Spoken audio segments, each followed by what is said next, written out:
Check 1, 2, mic check. We rolling here?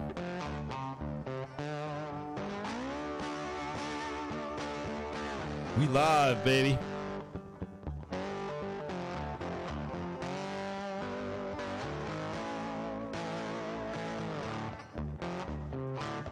Whoo, doggy.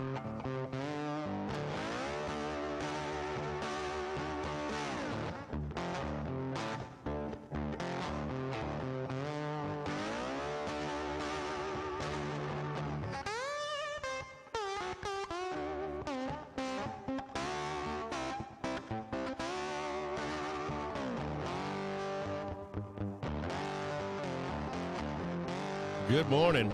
How y'all doing out there? Subscribers, any duration.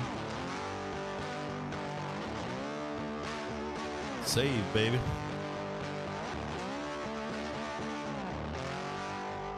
Wow, wow, wow, wow.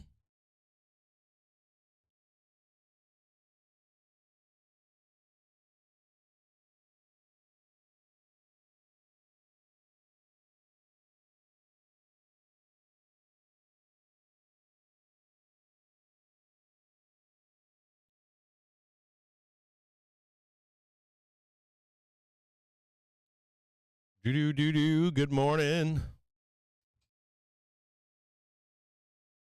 How are y'all doing out there? Hope everybody's doing well. Got kind of a bearish opening coming right now. Fed's cash KRE says Fed's 2% inflation target is permanent for the near-term future.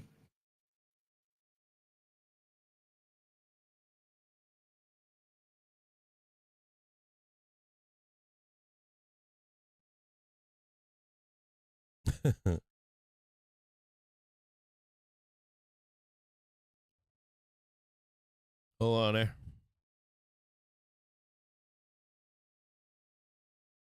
All right. This stream is sponsored by... We started selling the open this morning. You can see that. We've got a bearish crossover just above. Get a free trial at... And, let's see here. About changing the target.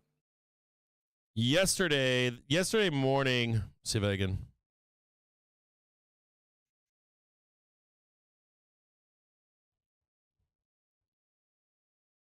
Gotta do something really quick here. Okay, tweet that out right there. Send that right now. Got a bearish open right now. Pretty big one. So just heads up on that one. And should I go back? No. Here we go. All right. Close some of this. There you go. I can see you guys now.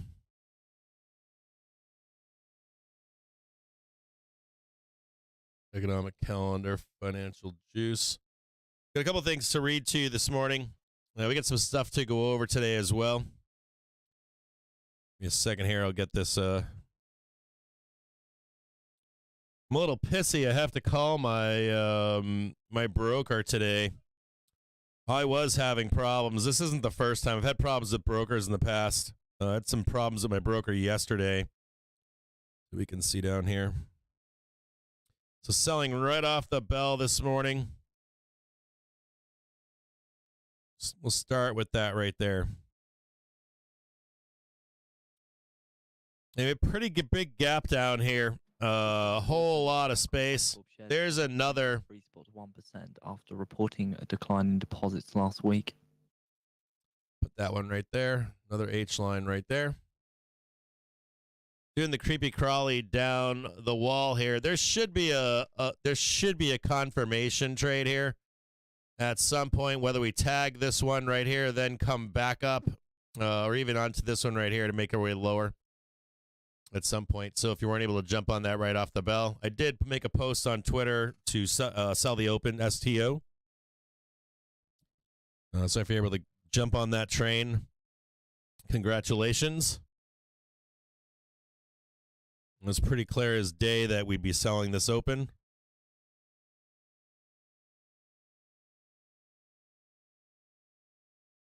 bring a little bit more up in here and see what else is down there.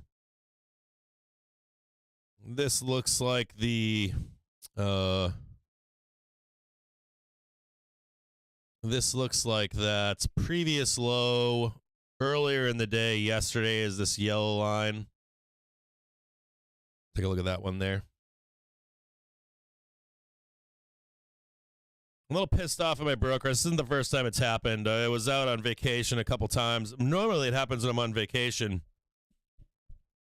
I'll place trades. Some go through, some don't. Usually it's not in my favor when they go through. Almost always. Or I try to like close a trade. Typically it's when I'm trying to close a trade, I'll have issues. Never on the opening trade. Never had an issue. Well, I've had an issue on opening trades trying to chase, but never like mechanical issues. So I didn't notice it till this morning. So I'm a little pissed off right now. Like open the day already angry as fuck. PacQuest Backbook trading pause after sinking 29% at the open here. So just on this open right here, if you were here yesterday when I was charting the day, I found it very rare. I find it very rare when we chart. So when I'm setting the levels every day that they're that close. We made a note of it multiple times yesterday. That we had that the pivot points were a super tight range, right? And we're going to talk about that today. Its implication down the road. And what that can mean. And specifically to today, I just want you to see this here. So today we have some pretty decent range expansion. S3 is down at 403.72. And R3 is 420.99-ish, somewhere up there. So that's a pretty big spread for today. Whereas yesterday we were super compressed, right? Then today you're seeing that the expansion in range. I almost titled this range expansion. This video today, range compression and expansion. So yesterday we had compression and range, and today we have compression or expansion and range. And what does it mean for us? We know that the market's been coiling as well, and the other thing, and price does matter. Like people want to know, like even yesterday's moves, we didn't get the price moves right that we were looking for.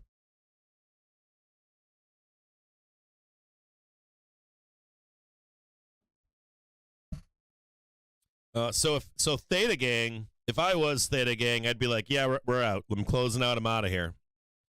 If we start to get range expansion, Theta Gang does not rule in that kind of a market, right? The price matters to Theta Gang. Your daily trigger is down here. I want you to see where that is. It was this morning at 409.36.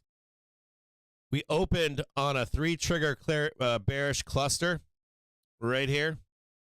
We have a crossover happening in this is the 5-minute chart. We had a crossover happening on the 27 and 113 EMA, and after I posted this, we broke right through that hourly, and we're heading lower. So we do have some targets down below. The first target is this 410.819. In bid to ease tensions. Just repeat that. The top Biden aide meets with Chinese counterparts in bid to ease tension.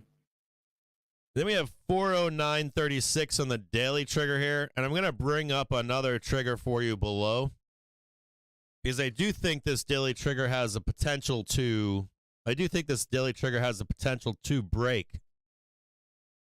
Now, depending upon where we are and we come into it, we'll talk about that right now so that you guys are aware of it as we come. If we come into it, what does it mean? What to expect? That kind of stuff. How you can predict if a level will hold or not is important, right? It's not an easy thing to divine. When you're a trader out there, you're like, well, I know this is S1 and S2. I know where the triggers are. So that's like a second. Like I know where the levels are every day. I know where the pivots are, right? I know where the pre-market highs and lows are. I know where previous lows are that aren't a part of the calculation for pivots. I know where the gaps are and all this stuff. And then you're also trying to divine we could bounce somewhere. US National Security Advisor Sullivan sat down with China's top diplomat Wang Yi in Vienna today, and a US official said as the White House seeks to keep relations from getting worse. We can bounce somewhere, come up slightly and then continue lower, right? And that's velocity to the downside. Is velocity waning? Are we bouncing and trading sideways, then make the drop? Do we just blast right through a level and you're like, why did we do that? Do we just dip our head through it and then rip face up again? It was important yesterday when we were getting down there yesterday. It's important. There were people in chat and in stream yesterday that were like, we're going to crash. And, I get that. I get that sentiment. I understand that sentiment. And in truth, it was a time to close your shorts and close your puts for a move and a leg higher, right? So you could have gotten torched yesterday if you weren't thinking about wrapping it up for a move higher, right? And so we're looking at that again today down here, right? So down here, you're kind of like, well, does the same thing happen? If we get down here, does the same thing happen? Does this just bounce or consolidate, then leg down? Does it blast straight through? Does it sit here, come directly through? Does it blast higher because of vol compression, right?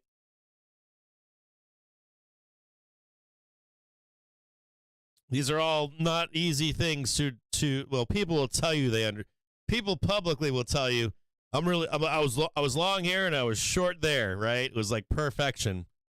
And it's always after the fact, it's never before, right? When we're in the thick of it, when we're in the thick of something, the easiest way to figure out that most people don't know this shit is in a chat stream.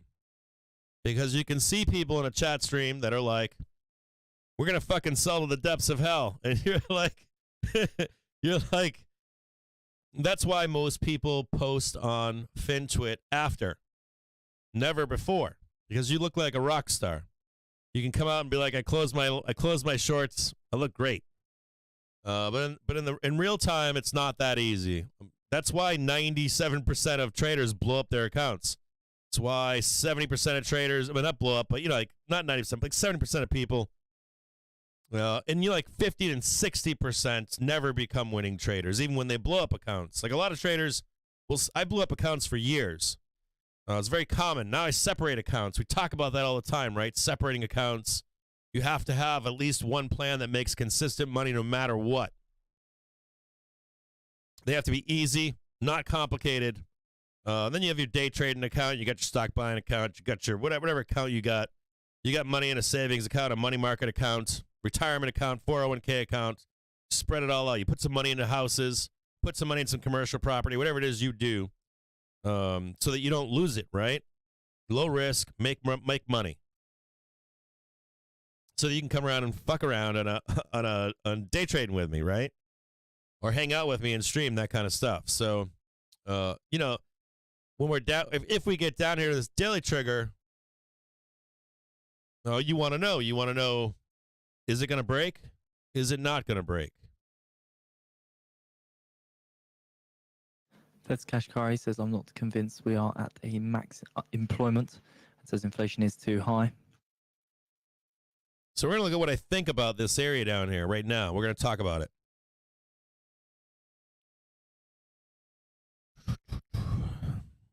This stream is sponsored by To The Tick. Get free daily pivot points, Fibonacci, and market profile levels by signing up at tothetick.com.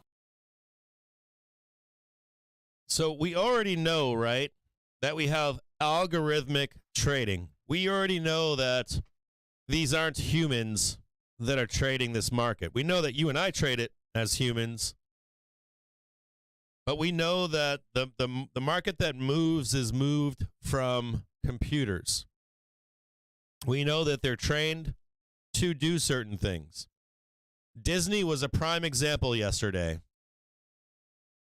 Disney, after hours, went up and tagged that 103, 104 perfectly. It was so fast. It went straight up, right? And these algorithms are able to sell that number as well. That was the target.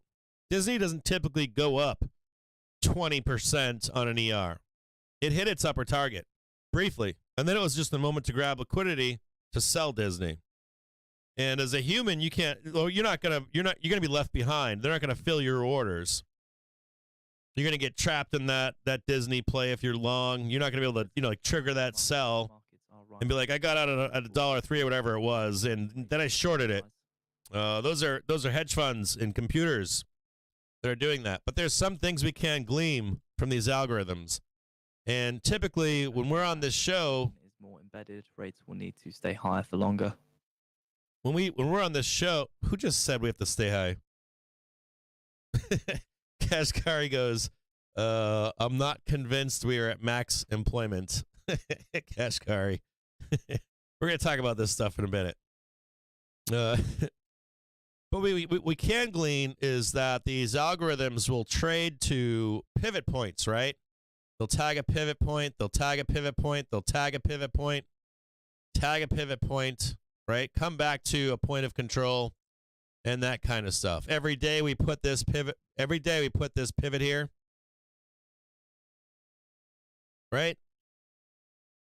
And then we know that it seeks out, these algorithms will seek out buyers, or excuse me, sellers and buyers up and down. We know that if one level is weaker on the downside, we'll go down to seek out more buyers, right? We'll go higher if we can break through the number of sellers, supply on the upside. That sometimes we'll break through it, right? And then keep going higher until we can fill all of those orders. So we look towards, I got a hair in my eye. We look towards these pivots, these H lines that we talk about, these gaps that we talk about all the time as places of interest, right? So we can kind of glean that.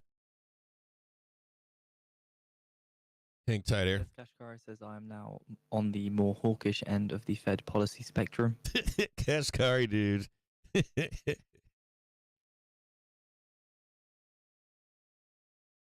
Throwing shit on the wall.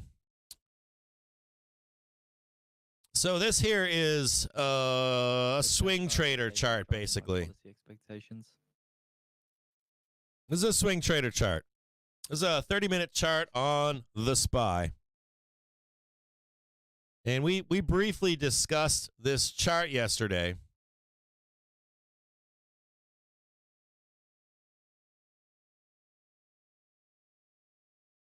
And kind of what I'm looking for here, right? You can see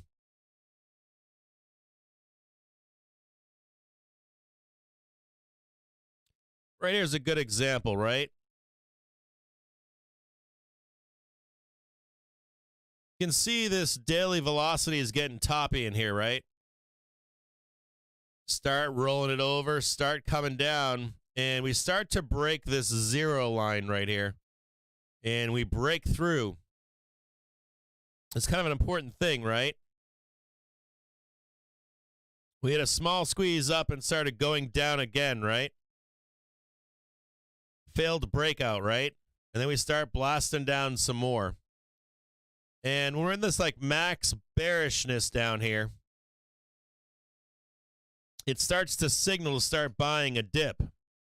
Check mark, buy a dip. And we started getting some max bullishness over here. Start to see it, right? Max bullishness over here. And I'm looking for, we bounced here, right? Bounced. Why are we bouncing? Why are we bouncing? Why are we breaking through and getting new lows? Price matters, all that stuff. And we're going back down right now to check that daily again, that daily trigger. That daily trigger is coming back up one more time. You know, we're back at this daily trigger, and the bears want blood. They don't want to. It's just Hold on the here. S&P 500 Banks Index down spot 9%. They don't want to bounce through here and bounce back up. These bears, dude, they want blood. They want 407. They want 398, 396. It was 395. The intraday loss of 24%. Now it's going up there, right? Time matters. So the question becomes, can we get underneath there? And we're kind of getting there. this daily velocity is kind of getting down to bearishness now. If this was max bullishness and the zero line is neutral, or slowing in services side of the economy. and the zero line is neutral, we're kind of getting to that point where we could roll the market over. And there's a second thing that I'm looking for here too, is not just the daily breakdown here, right? This is daily velocity. I'm also looking at the hourly velocity down here. And I want to know where it is.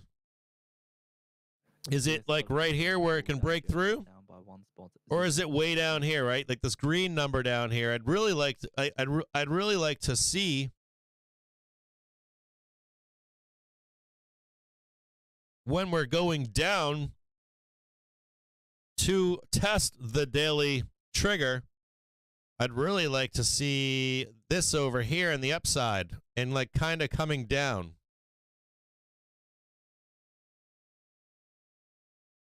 You know, so that we start to slip underneath, so that the hourly is helping to break through the daily velocity on the trigger at least. I don't want to be down on testing the daily velocity when we're already down here, like max bearishness on the hourly. Does that make sense? I want to be on the upside to break through that daily trigger. We're going down there right now to test it, right? We're going down there. We're not on max bearishness on the hourly right now, are we? The White House saying Sullivan and Wang Yi discussed Russia's war against Ukraine, the cross strait, and other issues. So right now we're heading down here to test it, right? Coming down here to test this daily trigger. And I want to see if we're going to break through it.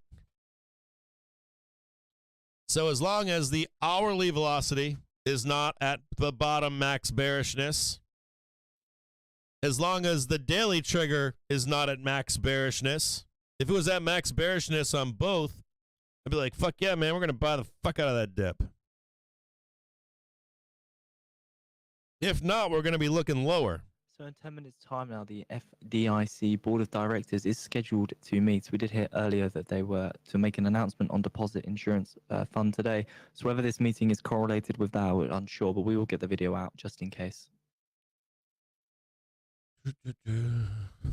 So there is this daily trigger right here.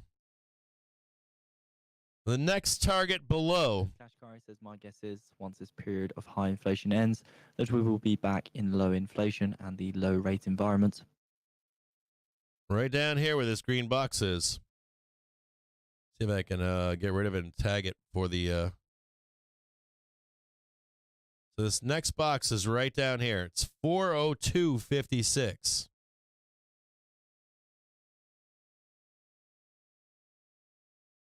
Actually, there it is right there. Hang tight. Same weekly trigger. Been sitting here. Just waiting for us. Way down there. Does it mean this happens today? I doubt it. Does it mean that we get down there, all the way down there today? I doubt it. Can we get close to it? Possibly. Can we break through it? Hell yeah.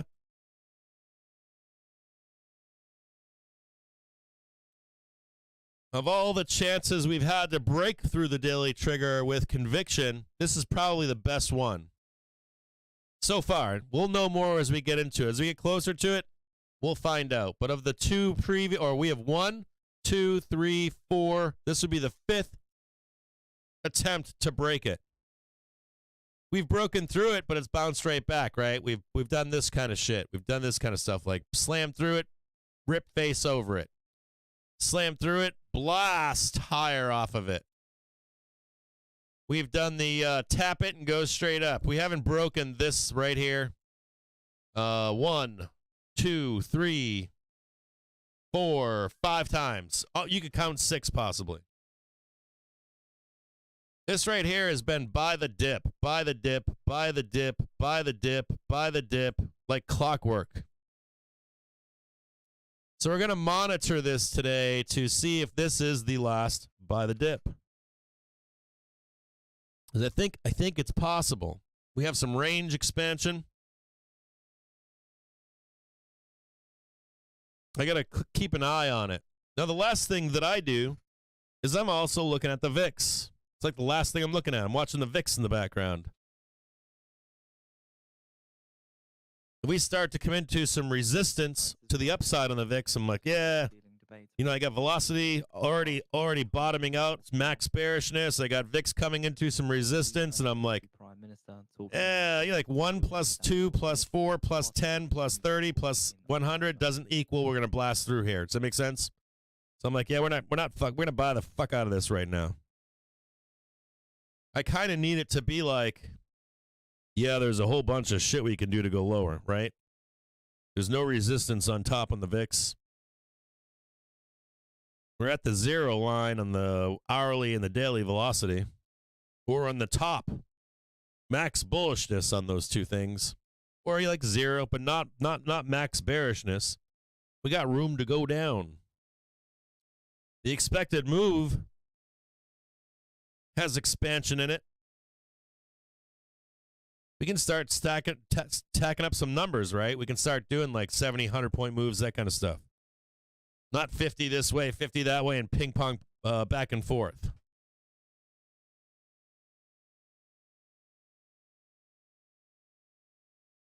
This stream is sponsored by TickStrike. TickStrike allows you to actually hear order flow in futures, forex, and stock instruments. First target on the VIX. VIX right now coming into its hourly trigger. It's looking to trade $20.33. You want to see price on the VIX get above $18.09. $18.09. So right now it's trading $18.10. Translation, you're looking for a blast down on SPY, pullback, so that the price on VIX comes back down to that $18.09, checks it, and then we start heading lower here. So we'll keep an eye on that this morning. So 5 minutes away now till we get the FDIC Board of Directors meeting again. So they announced, announcement was made earlier on that they were going to talk about the Deposit Insurance Fund today. Whether this meeting is correlated to that is unclear, but we have got the video out on the newsfeed for those of you that are interested. That was the pin strike right there on this low.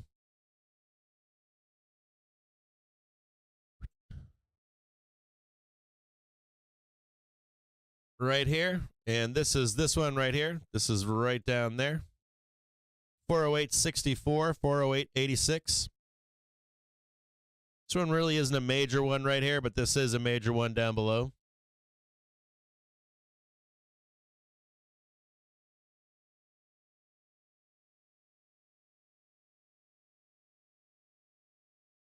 We're going to talk about unemployment today. And unemployment is important. Claims is important. For all the bear shit that I hear out there from bears, like the collapse bears and the bears, just bears in general,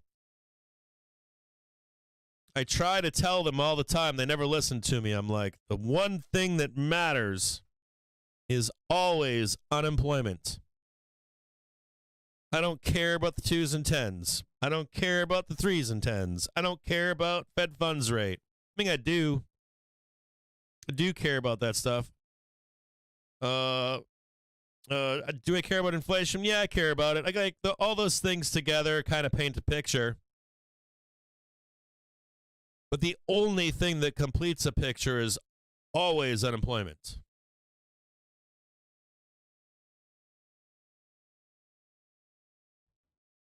Unemployment is the magic key for a bear. Always has been, always will. It's the most consistent, period. If you speak to people out there, if you follow people out there that say anything else matters, they are wrong. Over the long term, the inflation impact is unclear.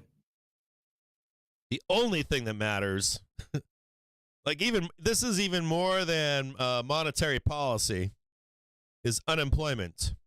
The only consistent way in terms of the market, to know if the market is going to go down is unemployment. Always has been, always will be. You can smear shit all over the walls. You can like get your tubes of colored shit and paint a picture, whatever you want to do. And I give you zero credit for doing that out there. If you're one of those like high follow people, or you're on like Market Watch or CNBC, I give a flying fuck. But anything you're putting out there, unless you say unemployment is the key. Now you can paint all that shit, but don't be painting it like that matters, because what really matters is unemployment. Unemployment, unemployment, unemployment, unemployment. You can go back in history. We'll look at it again today. I feel like I like nonstop talk about this stuff. We revisit it every few weeks to a month, and that is unemployment. It's the only consistent way. I mean, you can divine. Feds Kashkari says that means we'll have to keep at it for an extended period. You can divine some shit from the 2s and 10s. You can divine some shit from the unemployment rate, and puts real pressure on banks. Fed funds rate and monetary policy, pumping money in the system, printing money, all that kind of stuff. But printing money matters. Surely expecting comments from the FDIC at Board of Directors meeting again. The video is out on the newsfeed for those of you that are interested. If they're printing money, right, that matters. We're going up in a big way. But dude, like last year in 2022, I heard like the mantra last year, and you guys are the ones that followed them. You guys, I watched it happen. I watched last year, they were selling you so much bullshit on FinTwit. They were like, and these people had like no followers, and they had like 100,000 million followers. These weren't even like the classic bears. And they sold you all kinds of horse shit. They were like, oh yeah, as long as the Fed's raising rates, the market can't go up. That was my favorite one. The market can't go up if they're raising rates. Well, we know now that's a fucking lie, right? The big banks face billions in FDIC fees to cover SVB failure, FDIC to replenish DIF after the uninsured deposits made whole. They should have changed their fucking tune to, you're probably going to get a bunch of buyable dips and make a ton of money until they stop raising rates. And when they start doing the cutting, and the unemployment rate is going up. They don't want to tell you that, though. They want to sell you shit. I find it comical. It used to make me really angry, but whatever. You guys lose your money. You guys lose your money in the collapse trade. Now, we got jobless claims come out. That was good to see. That was progress. If you're a bear, you want to see that. If you're a bull that wants an actual bottom of this market, the thing that you're looking for, like your main thing that you're looking for, I mean, not rate cuts will signal it, but you're looking for the unemployment rate to go up. Not once, not like here and there. You want to start to see that, like, you don't want to see like we're at a bottom, like max employment. We bounce and then come back down, or we keep doing this nonsense, or this and then this nonsense. You want to see a nice curve of unemployment over time on unemployment. Nobody cares. If no guarantees by May 18th. Just to repeat that there, Russia will end the grain deal if no guarantees by May 18th. Nobody cares about your super chart going back 100 years. Either that shows that turn on unemployment. Like if this was the turn on unemployment and you're looking at a 100-year chart or 20-year chart, a lot of these guys like showing 20, 30, 40-year charts. And they're like, look, unemployment's going up and the market crashed. And I'm like, yeah, but this was like 9 months in here. Like that was 9 months of the market going up.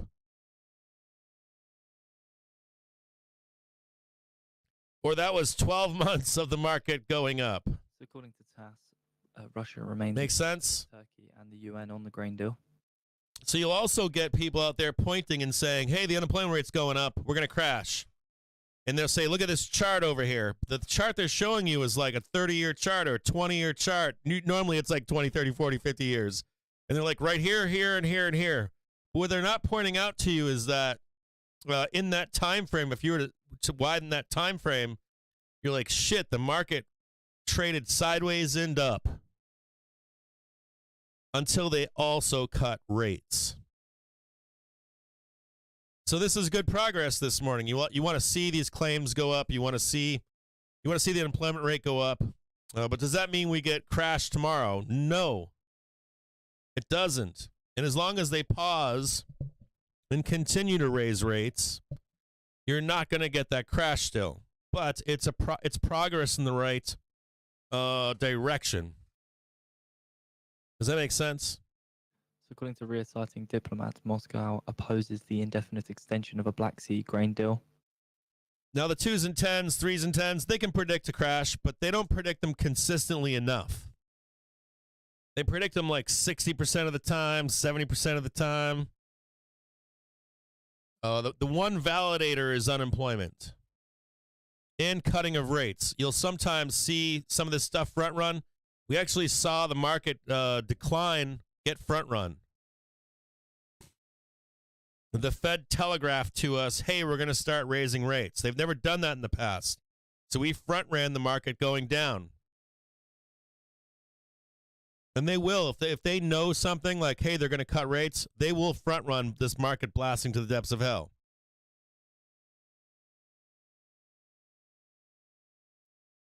That's why it's important to listen to these rate decision meetings and be honest with yourself what they're saying to you. Like when we're listening to a rate decision meeting, right? And Jerome comes out and says, this is not a rate pause. But he removed it from the press release, the actual paper. From Fed's Waller. And he was kind of wishy-washy later on when he was asked more pointed questions. During a conference in Madrid, text is expected as well as a Q&A with the moderator. It sounded more like we're going to pause and relook back in the fall. And Sullivan discussed stabilizing China and the U.S. ties.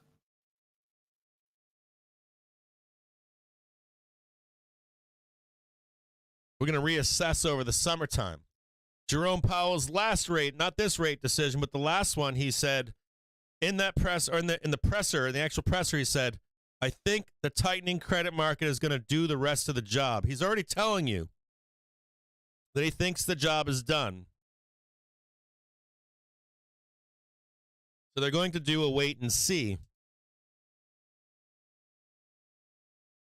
This rate decision, they're pausing. They're going to pause and wait and see.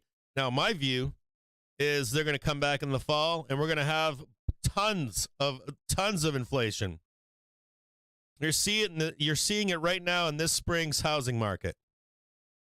People don't care. They're just spending money.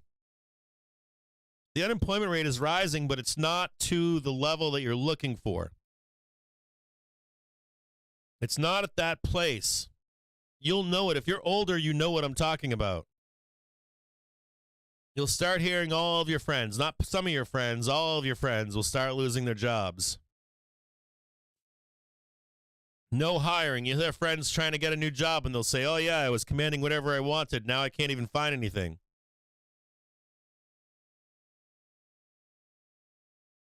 You'll have peers out there that look like they're more wealthier than you. They will start going bankrupt.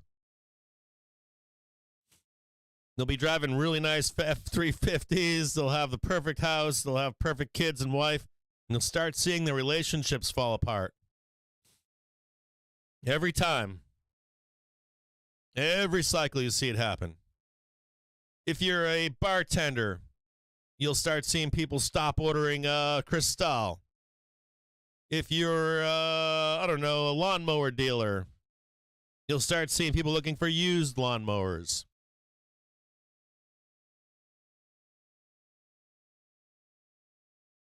You'll see people stop going to Disneyland. Maybe they go to, what's that place? Dollyland or whatever it's called. Or the place that's in Kentucky or whatever. Your friends will stay at a third-tier hotel outside of Disneyland, that kind of stuff, you know? You'll hear your friends say, I'm not going to Vail this year, I'm going to Winter Park.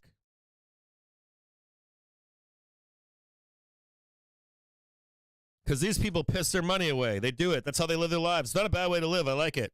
Good way to live. Enjoying their life. I get it. It's the American way.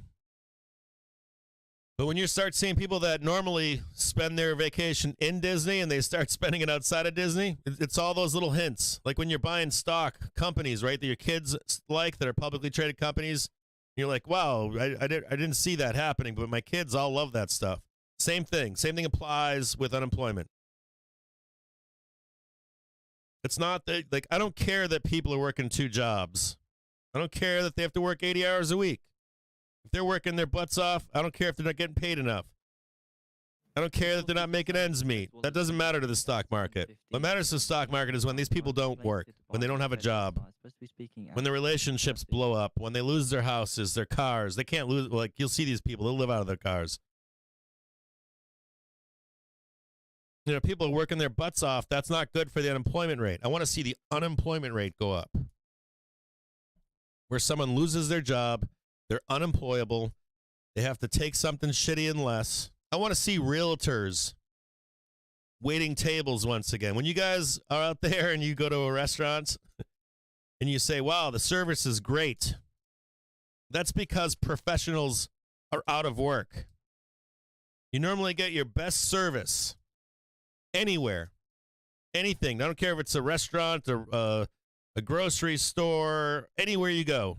Like service, your best service normally is in the worst economic times because people are taking these kind of jobs that wouldn't normally take them.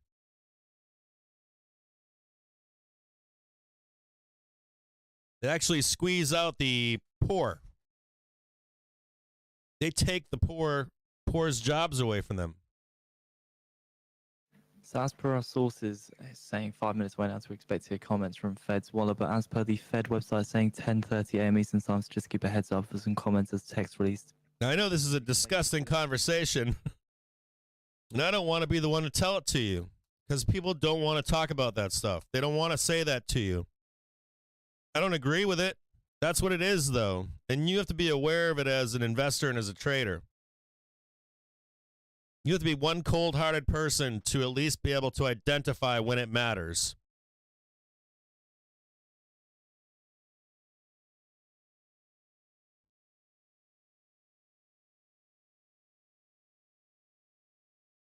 Yeah, it sucks. I don't want to say it. It's gross to even discuss. Just seeing the S&P 500 bank index extends losses after the US FDIC targets around 113 largest US lenders to bear costs to reimburse the insurance fund to last down 1.2%. You know, like people end their lives over that stuff. You saw it in 2008, in 2000, people end their lives over that stuff. People's lives don't come back over that stuff. It's soul crushing.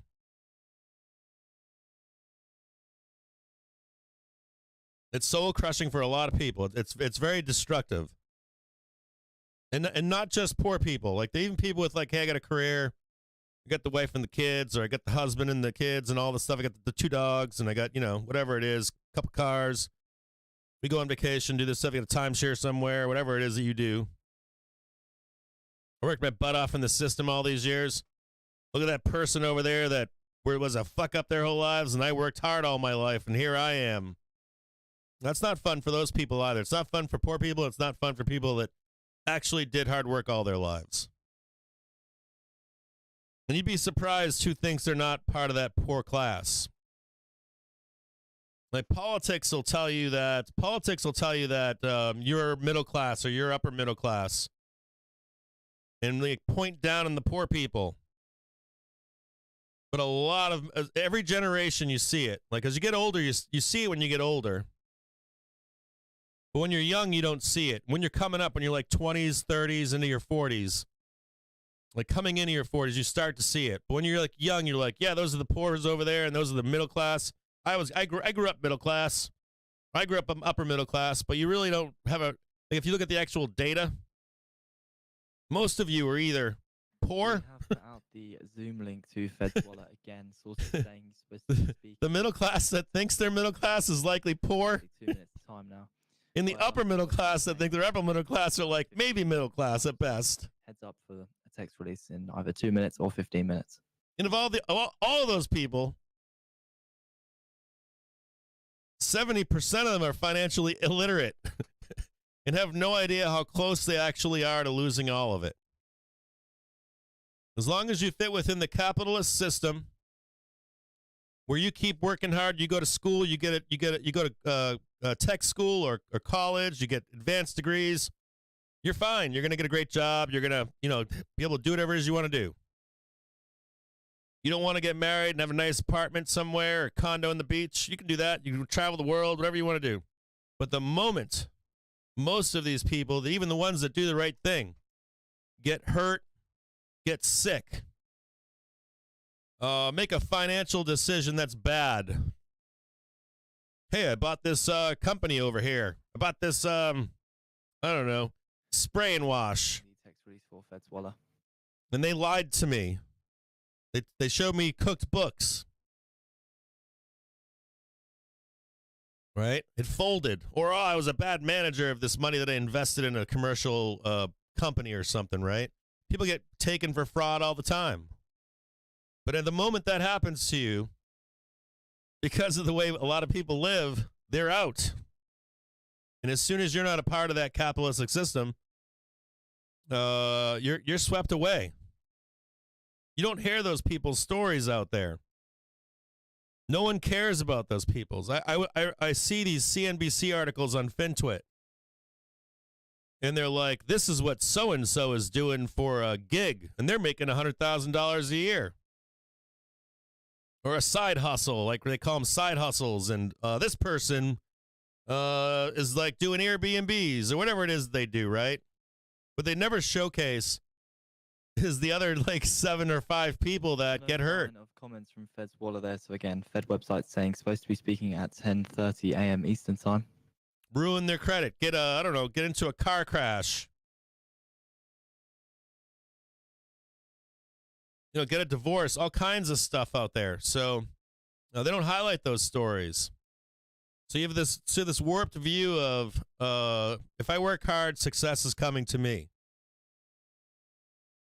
That's like fed to you. It's spoon-fed to you. It's supposed to be food. We need people like you. We need people like you to produce. We need doctors. We need attorneys. We need architects and engineers. We need someone to sweep the floor. We need someone to build a car. We need someone to change tires. We need someone to mow the lawns.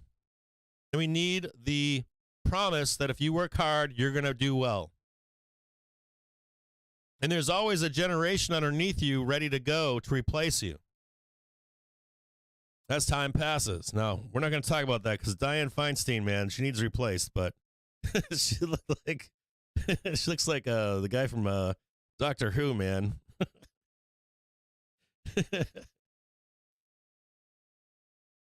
But this is important to the stock market, is my point. A little bit of a squeeze here.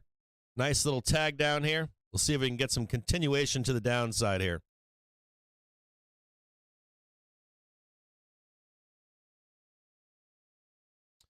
VIX consolidating on its hourly trigger right now. We'll find out what this means.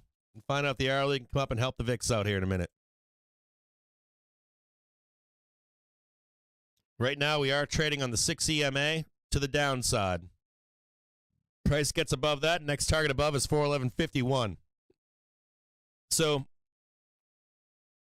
pay attention to this stuff in the coming year is my point here. Pay attention to the unemployment rate. Pay attention to the jobs. Those are the 2 key drivers. Pay attention with an honest, open mind to what the Fed is telling you. Don't drink the Kool-Aid. You're going to get little Fed presidents smearing shit on the wall telling you, like, I hear them every day. They're like, we're going to pause. We're going to cut. We're going to add. We're going to increase rates. They do that to protect themselves down the road. They don't want to be remembered and quoted as being pinned to some idea that they're not fully aware of what they're going to do. They don't be remembered as, hey, look, that guy said we're going to keep increasing rates. He said it like 6 times. He never said we're going to pause. He's a dumbass. So that guy's going to get quoted when they're smearing shit on the walls, right? That's shit. No, this isn't like the people on social media. This is the Fed presidents. When they're consistent in their statement, they know what they're doing. When they're not consistent in their statements, it means that they don't know what they're doing next.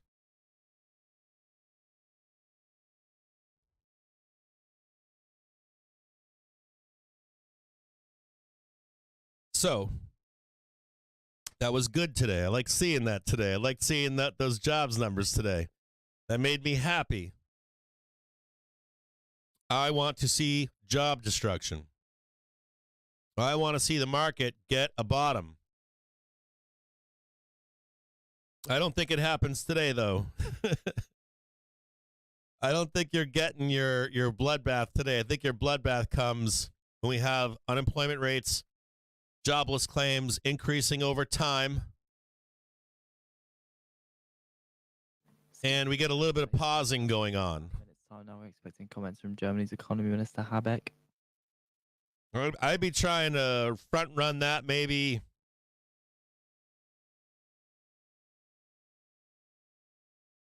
next year at some point, maybe the year after. I don't like that they're still talking about supporting failures. Like, all this information this morning looks like, yeah, we're going to crash the market. But the truth is, in like 2 weeks, I'm serious, like 4 weeks, 6 weeks, I would never be shocked to see like commercial real estate CEOs. They want to dip their hand in the honeypot, man. They want that free Fed money. Like, the news changes all of a sudden. You see the balance sheet start spiking like crazy. 10 minutes away now as we get the EIA natural gas change forecast, 78 BCF on the prior of 54 BCF. Yeah, it's like dick teasing or something. You're like, oh yeah, we're going down. It's happening. Unemployment's going up, man. Get free daily we all thought it was going up, right? Well, we all thought it was going to happen, and then all of a sudden they're like, here's some cocaine for the regional banks. They broke the agreement with you. So it's going to take some time.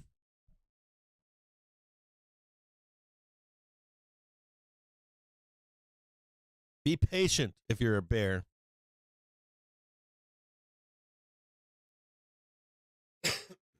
Waiting on the VIX here. VIX is almost there. It's almost going to start getting explosive here. VIX is trading $18.08. $18. I gave you that number, that magic number earlier. $18.09 was the magic number. It's just waiting for the 1 minute and the 5 minute to get up there. Got the hourly underneath it. We should have a nice down day today.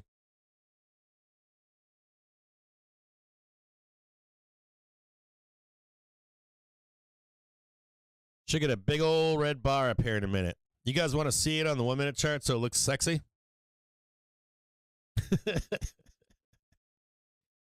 Oh, yeah.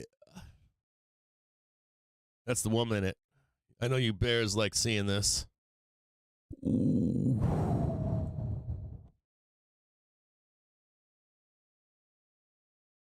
Ooh.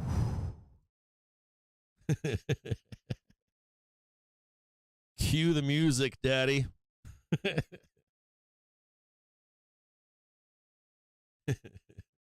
Yeah, I think it takes time. I think it's going to take, that could take anywhere from another couple of years, like 2-3 years. I mean, it's possible we could extend this like 3 years, which kind of sucks, but it's what it is. Could be a year, could be 3 years, could be 5. It depends on the support that the Fed gives.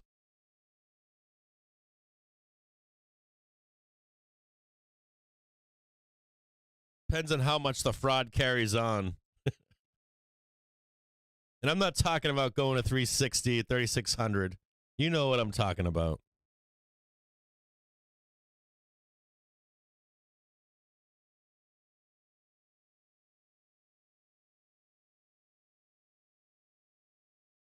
Oh yeah, 409.97, baby. VIX pumping right now. VIX getting bullish.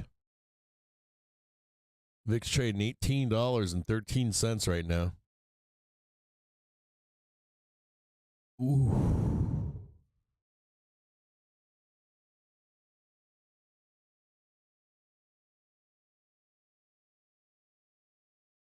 Ooh. Oh, what's that down there, Daddy? What's that down there?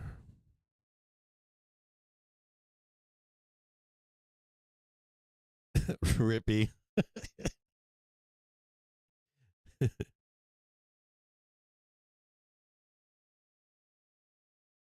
I'm watching the VIX here, man. This VIX, man. I'm watching this VIX right now.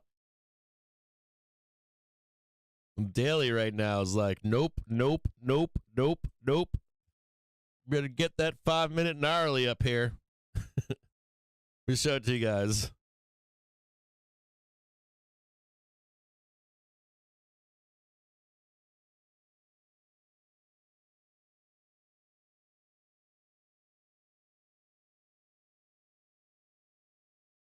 What a bear wants here. What does a bear want to see here? Anybody know? This is the VIX 1-minute chart.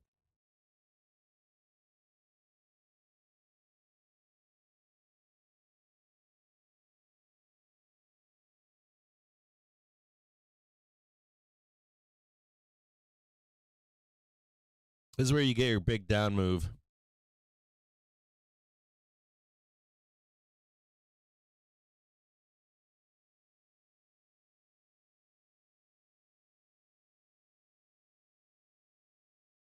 So you're going to get a snapback real quick. But what you want to see is this. You want to see VIX price come down, bounce back up. The US dollar index hits more than a 1-week high, last up 0.67%. And then you're going to take your next leg down in SPY once we break above this, okay? On the prior 54 BCF. You need the hourly, the 5-minute, all these things to come up, and you need price to get above for the next leg down. So there's that magic number right there. 1807.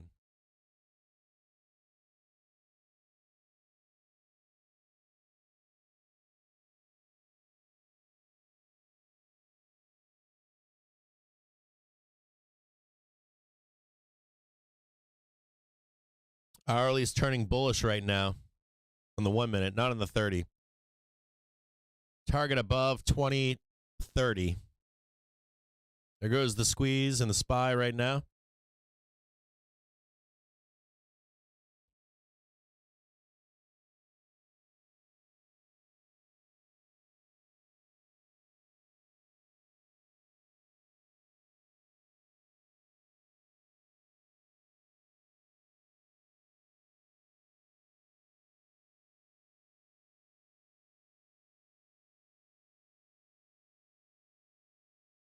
Just watching the VIX in the background, waiting for it to break above 1807.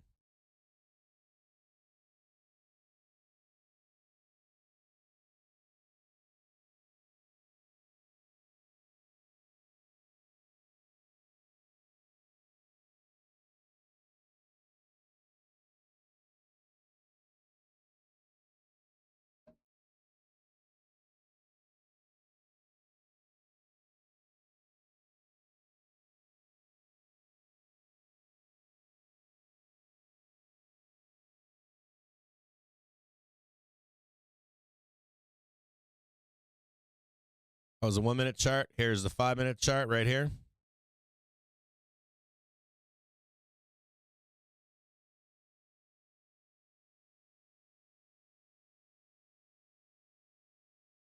Where your bears are right here. So as per the Fed website, we are expecting to see comments from Fed's Waller at 10:30 a.m. Eastern Time. So the link, he should be on the link in a couple minutes' time now.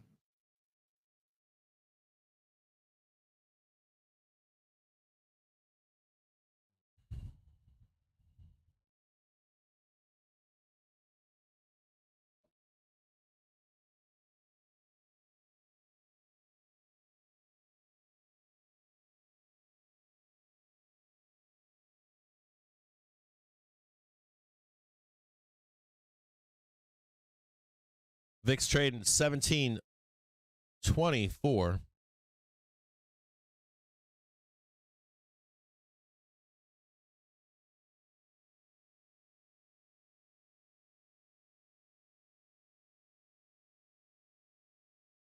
The 5 minutes on the VIX is 1772. The hourly on the VIX is 1741. The 1 minute on the VIX is 1794. So 1794, 1771, and 1739.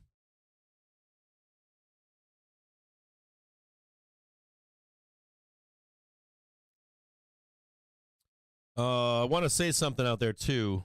Let me see if I can make a comment. Think tight here.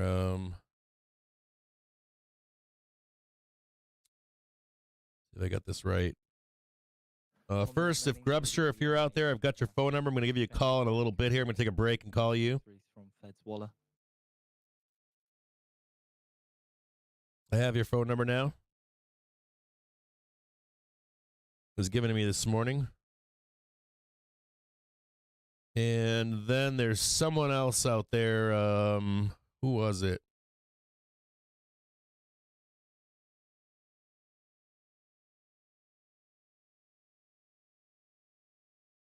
If Steve A is out there, I'm going to give you a call as well. So if you're in the stream right now, don't make yourself known or anything. If Steve A is out there, I'm going to give you a call this afternoon or this morning as well. 10 seconds.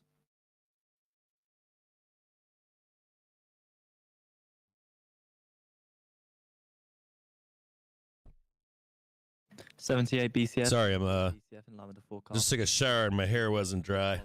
Saying risks are risks and any from climate change are not sufficiently unique.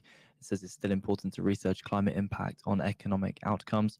It says climate change real but does not pose a serious risk to large banks or the US financial stability. It says views solely focused on financial risks and scientific community has rigorously established climate is changing, and says it is not the Fed's job to be worried to be a climate policymaker. Financial stability at the core of the Fed's mission. Says the Fed's focus is on general resiliency of the system, not protection against every shock that could occur, and risks to the financial stability must involve near-term effects and involve potential losses large enough to affect the macroeconomy.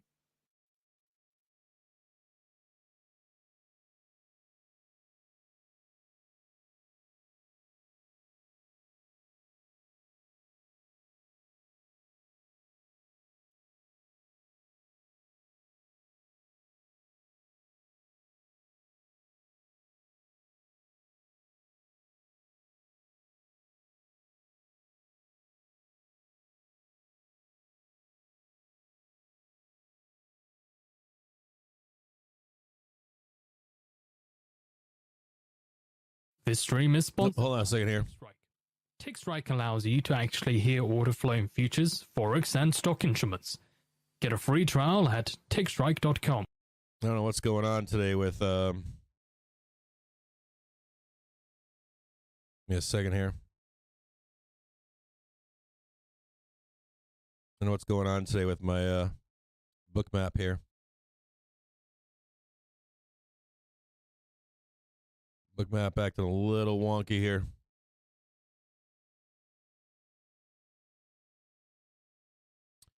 See that liquidity break right there, or that liquidity break in the market?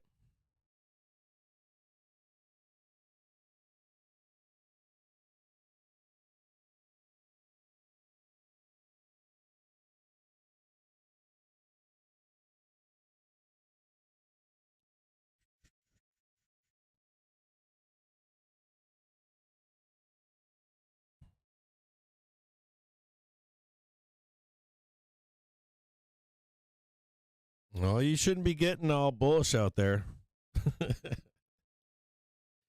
I'm warning you. We're blasting down. I already warned you. So we have posted. Don't fade the captain. and financial stability on the feed for those interested. It's just going to be a minute or two until we start ripping some faces off here in the VIX. It takes time for the VIX to consolidate for a move to break through the daily trigger. Takes a minute. I'm sitting here watching I'm about to fucking rip some faces off to the downside, so just give it a minute. US natural gas futures extend gains up 1.1% after EIA reports slightly bigger than expected storage. Bloodbath coming.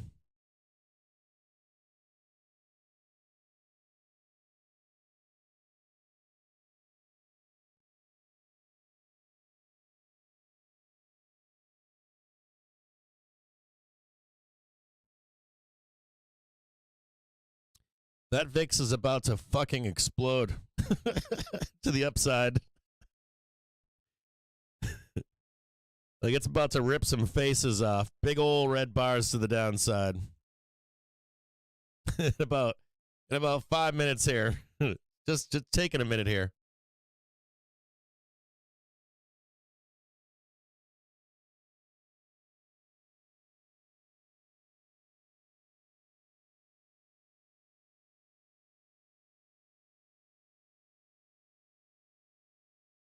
See if I can put the numbers on here for you. Get them closer. There's one. There's the pivot, so you can see it.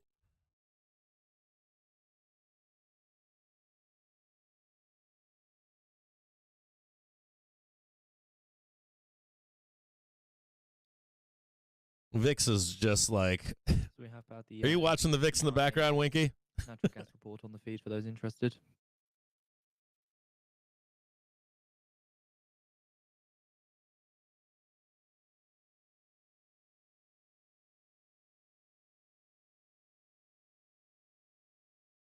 You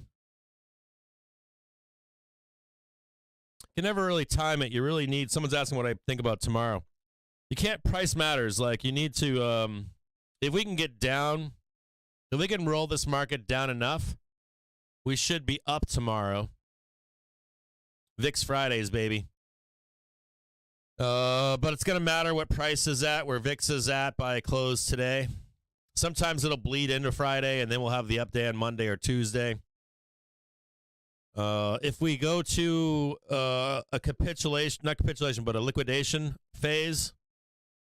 So on breadth, if we get down to like 30% bullishness, or the market is owned 30%, 21%, we start breaking below 21%, we'll look for further continuation of the downside. Whenever we have a capitulation or a liquidation event, then it can take 3 to 5 days to make the turn higher. It's hard to say right now. It's like if this, then that. So we'll know today. We'll know today or tomorrow if you expect an up day on Friday or not.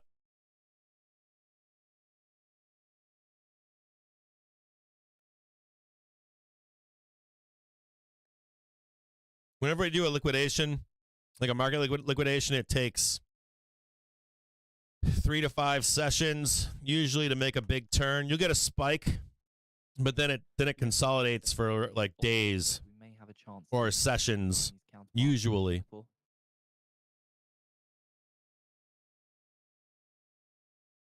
Yeah, Wink, are you watching it right now?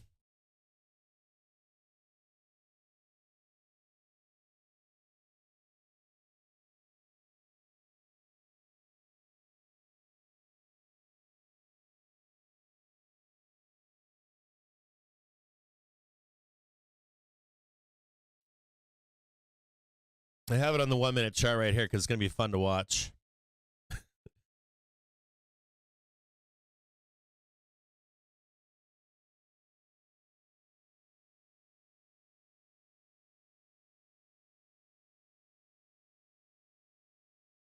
So in just under 10 minutes time now, we're expecting to hear comments from ECB's to cost.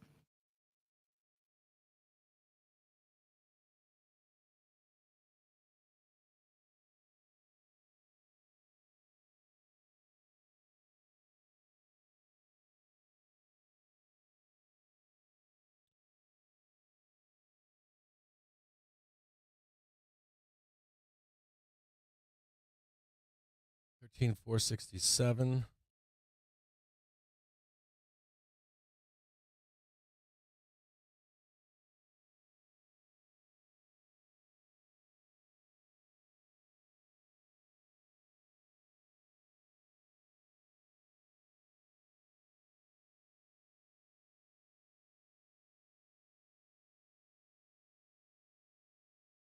NQ sitting on its hourly trigger right now. Bull's saying we're going to bounce off the hourly trigger on NQ here.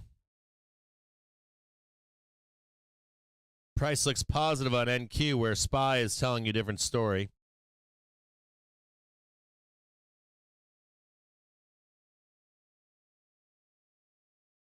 Or at least the VIX is. VIX trying to hold itself up here. There's 178,000 puts on 410p for 83 cents. That could add for some fuel to the upside.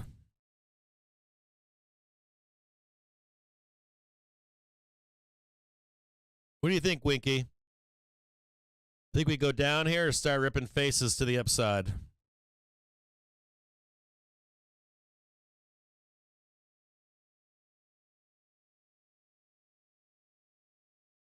Not a lot of put premium to go that far up. Like, there's 176,000 puts. They're 84 cents. I want to see them at like $3 so we can get a big old ride up. The point that I'm making here is even if we did rip face, it probably wouldn't, be anything major. Sterling falls to a 1 week low versus the dollar down spot 8%. There is some gaps up here. There's a gap right here. There's a gap right here, and there's another gap above it. That was the scene of the crime. So this yesterday was the close the gap trade. Scene of the crime. They sold it. i.e. University Banco. So there appears to be the same link to Fed's wallet, which is on the newsfeed. We'll repost that out for you if you're This is the 1 minute chart. There's gaps there, and then there's another gap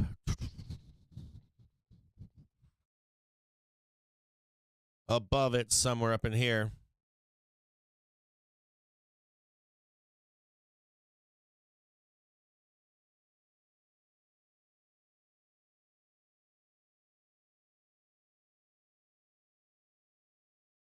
I'll show you it on the 5 minute chart. See it right here?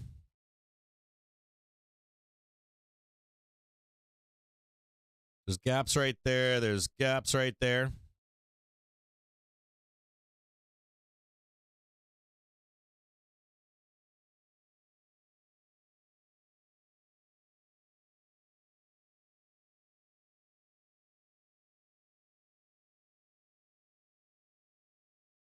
It's hidden on the 1 minute, but it's there. Somewhere up in here, there's a bunch of gaps need filled.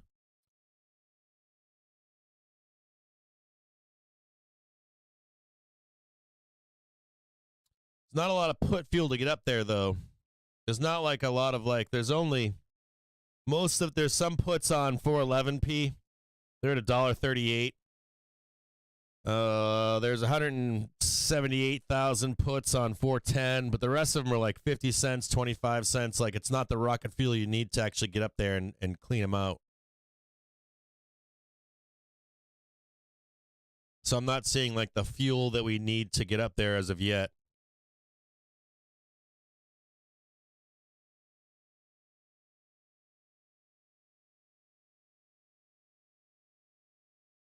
Could be a trade for bulls that zigzags, but truth be said, like the puts need to pay down here so you can get some fuel to go to the upside. So seeing the euro fall to the lowest since April 11th versus the dollar last. Got the euro close too.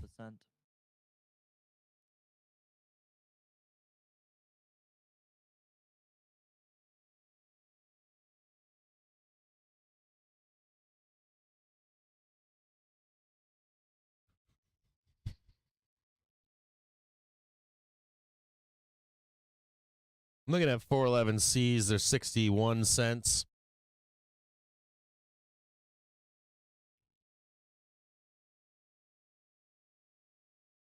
I'd really like to see like this happen again. And then something like that. I want to see like the fuel.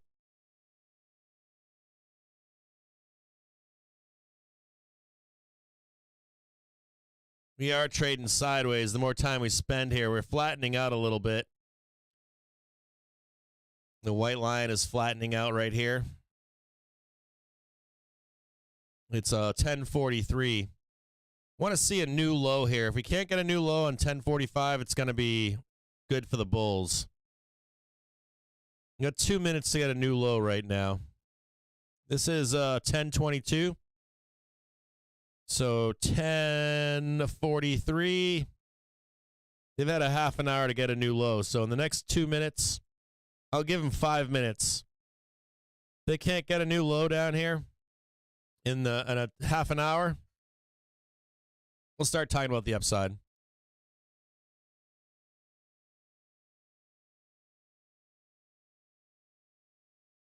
This is what you're looking at here. This 409.97 is important. Just a few more minutes for them for bears to get it.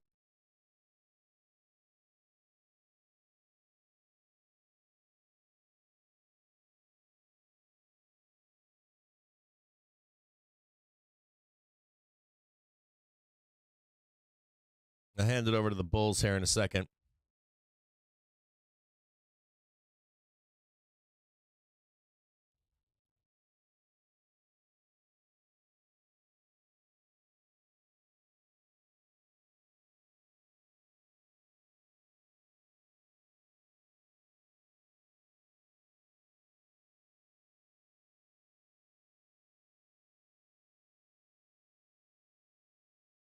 Dude, what is going on with my fucking brokerage? Is not making me happy here.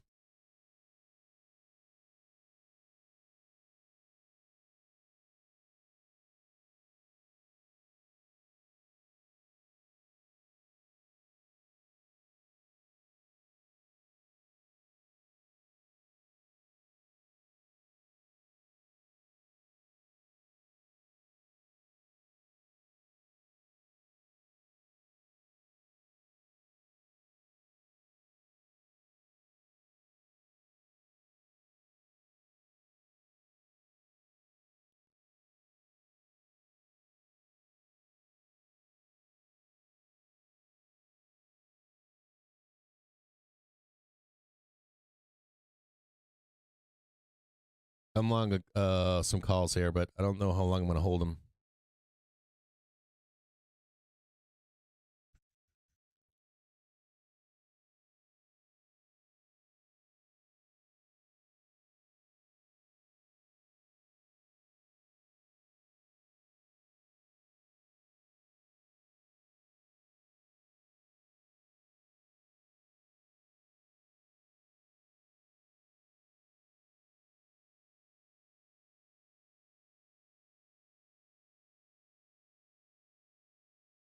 They didn't get it at 10:45. 15 minutes of bullish freedom here. Yeah, that's nice. 81 cents.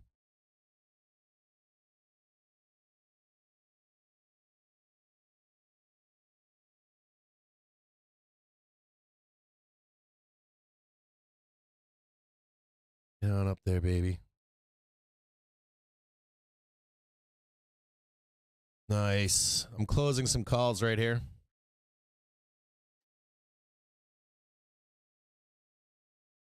I just took this trade right here.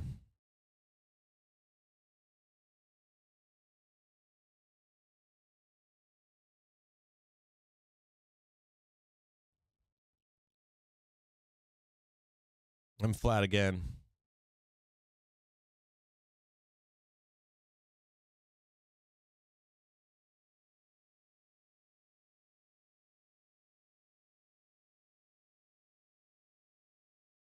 Like to see something like that.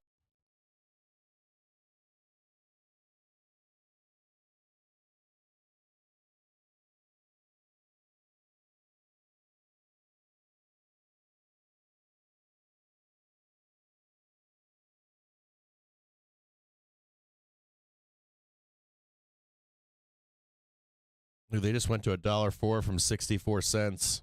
Fuck. That was a nice trade. I wish I had stayed in it.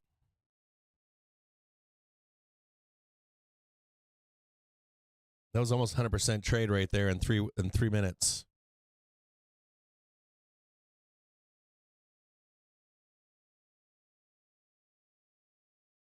That was like 100% trade right here on 411Cs right here.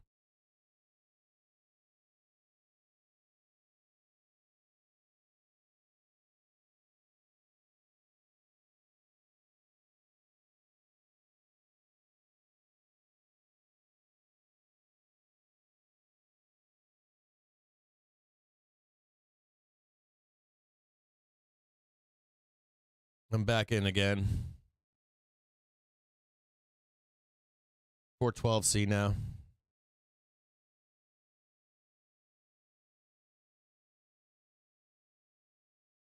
See if we can get up in here.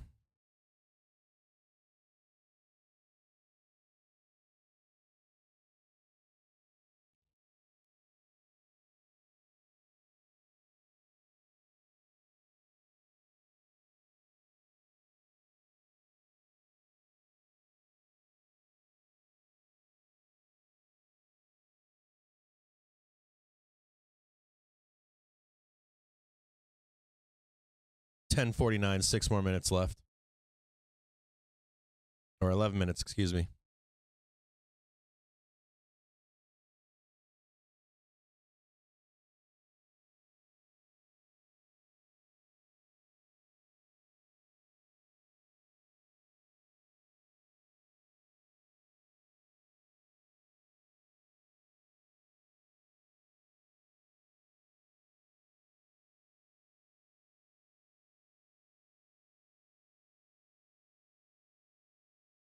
So in 10 minutes' time now, we're expecting to hear comments from Bank of England's Governor Bailey, who did prior interviews with a variety of news sources. So the text for that will be released in 10 minutes' time.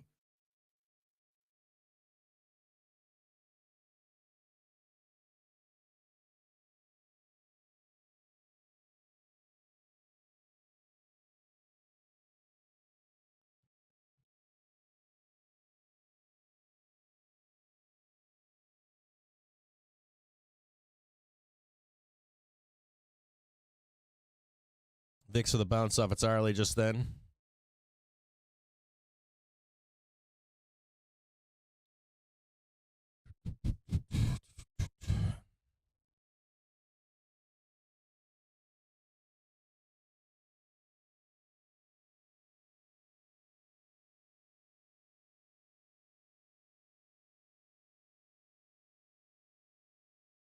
I'm getting text messages here.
Can take a look here and see this.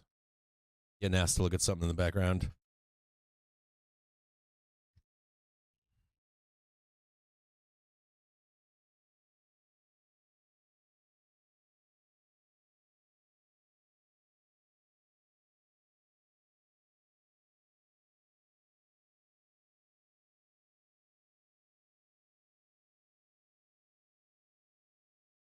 Copper looks like it's about to rip some faces off here in the background, Binky. Just a heads up. You want to know, Bink? Copper looks like it's going to trade to 38045.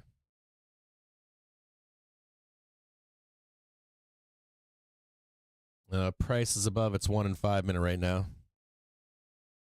You're wondering about copper here. So Binky, if you're listening right now, as long as copper stays above 3.7155, 3.7155. Let me look at it more closely. 3.7148. If it stays above that number, it should bounce here. The next sell on it is 3.7940 on Dr. Copper Brother.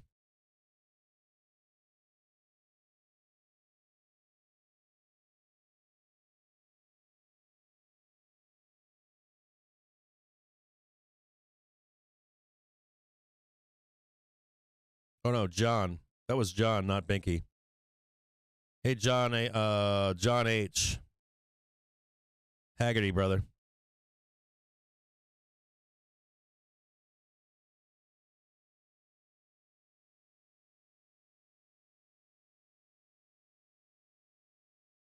So Haggerty, if you're listening right now, man,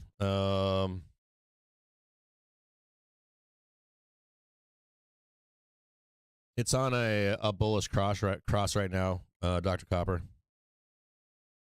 To the upside, brother.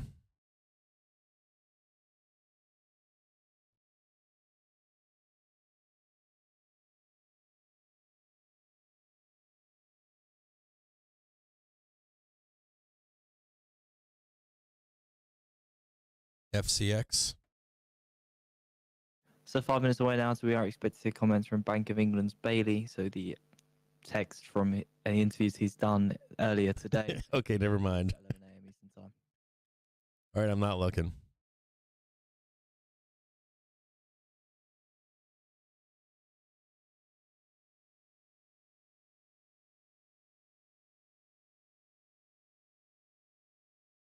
Boy, that daily trigger on the VIX, man. That daily trigger in the VIX is like, you shall not pass. That daily trigger in the VIX is like, you shall not pass. I think it's going to pass here, but all right, relief rally in store.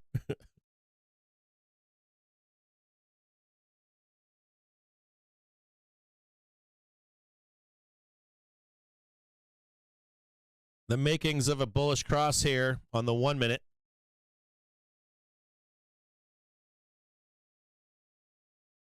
It's right here so you can see it. I don't know how much faith I have in it. Here.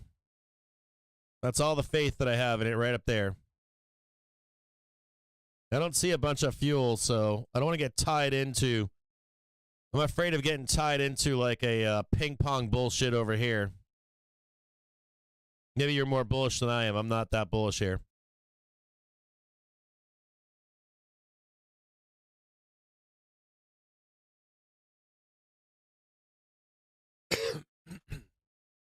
I don't see the fuel. There's like 300,000 410Ps. They're now worth 46 cents. They just torched all these puts. There's not a bunch of rocket fuel.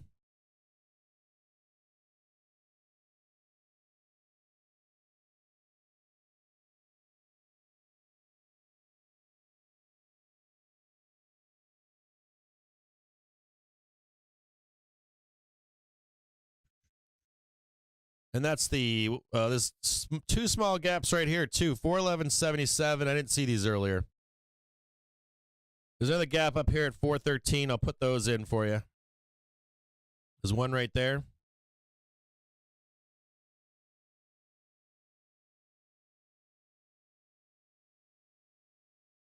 There's another one right there. This right here is the pre-market low. Pre-market low, gap. But the big gaps are way up. There's another gap right. Well, we already know about these. There's a gap. We'll just put them up here so you can see them. There's like all kinds of gaps up here. I just don't see the fuel to get up there. There's some hidden gaps down here. Sell side getting run over right now.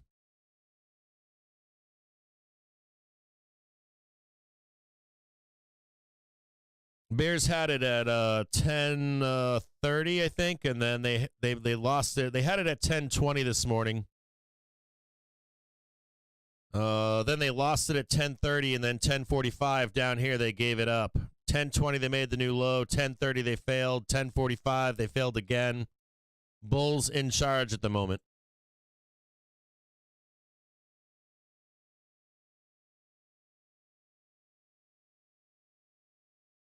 I'm going to read some news to you right now.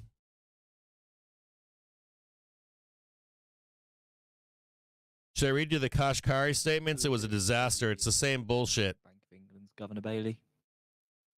Yeah, we got Bailey talking here in a moment. I don't know if I want to read you the KRE stuff. It was pure diarrhea.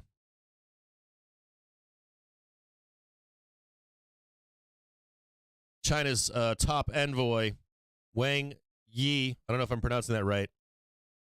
It's Y-I. U.S. National Security Advisor Sullivan and U.S. Security Advisor Sullivan discussed stabilizing China-U.S. relations. Fed's Waller says risks are risks. And any form of climate change are not sufficiently unique to warrant special treatment by the Fed.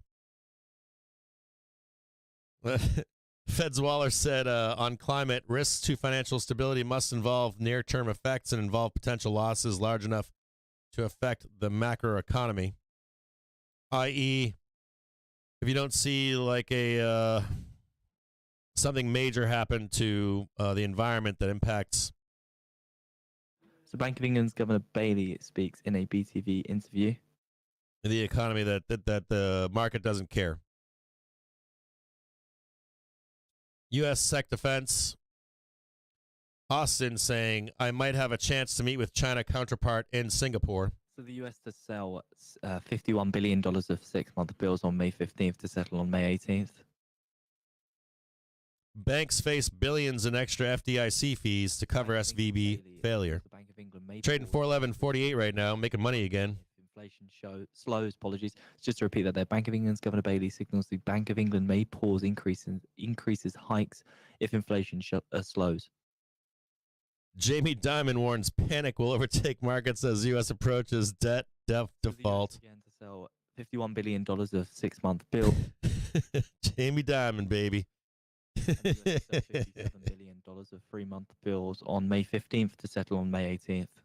There is some. See if I can find this for you. I'll read a couple things to you.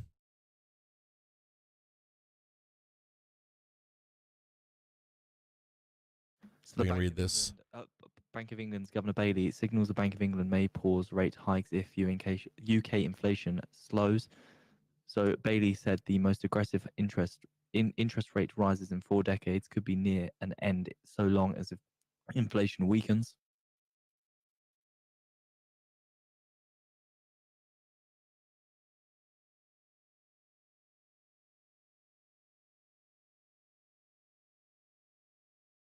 We'll talk about this right now. This is important to talk about the debt ceiling. I know you guys want to know stuff.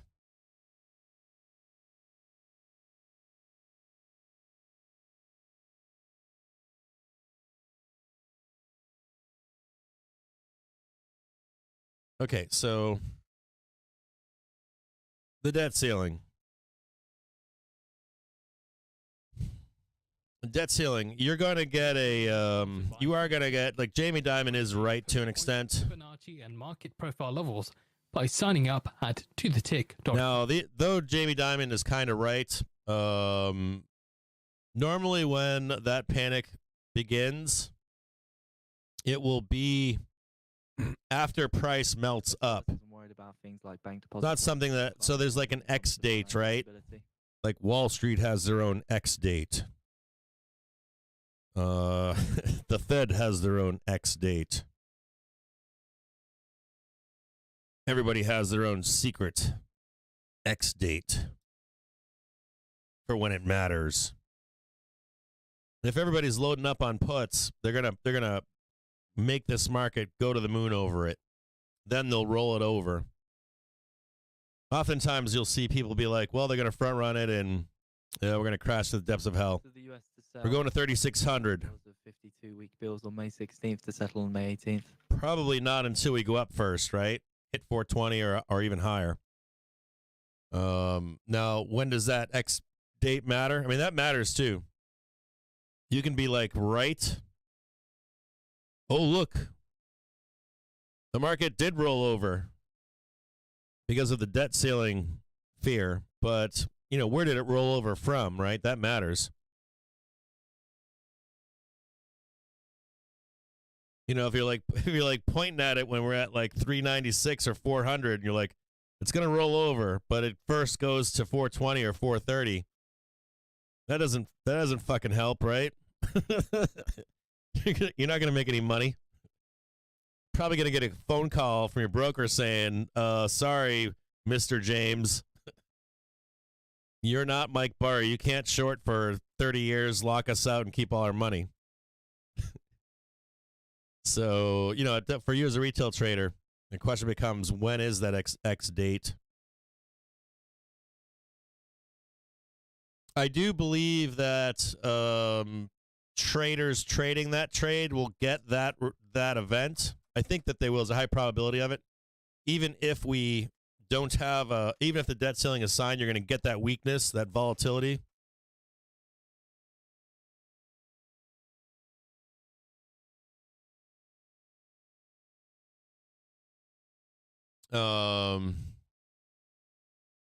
Sweet. I'm going to get a fill here in just a second and get out of this. Doing good today. It's 2 good trades. About to get a fill right now. It's a good day today, making money.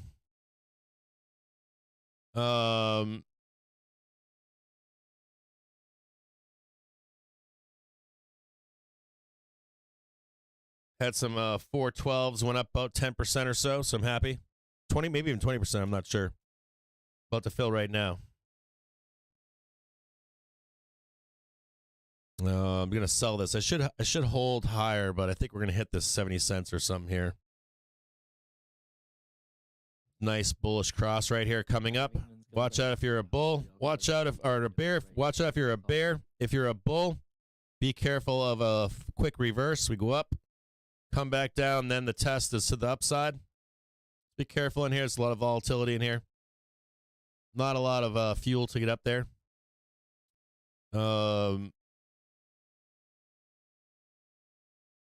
So on the debt ceiling limit, even if they pass a bill, there's likely going to get there's going to be some print off of it, some volatility print off of it. So positioning matters. When you take that trade, how long you hold it for. I always recommend on that trade specifically, I've been recommending for the past week a ratio spread. So if it blows up in your face and we go higher and that vol trade doesn't print, you're at least going to not lose money. Pay attention to that. I might have to enter this again, man. If this thing, we are approaching the point when we can get this, if we can get this check here. Rates rest. So right here, we can get this check right here, and we start green barring it up. I'm going to jump in again. It's evidence that allows us to be sure rates can stay on hold.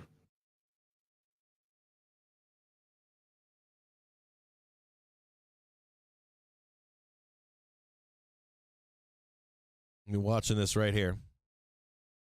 We're getting a bounce right now on the hourly VIX trigger.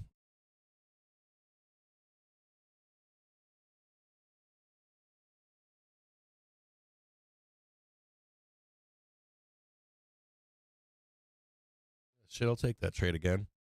I'm watching to see if we can get a liquidation break here, and if it starts to fight its way back up. It like blasts down and then comes back up here. So that volatility trade, I think it works. Like I think you're going to get the volatility trade on the debt ceiling, regardless of what happens. But price is going to matter for you on it.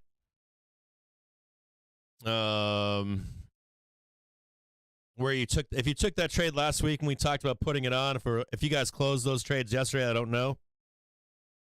If you're still diamond handing that stuff, I like the idea though of the X date being any time from now until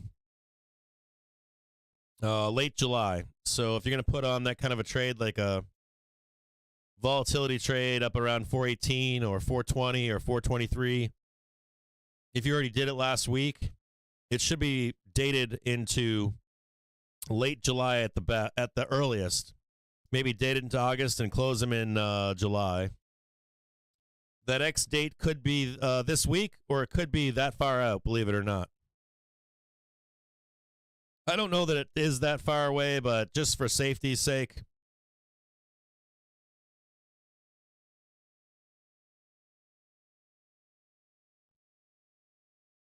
There is one more risk to the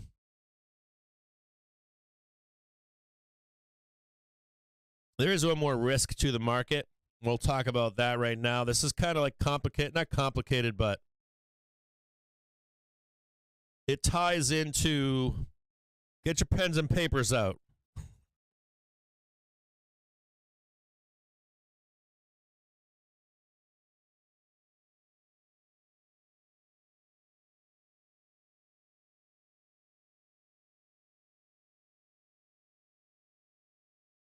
Get your pens and papers out.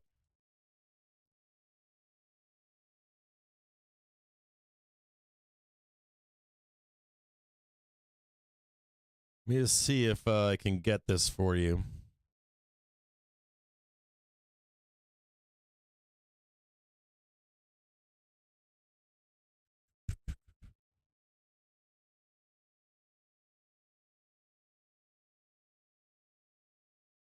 There it is. Just so you don't think I'm just talking shit out of my ass. I don't always show you guys everything, but I'm going to post it here. This is an article from the whitehouse.gov. So it's like official. It's not just some guy on FinTwit blasting you up with a bunch of bullshit. Open this link into another to a tab and keep it and read it tonight or something like that so you can consume it. Some of you probably already read this, but some of you probably didn't. I'm going to give you an idea of this, okay?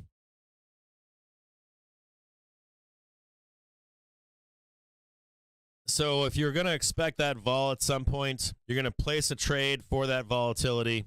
Usually, like, even if it doesn't happen, we'll do it anyways, right? If like a bank is put, like if Jamie Dimon's positioned for it, he's at least going to get his money back, right?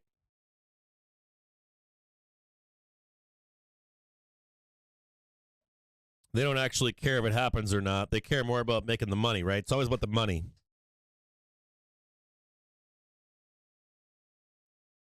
So I'm still flat right now. I'm watching this. I want to see this white line cross the red line.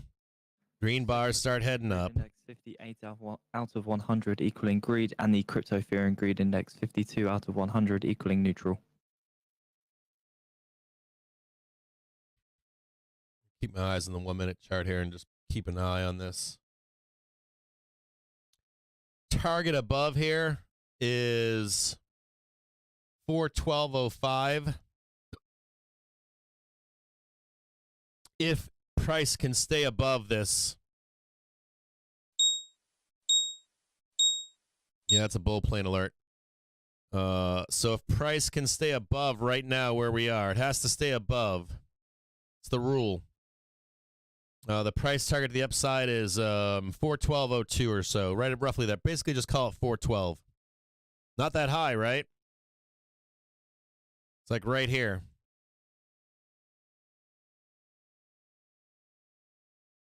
If it breaks above 412, we're going to squeeze. So your target right now is, believe it or not, just 412. If at any point we break above 412, we're going to go and close those gaps up there. So if we're able to break up here and then hold this 412, the next move up is right there. If we can't hold this, we will roll back down and see that hourly trigger down there.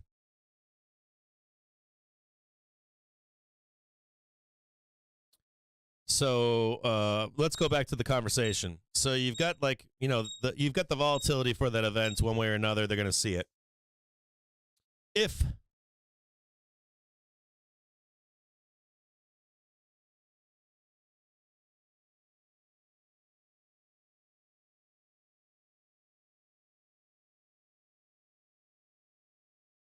Hold on a second here.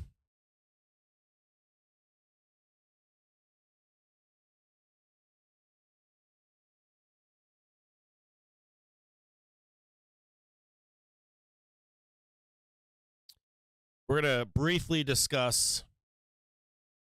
I can't believe we're discussing this.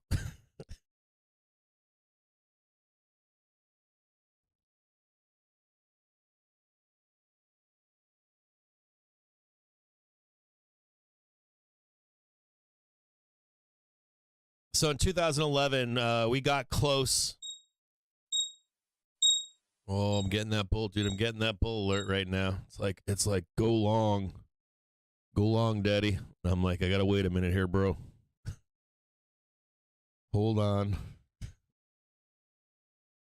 It's like the alert's telling me it's like just go long right now. Buy zero dates. So Francis, President Macron says new tax credit measure is expected to have over time return on investment of 20 billion euros. It's like begging me to buy this for this rip facer right here. Or right here, actually. Too high. This stream is sponsored by TickStrike. Like right here. TickStrike allows you to actually hear order flow in futures, forex, and stock instruments. Get a free trial at tickstrike.com. Oh, there it is. There's the green bars. And they don't want to pay 412 here either. They're like, 412, they're like, it's 55 cents, bro. We're only going to give you 4 pennies on this. We're only going to 60 cents, bro. So, 2011, the Standard & Poor's downgraded the U.S.'s credit rating. That's when we saw the big rollover in the market. Yeah, we got close, right? In 2011. I can't believe this part I'm going to talk to you about, but that link that I gave you was, I know there's people out there that are like, yeah, there's militant senators out there that would like nothing more than to see all this doom and gloom take place, right? Debt ceiling, not an agreement not to be reached, and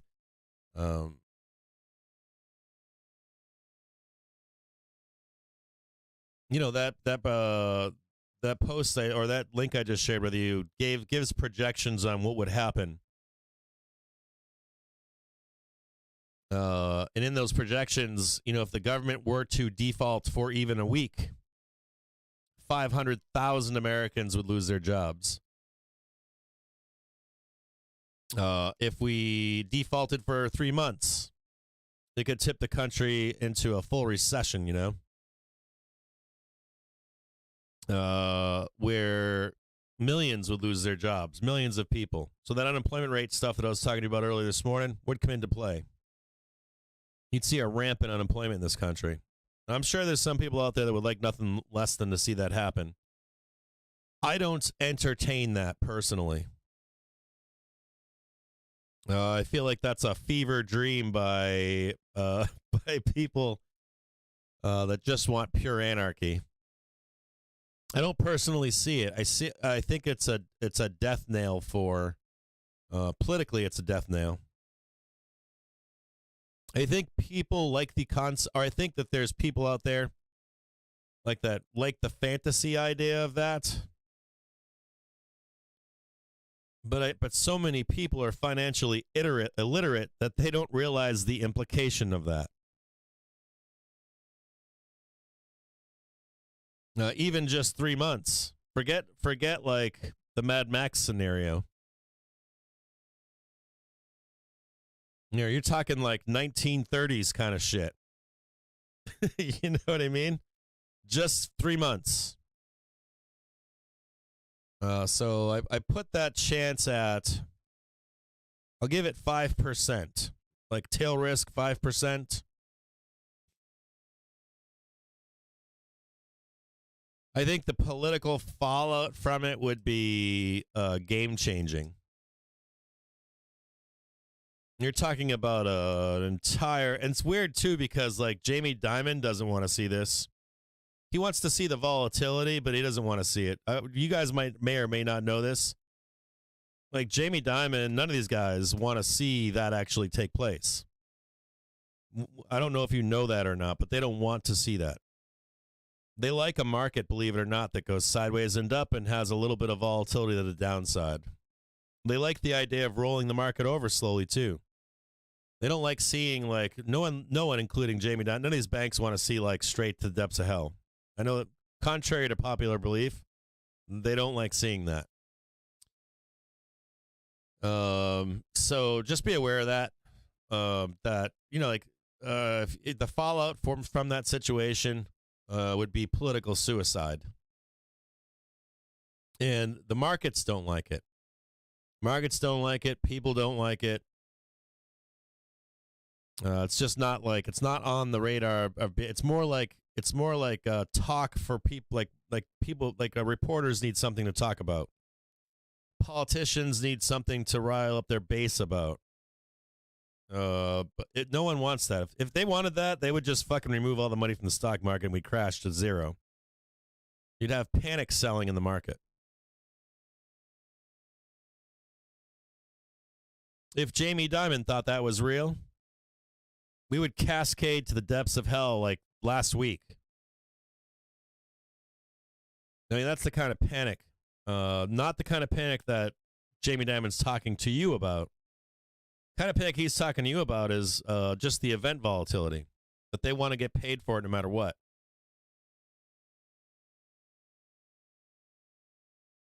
And I'm sure behind closed doors, everybody knows.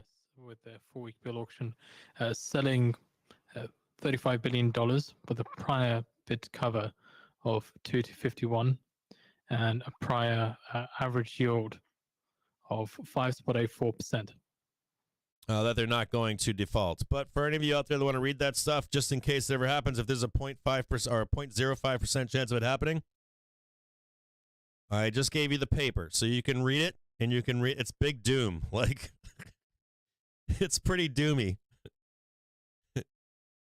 But you at least have the data in case it ever happened. If there was that 0.05% chance that it happened and it actually happened, then there it is. I gave it to you. If you didn't already have it, you have it now. I mean, that's like worse than COVID. Basically.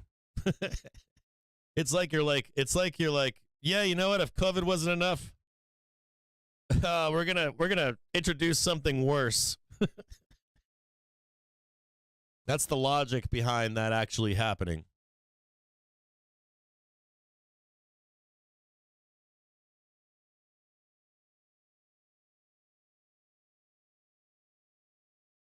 Yeah, it's fever dreaming. Yeah, there will be panic selling. I agree with you, Moog. Like, I agree that there will be panic selling and that. Like, they're going to get paid on that. Price matters, though, where that is. How you structure that trade matters. What that X date is matters. What the X date is for everybody. I was thinking, like, a couple months ago, I was talking to you guys about this, and they were like, oh, it's going to happen in early June, mid-June. And my posit was, well, then that means everybody knows to sell June, right? 2011, that's when it happened, I think, too. So do they wait an extra week, or do they front run it? I doubt they do it right at the same time this time. It's never at the same time, right? It can't be that obvious. Oh. Time is it right now? 11:22. We just got a new low here at 11:21. Bulls must get a new high by 11:30.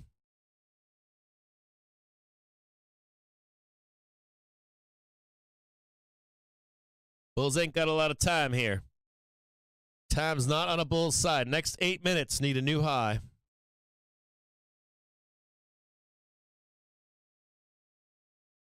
You know, if the Fed's already doing their job, I mean, if the Fed's doing their job, like, you've got these systems in place to do their job, and then you're going to be like, hey, like, you're going to have, like, someone in the back room somewhere going, hello, Mr. Powell. We're about to, did you do your job? No, we're going to do it for you. You know, we have that saying about the Fed. going overboard, right? Whether they're putting money in the market or taking money out of the market, this isn't even overboard. This would be like nuking. What was the point of even tightening? We could have just waited for the debt ceiling. It wouldn't have mattered where we were. If we default in the debt, we should have just ran this shit up another 5,000 points. And waited to default in the debt. If that was the plan. I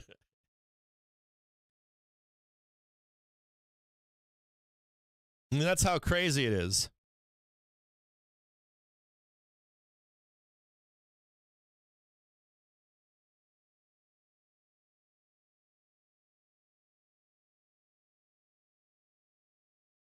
Yeah, the shutdowns can have an impact as well.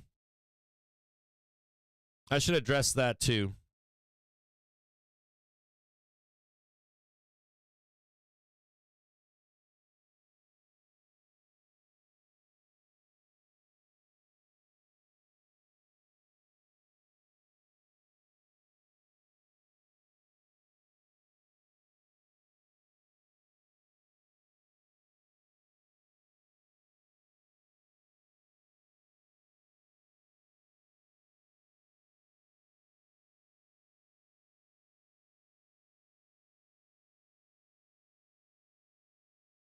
Just grinding sideways right now. I don't want to see. We got the Bulls have 5 more minutes. They have to get a new high here. 11:15. No new high for the Bulls. Starting to turn bearish right now. 5 more minutes for the Bulls.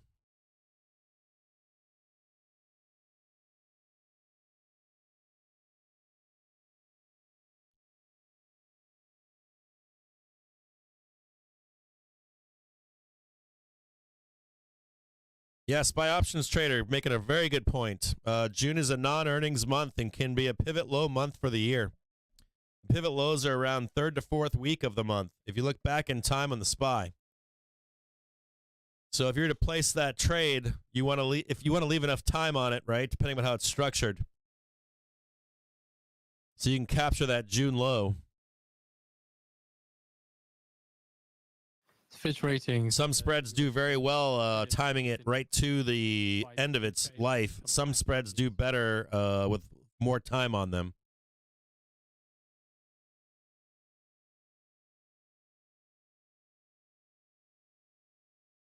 Yeah, I agree, Damien. Like I'm not on that train. Like I can't be on that train. I agree with you, Damien. Like it's. This stream is sponsored by To The Tick. Get free daily I want you to know that this stream is not sponsored by To The Tick.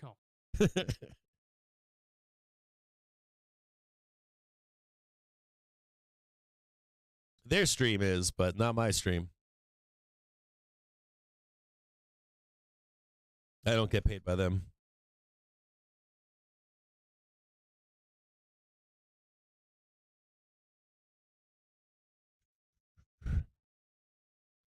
It's like a moving target. Right now, it's June 1st is the likely target. It's a moving target. Not only that, though, they can extend it. They can extend it into September. 3-4 minutes of it till we get the 4-week bill auction with a prior bid cover of 2 to 51 and a prior high rate of 5.84%.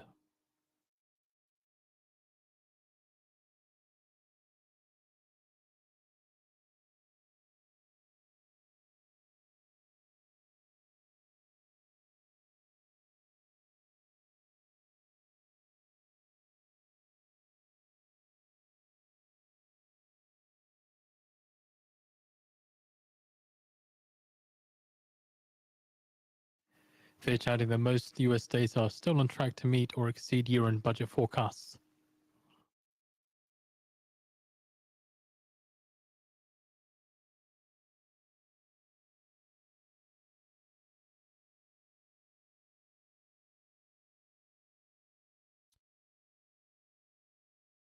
We've got the Euro close coming up right now, baby. Burr.exe, hopefully.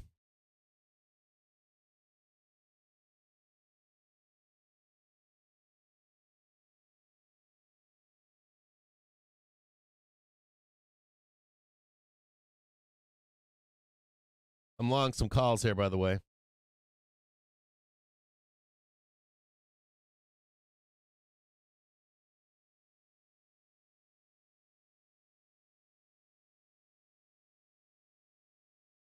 I'm in for 52 cents on 412C. See if we can get this euro close money going.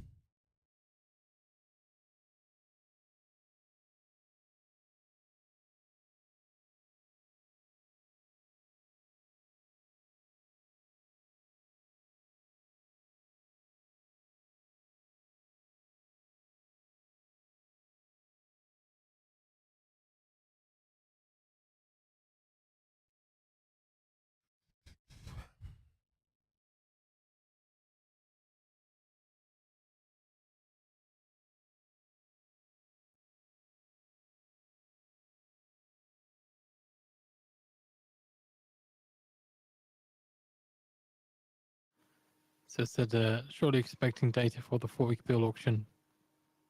I'll be leading with a bit of cover. 1 more minute left here.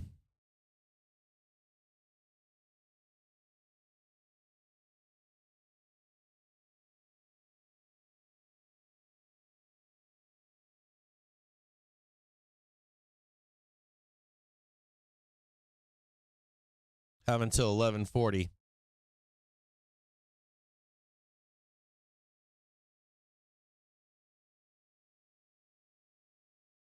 About 10 minutes of this usually.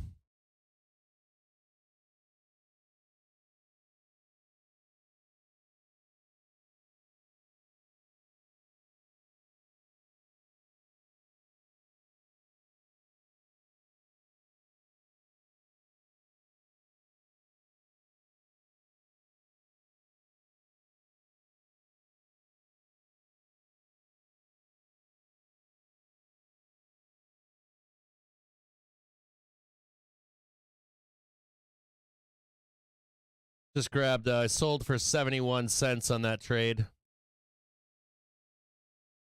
Nice trade.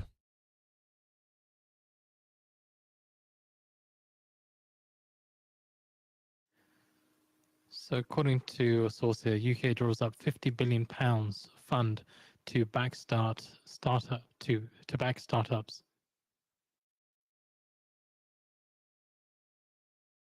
412C is now trading 73 cents. They were 52 just a moment ago. Now trading 74 cents.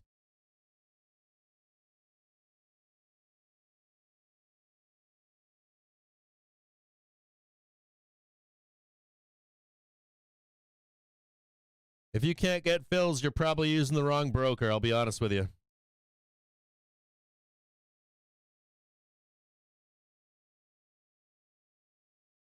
If you can't call your broker, don't use him. You should be able to pick up the phone and have someone on the phone and say, I got a problem. Not only that, if you have any problems like with trades, executing, not executing, any kind of technical difficulties, Already come through. it's 2 things here I want to tell you. If you have any technical difficulties, you should be able to call your broker and say, hey, this fucked up on this. I need my money back, believe it or not. And they'll give it back to you. Not, you know, you can't abuse that shit, but like once a year, once every 3 years, you're like, hey man, this shit wasn't working. The interface on my platform wasn't working. I'm hitting the fucking sell button and it's not working, or the buy button or whatever. Not the buy button. They're gonna give you money that you could have gained, but you can be like, hey, I bought something at 50 cents and I went up to 75 and trying to fucking sell, or it went down to 25 and I'm trying to hit the sell and it's not registering. Like it's not, like it'll, sometimes you'll see like it'll make fucked up noises. Sometimes it'll log that shit, but if you don't abuse it and be like, hey man, I spent a lot of money here, they'll accommodate you. So if you can't call your broker and get someone on the phone immediately, that's a bad sign. Number 2, if you're putting some size on a lot, The 4-week bill auction indirect bid 43.3% with a direct bid of 5.2%. don't tell people this.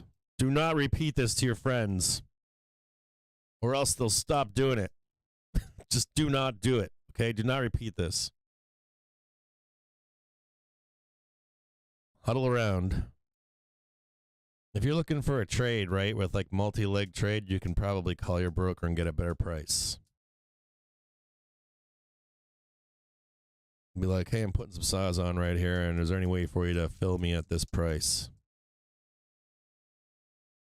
That's like if you're placing a trade once a week or once a month or something like that. Sometimes they won't, but the good broker will, especially if you're doing business over time with them.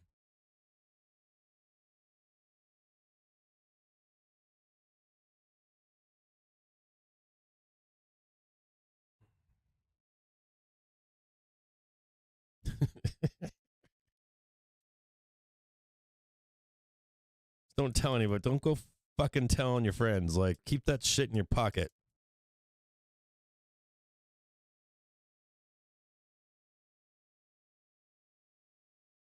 Nobody cares about internet cool. Just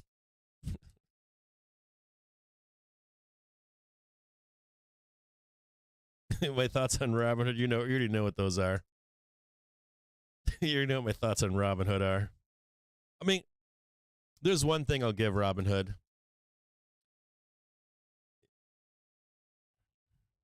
It's a way for it's a I mean, this is what frustrates me is that they do a really good job of introducing someone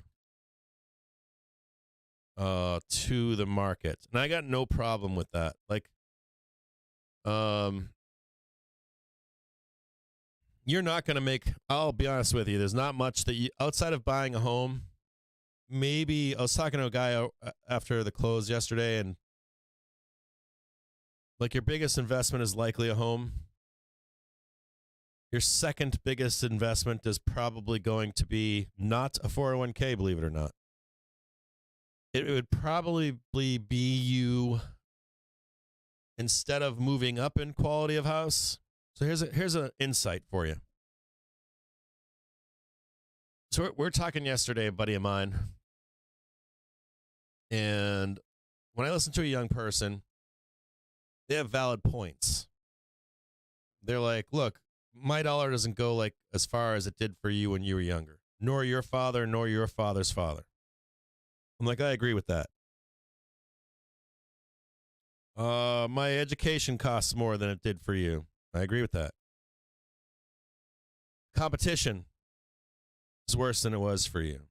I agree with that. Insurance, medical, all the costs, all the bullshit that all the like scheming to get every dollar out of you. This is from the government down to companies.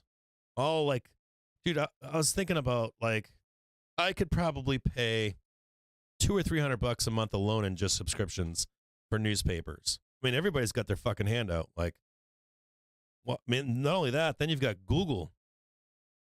Like, just pushes. Like, here, you want to read Google News? Well, fuck you too. Every single link is to a paid subscription. So like, there's a grift. Everything's a fucking grift out there. Everything you do is a grift, right? So when a young person tells me like, I'm getting fucked sideways, I'm like, yeah, I agree. You are getting fucked sideways.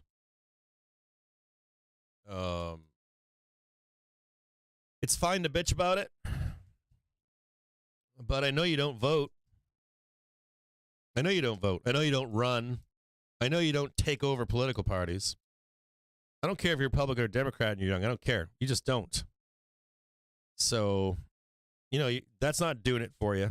You could spend your entire young adulthood bitching. And the bitch is valid. But you could spend your entire, 20s, 30s just bitching about it. You could even go bitch about it and vote, and nothing changes for you. Now, you can do all that. But if you do all that and don't do something about it for yourself, nobody else is going to do it for you. So you can still do that shit. You can vote. You can try to make a change. You can cry on Reddit, whatever you want to do. But the truth is that you will wake up 2 decades later and you'll have nothing. Or you're going to pay too much for a house. You're going to be a slave to a wage. And if you get hurt and sick, you're going to lose everything eventually. So you're fucked anyways, right? So my point here to you is,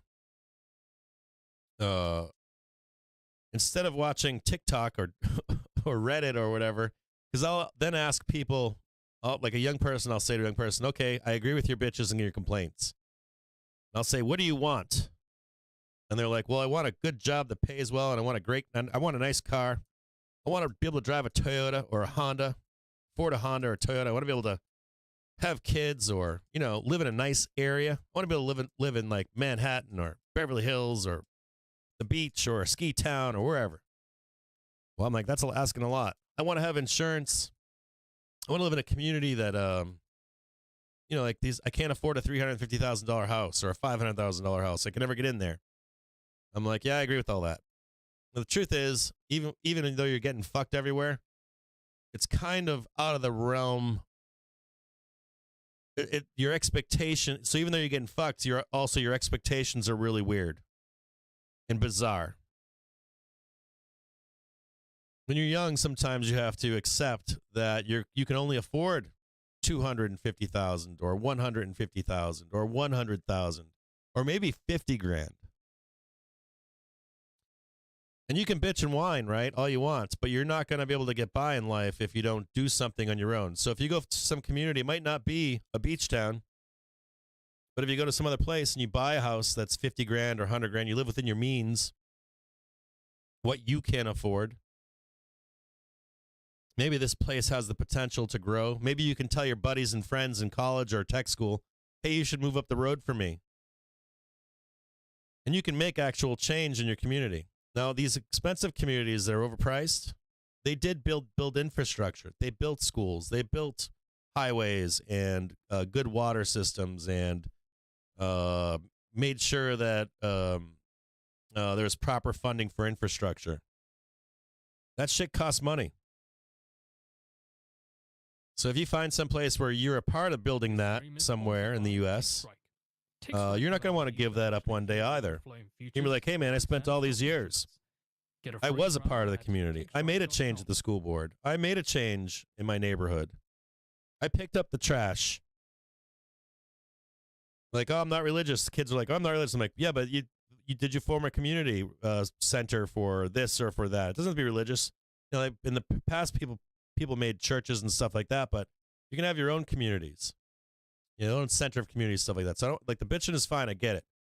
But there's an opportunity here for you to live within your means. And the key point behind this, the reason I'm saying this is because no matter what your financial situation is, no matter what your background is, like I went to high school, I sucked at it, or I wanted to be a plumber, or I wanted to be this or that. Oh yeah, baby, give me a squeeze. Key point here is that they tagged that 412 almost to the pin. Look at that. 411.96. Tagged it. 4 cents off. Do we get 412 flat?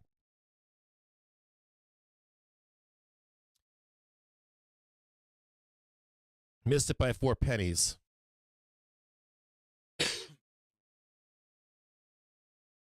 Next target above, 412.10. Right up here.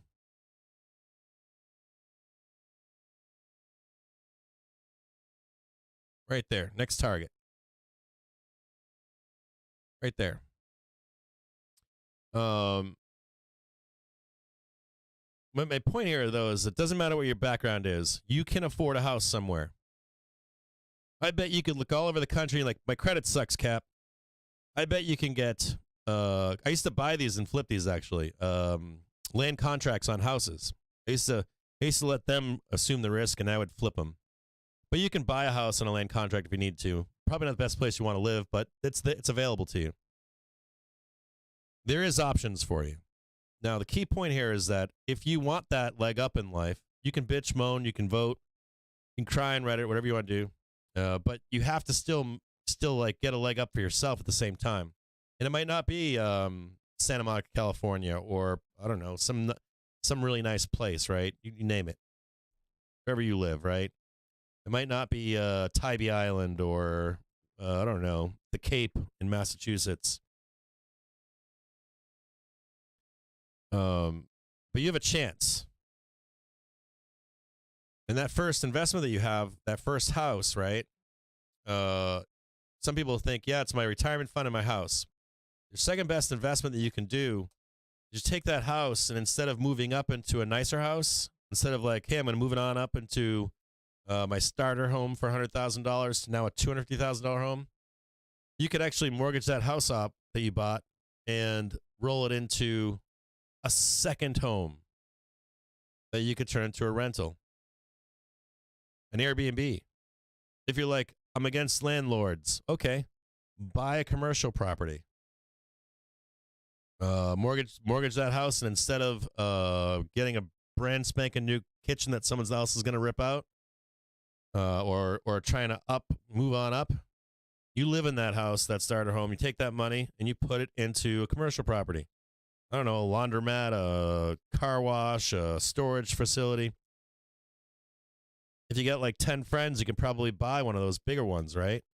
Be like, hey, we're going to pool all our money and we're going to buy one of these things. That's probably your second biggest investment you can make in life. You know, and all that hard work will eventually help you to pay down bad debt, take on good debt that pays you back. Like if you have a job and you're paying off your mortgage, if you lose your job, your mortgage can't pay for your mortgage, right? If you've got a mortgage and you're paying it down with your job, and then you can take the equity in your home and roll it into a commercial building, someone else is now paying your mortgage. Does that make sense? In building you equity, and you're not doing all the hard work for it. You already broke your ass to get the benefit of that. And the shocker about this too is you can be living it up in a nice community, but if you go buy a house that's $150,000 or $250,000 or $50,000 or $100,000, whatever it is, you actually have more disposable income to do nice things. You can now fly around and spend a week in New York with a bunch of cash. You can go to Mexico. You can go to Europe. You can go wherever you want. Instead of paying that high price to live there, you can go piss away a bunch of money. Fly back to your sleepy bedroom community somewhere.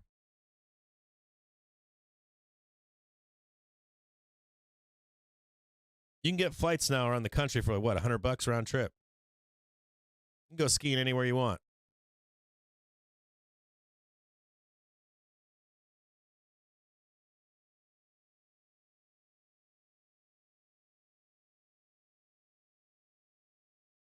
Yeah, I know. I get it, Joe.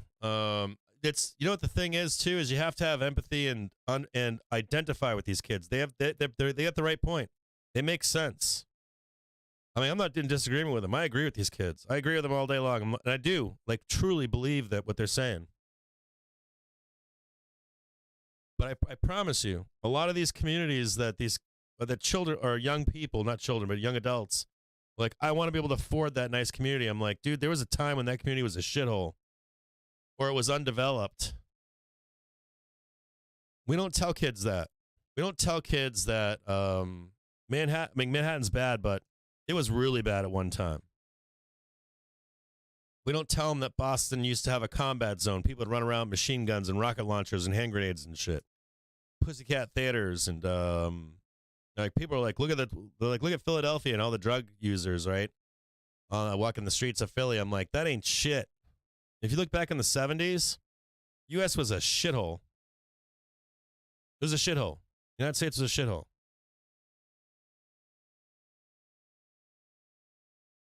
Bigger shithole than it is now.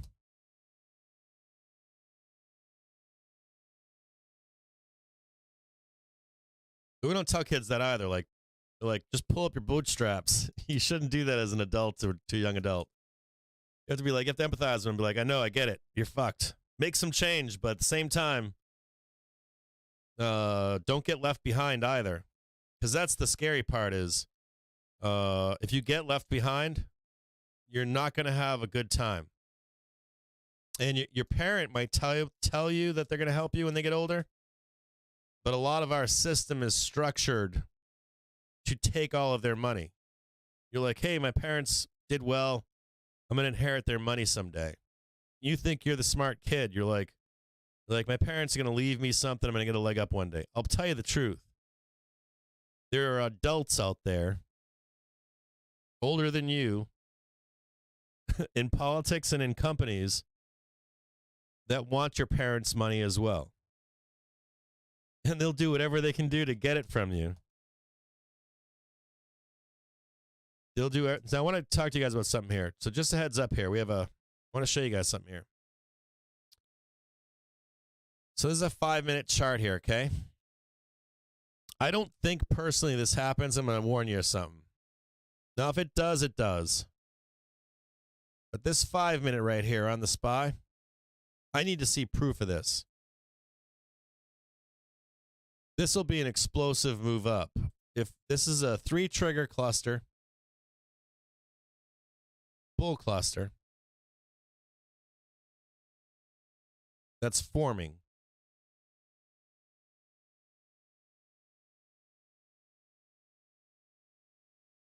To the upside. And I assure you that there is a hedge fund out there probably watching this program right now. Because we know some hedge funders watch this program. We actually know that. But they don't want to see this here.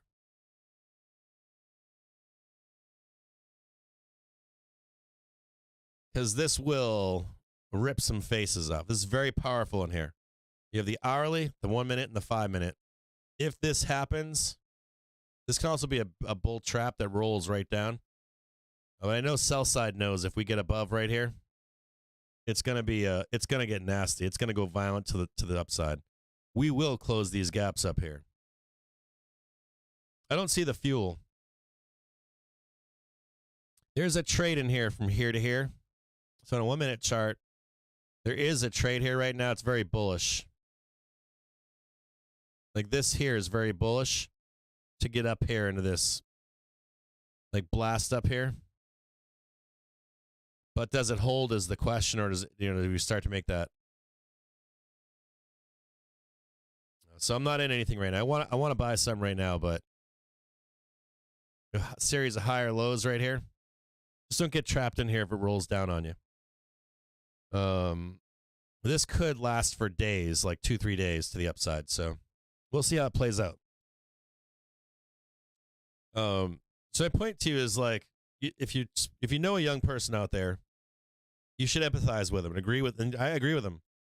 Give them the tools to make things better for themselves, but at the same time, don't let them get left behind either, because in like a decade or two will pass and they get left behind. They have nothing to have when they get older.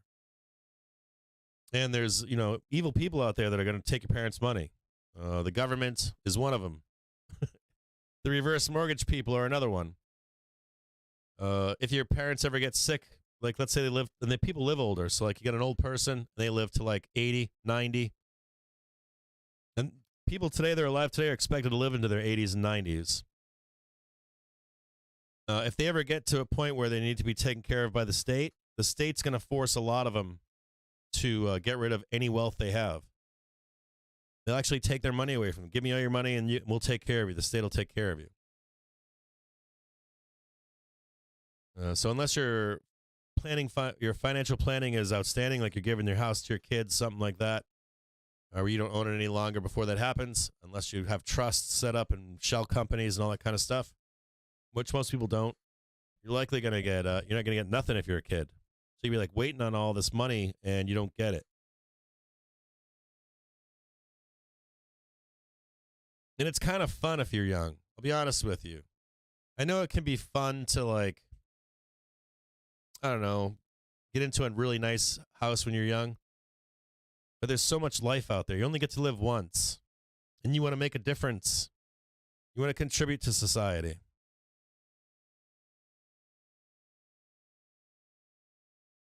You want to make a better place. Not you, but it's not a bad thing to be that person. Make your mark in this world. Not just assume someone else's mark in this world.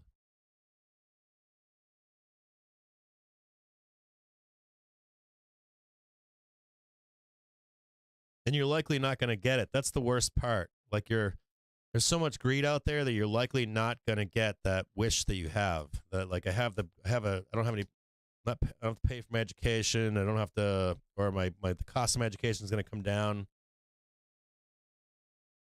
My taxes are going to come down. Housing will become affordable. My insurance is going to come down. Dude, like the Elon Musks of the world out there, everything is a service now, and you're going to like it. And you're being trained right now to like it. I was shocked. I was reading a Reddit forum, and people were like, I kind of like paying for a service. You get like a decade or two of that, and people won't even see it coming. You're just going to be a slave to the grind, man, and they're going to refine it on you. They have psychologists that work on this. They have scientists that work on this. These are people that are very intelligent that will do everything to strip you of every dime and dollar that you make and make you a slave to that corporate environment.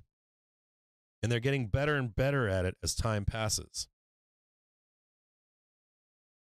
That is the goal. Take all your money and use you until you are worthless. And they're getting really good at it.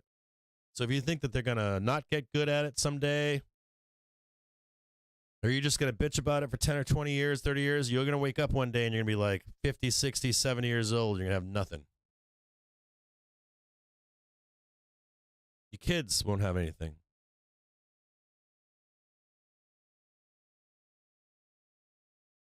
And you'll like it.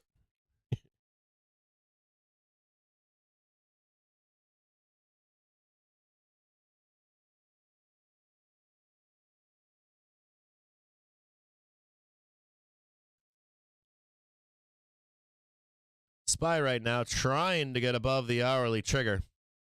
See if I can show you guys this on give you another view of this. Let's do a little quick market update here because I'm sure bulls think we're going up here. We're going to blast higher. At 11:30 we got a new high, it looks like. Got another new high at 11:44. Bulls have another 5 minutes to get a new high here. This is the exact same thing that happened down here. Wait to see something.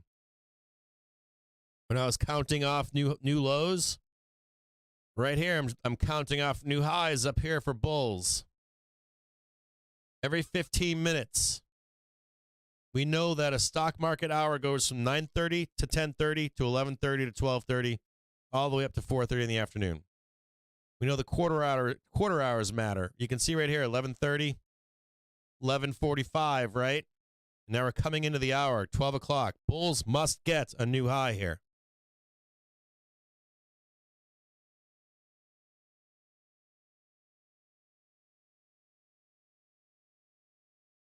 Come on, bulls. Saying that right now. This is a 1 minute day trader chart. Just like the VIX earlier, right?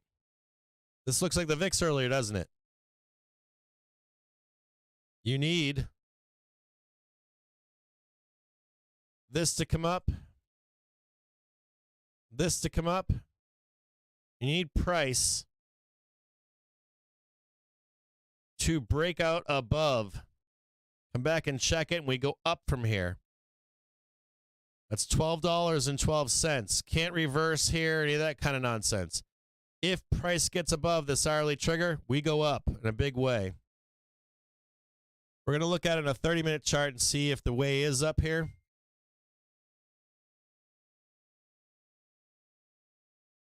Indecisive right now. The 5 minute says yes. 5 minutes says we're going up here. I just don't know how long it lasts.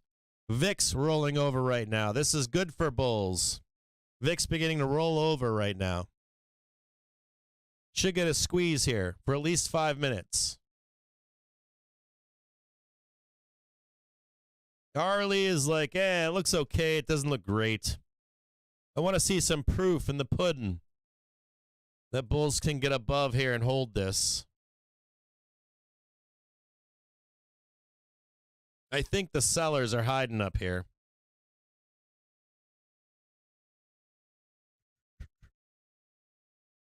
There's a 1 minute chart right now we're on. Maybe I can catch a liquidation break here.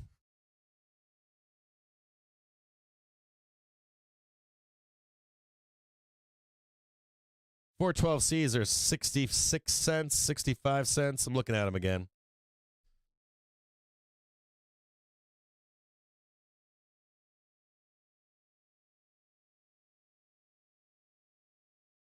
Yeah, I want to see a bloodbath in the VIX to the downside.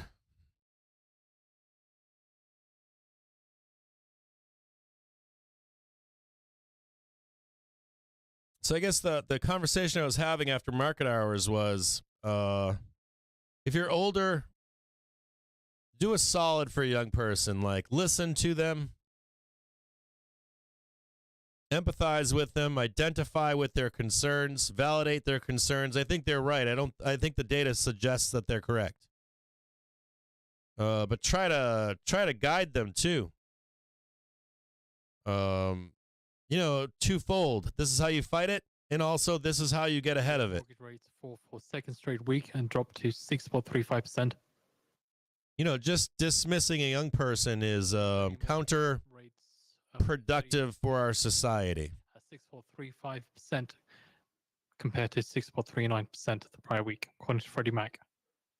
You're trying to be, or you know, if you want to be, a lot of people like pick up your bootstrap shit. Like that's not good enough. Like, especially if you're that person, if you're like, kids are just lazy or kids just expect things. I get that feeling from an adult. But the truth is, if you want to see those kids pick up their bootstraps, you don't just like dismiss them. You say, hey man, let me give you a hand, or let me, you know, like, try to help you to do that, or show you the way that you can get those things. They really do need it. Like, young people need that support. Even if it's just your wisdom that you have as an older person. And maybe they'll have to pass that along to some other kid when they're young. You want your kids or young people that you see, you want them to have, you don't want those kids telling their next generation, pull up your bootstraps because this older person in my life told me, you know, fuck you, pull up bootstraps.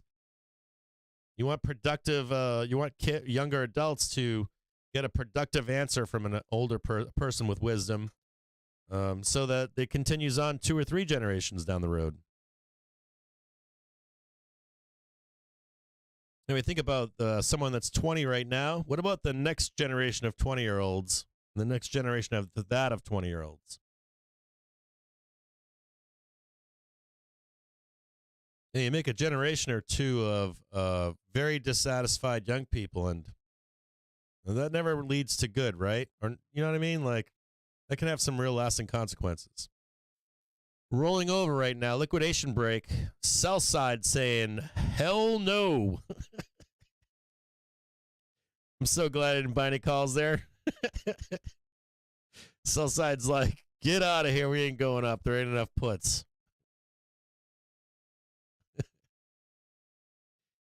Hold on here. Look at that dog shit right there. It's like dog shit wrapped in cat shit right there.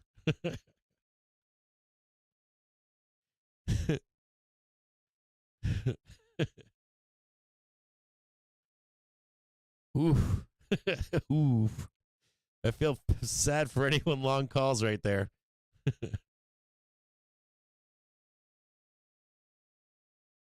Oof, just trapping bulls.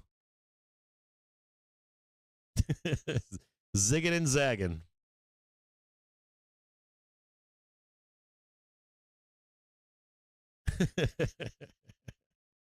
I always hate seeing these traps, man.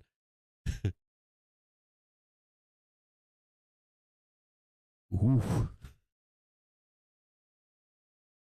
Bears are all fired up right now. They're like, "Oh yeah, baby."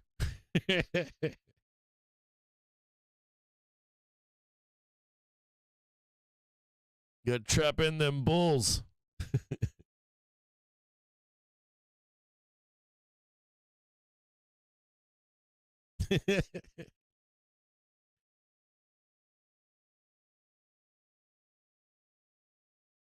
All right, so it's 12:03. Failure to make a new high right there at 12 o'clock. You see up here, we had a failure to make a new high here, just so you can see it. That's where the high was right there. No high right here. Bears are going to take over here. They have 15 minutes here.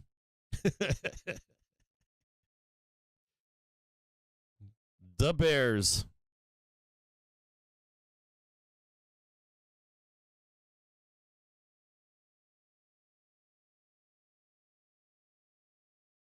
Chop Fest, baby.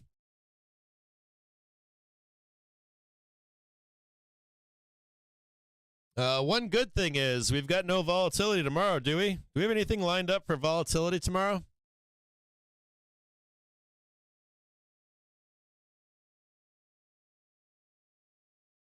Is anybody out there? Can anybody tell me if we have any volatility lined up for tomorrow? Any real volatility?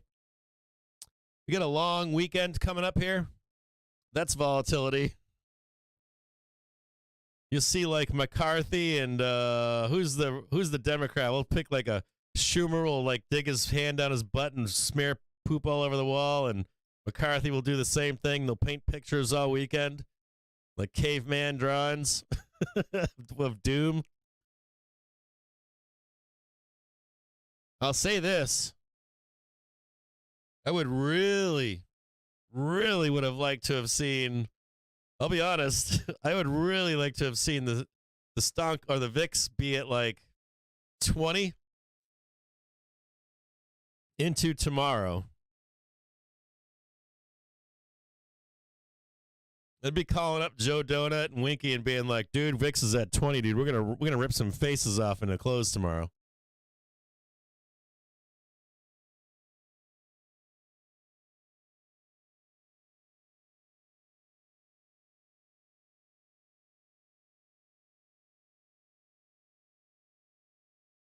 Like, kill the VIX on a Friday. I always love killing the VIX on a Friday if we've been bleeding out all week long.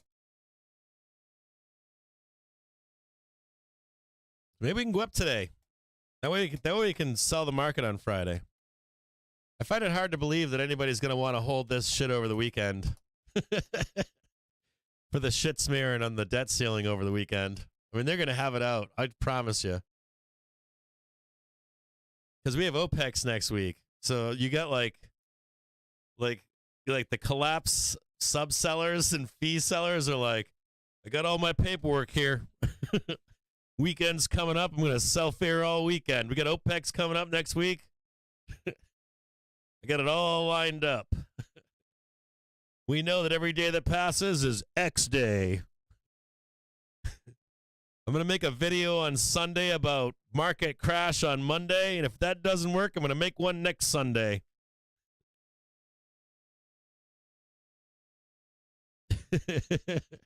Sunday, Sunday, Sunday.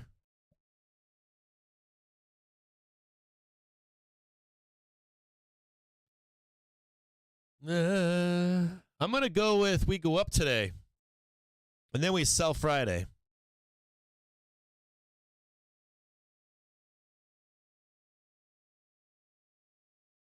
That's my best guess. Because we haven't been able to sell the freaking market, we're going to go up today. We'll sell Friday. We'll sell Doom all Friday, Monday, in the next week.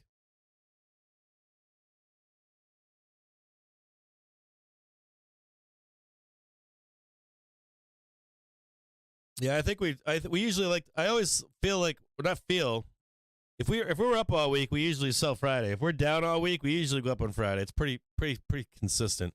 Next week we got some cool stuff. Oh shoot, I got to go over something with you guys. I almost forgot.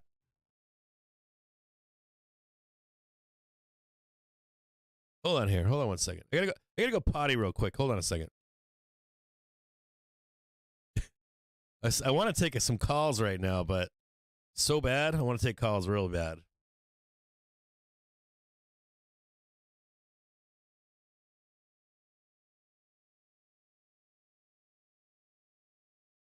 I'll be right back. Give me a second.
All right, I'm back.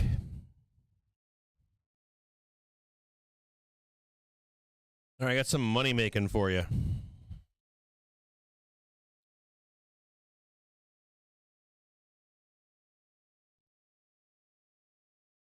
Pull my hair off my ears here to put these headphones on. Okay, I got some cool stuff for you. This is money making stuff.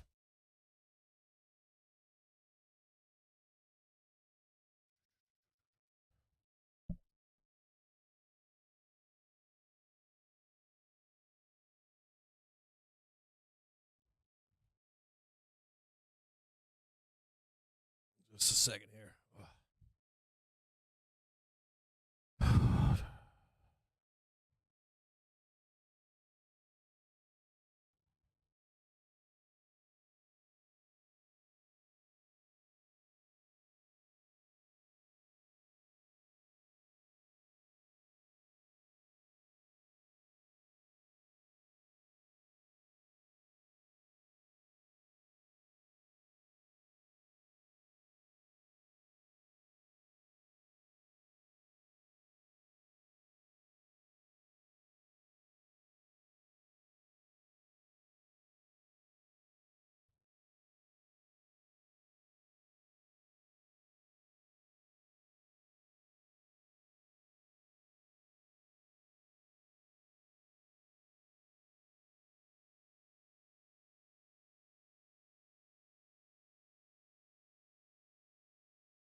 I don't know if you guys know this or not.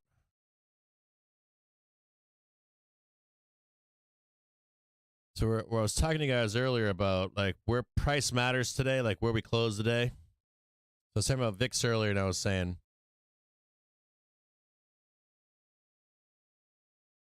I would really like to see us like sell into Thursday, get the VIX up to 20 so that Friday's an up day, right? And normally Thursdays are an up day. Generally speaking, they are. If Thursday is not an up day, generally speaking, Friday is. So if we don't see it today, I'm going to give you guys a gift today, okay? Pay attention closely. So price right now is at 411.57. Let's look on May 12th.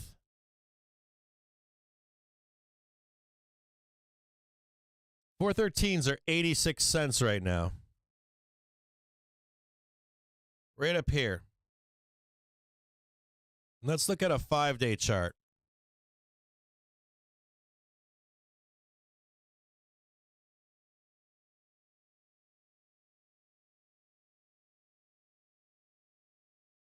Why is that not showing? I don't know why that's not showing. I drew this in on another chart already this morning. Before even open. That's odd. Whatever, we'll just draw this here.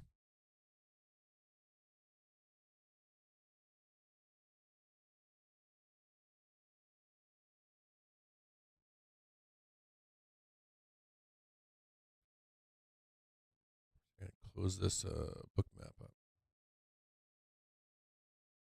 Keep your eyes right here.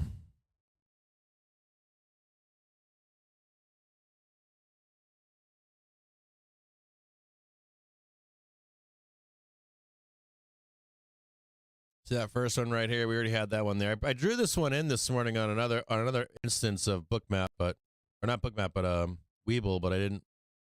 I drew it up here. I actually had it more symmetrical with this one here. This wasn't here when I drew it, so if we don't get an update on Thursday, okay, so ready? Thursdays are normally up days. If Thursday is not an up day, Friday usually is. And those same days. Like if you don't get an update on Thursday, so we can sell Friday, we get a down Thursday, we'll typically get an update on Friday. So just keep your eyes on price today. If you go down here at any point, it's probably a kick-ass trade in a Friday close over here somewhere. Just like keep this on your radar here. Any kind of down move here, there's a possibility of having a kick-ass Friday.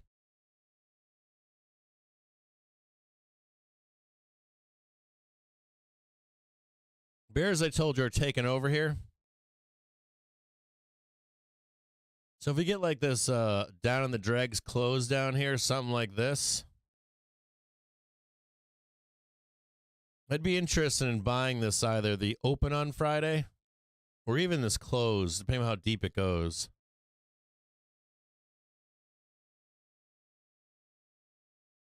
Now, if price holds here, right, and it doesn't go down, let's say that's an invalid.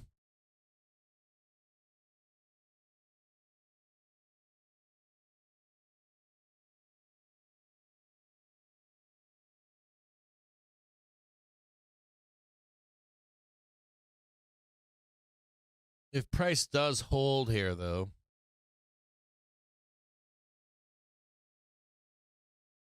there'd be another sweet trade in a Friday to the upside. Tag that 418 or whatever. You know what I'm saying?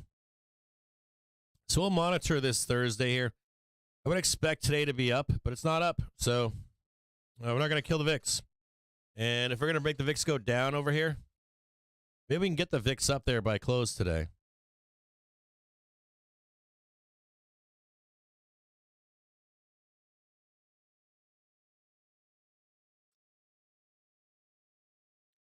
And there's one other thing to say about this. Tech zero dates are on Fridays, right? You get like weeklies on tech underlying tickers during the week. And they're, grinding them out. But then on Fridays, man, zero dates are where it's at. So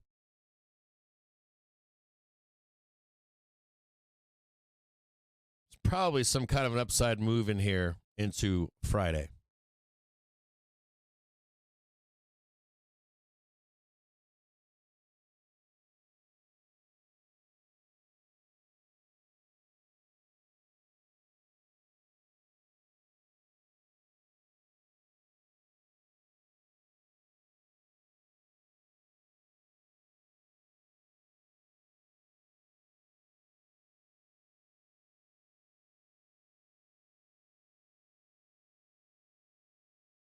Thursday is usually an up day.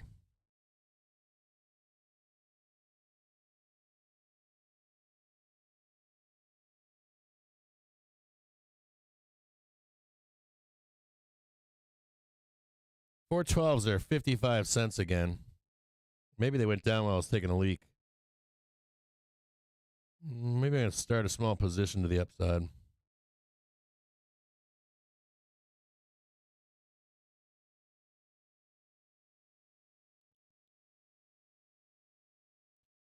I'm going to bet that we either close green today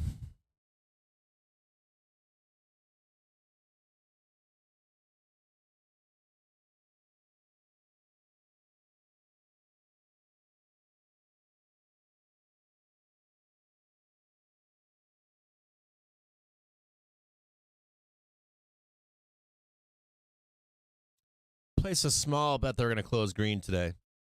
But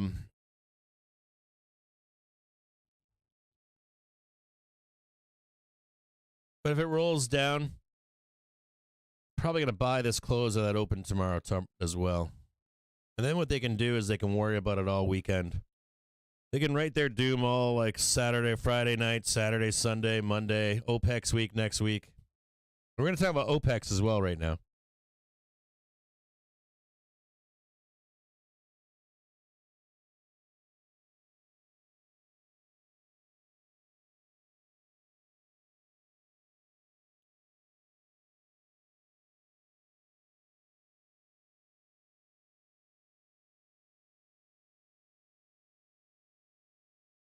Oh, I'm printing money right now.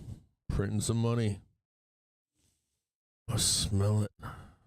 Smell it. I smell it. I smell it. Oh. A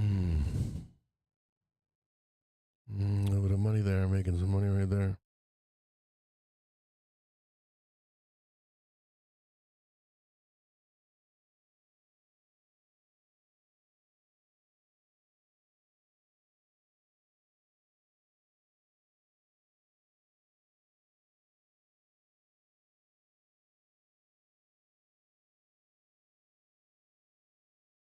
Whoa.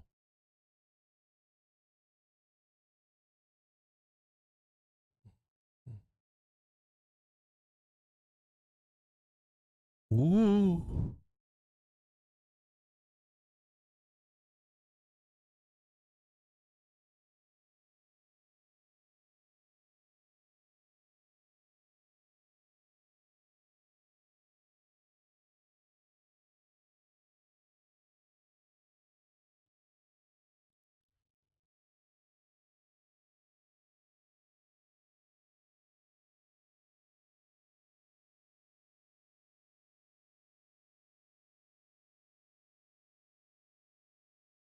I'm going to read to you a piece from a friend of mine.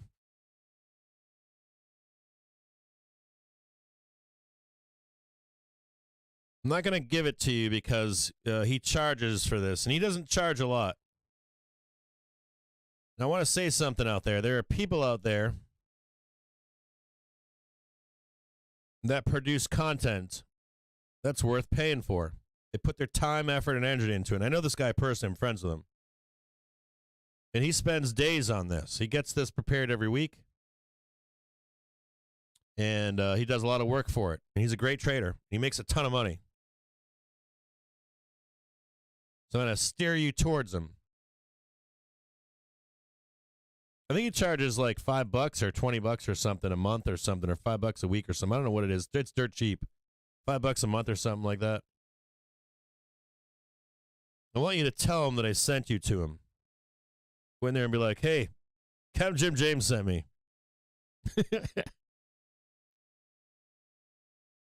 I like this guy a lot. I'm going to post his handle on FinTwit.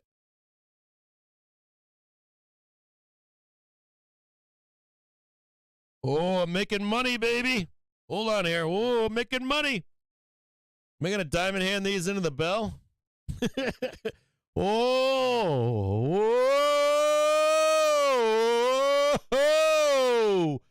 Show me the money, baby!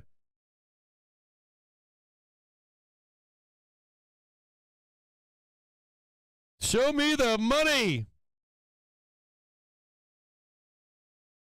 Slam it for me!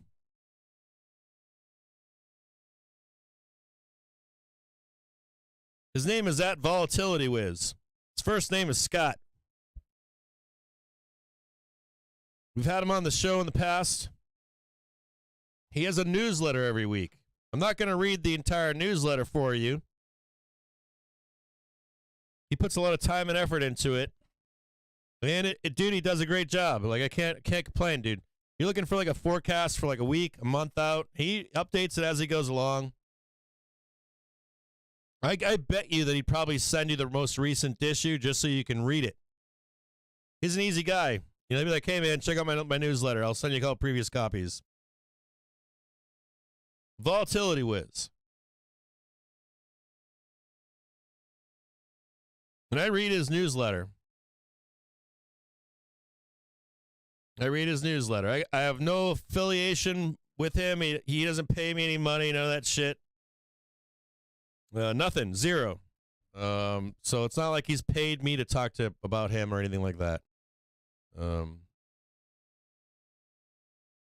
You should check out his newsletter. He doesn't advertise it and talk about it. Not too many people know about it. But talk to him, be like, hey, Captain Jim James sent me, he said that you have a newsletter. I'm serious.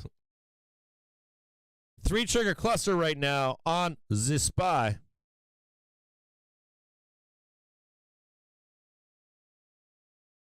Now, he has a piece out from a week or two ago. He says, realized vol purgatory continues as OPEC's earnings season dominates. Preparing for the unclench.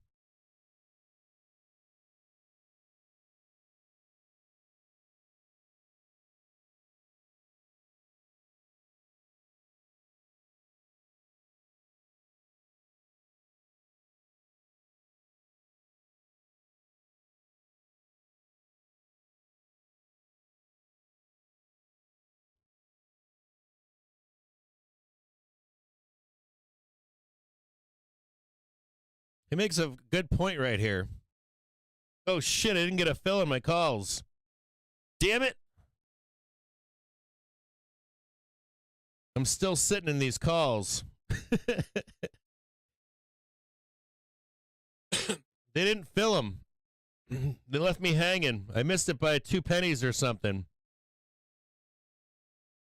I'm still sitting in them. God damn it. I had a sell order on those bad boys up at like 83 cents, and they didn't fill. I tried to tag, see that tag right there? See that yellow line right there? We tagged it to the pin. I tried to make that money right there. I'm kind of flattish. I'm down a couple pennies. So I missed that trade right there pretty big time. Kind of pissing myself. I'm reading something in the background.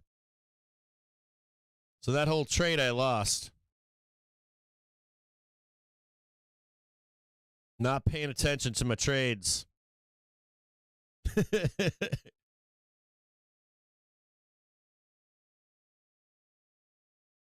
at that. Perfect pin strike. Didn't take the money.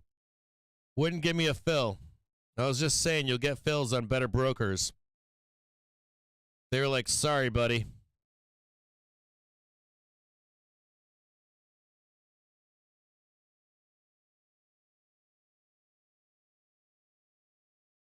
They were like, not so fast.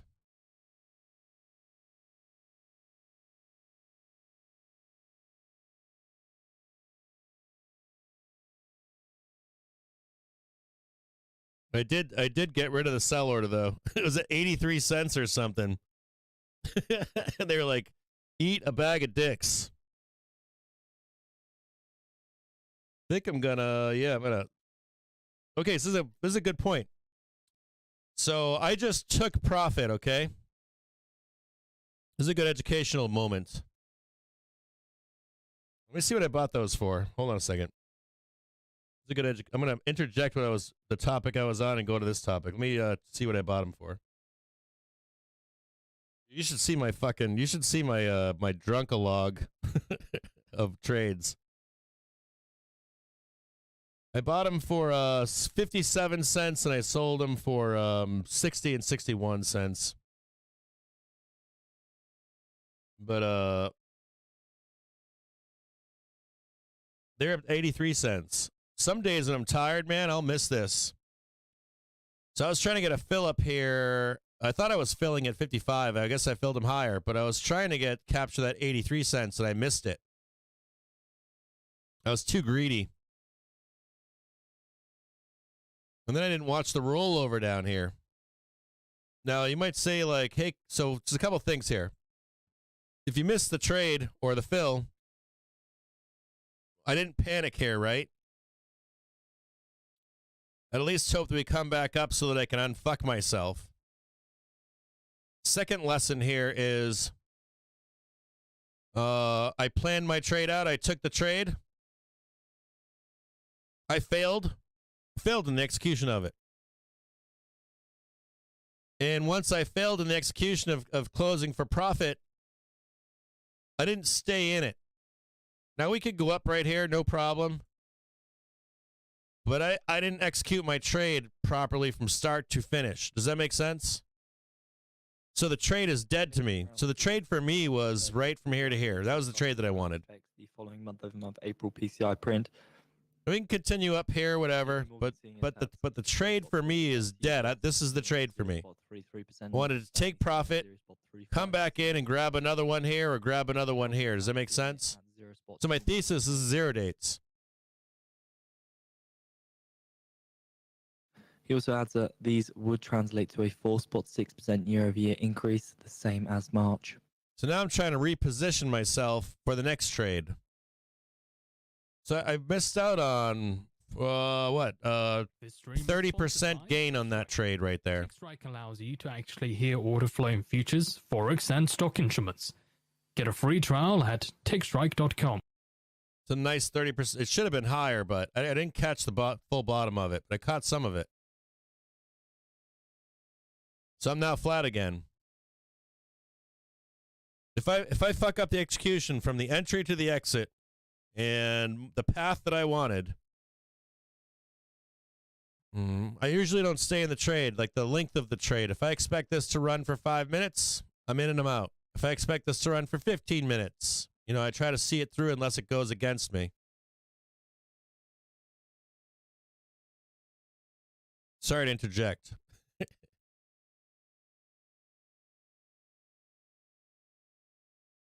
Do the 5-minute chart here. There's a bigger trade, though. There's a bigger trade into tomorrow. Price gets up here, comes back down here, and then continues higher right here. There goes your white line. There goes your red line. Another trade in here. There's a second trade up here.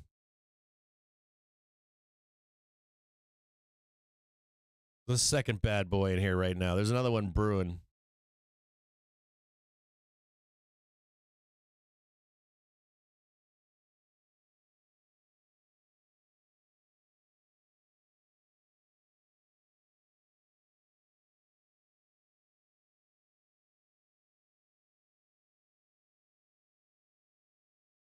Maybe I can get one more liquidation break down here.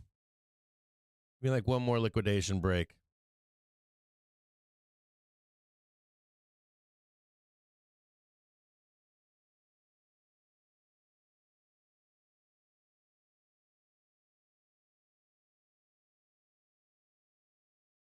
And that VIX is looking so fucking bullish, isn't it, Winky?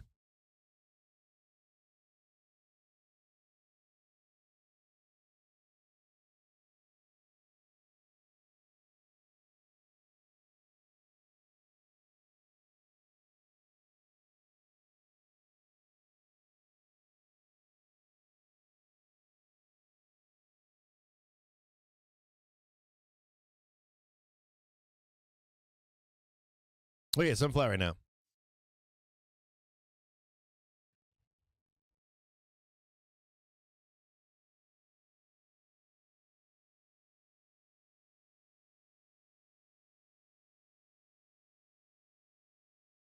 So volatility Wiz is talking about something fascinating here, something we haven't talked about in the program.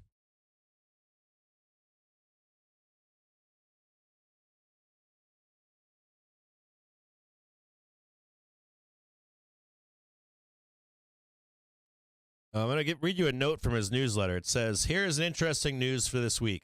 For the donkeys in charge of the debt ceiling debacle. I love Scott. They don't appear to be getting this summer off.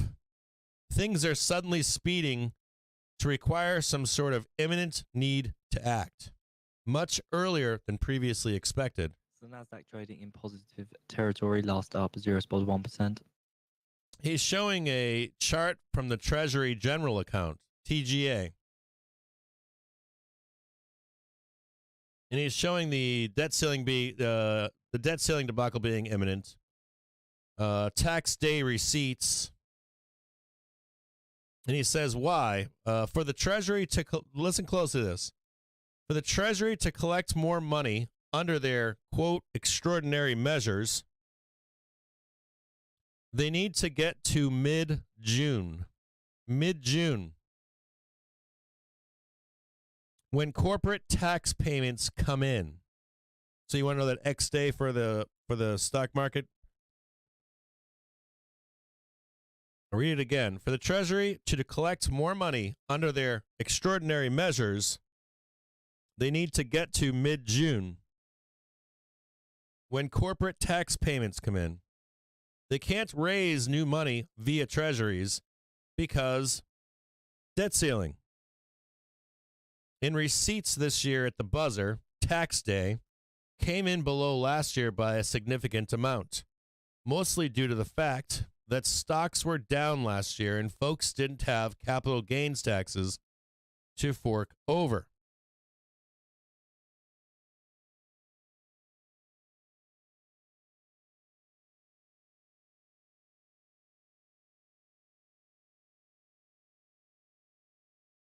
I'm going to post a link that he put into this newsletter.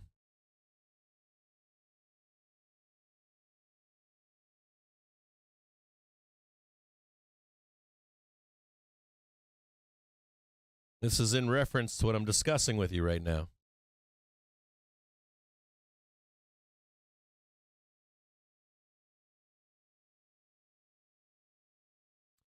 So while markets are having quite the month-long siesta, there hasn't been a minus 1% day in the S&P 500 since March 22nd, and the VIX is plumbing levels from the days of QE, ZERP, and stimulus checks. Someone is putting it all together and making a sizable trade on volatility returning. No, it wasn't 50 Cent, the infamous trader known for buying 50 cent VIX options out of the money when vol is low like it is today. This trader bought, again, the 26 Cs. I believe it's for June 26th. Took down 100,000 contracts of June 26 VIX calls for about 17 million. This trader's simple equation is a treasury account equals 0 plus a current 16 sleepy VIX equals buy vol. So as you've seen in recent notes, I will continue with two types of vol trades. Low to zero cost put diagonals that will benefit from an increase in volatility, and other spreads like flies and calendars that are extremely cheap and have events looming.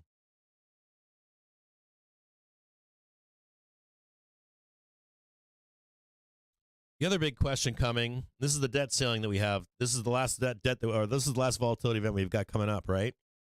The expected future path of the 3-month average Fed funds rate. There's another big question that's coming, whether markets like it or not. The markets expect only one more hike, a cut by September, 2 to 3 by December, and 100 BPS by March 2024. As they say on FinTwit, good luck with that. So if markets want to levitate even higher into the May meeting, Jay might have a surprise in store. I don't expect markets to waltz into that meeting with a VIX 9-day at 14 and VIX 16. That'd be a bit ridiculous in terms of complacency. We know that worked out, right?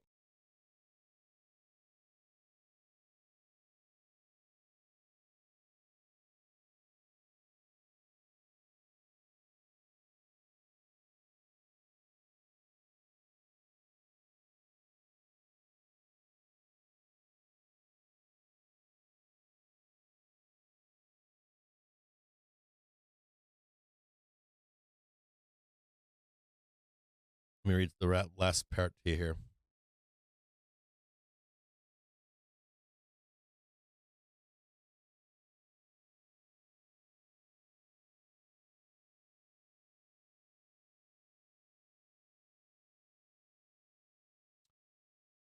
He posits that it's possible that we'll get a kick the can down the road type of event with volatility.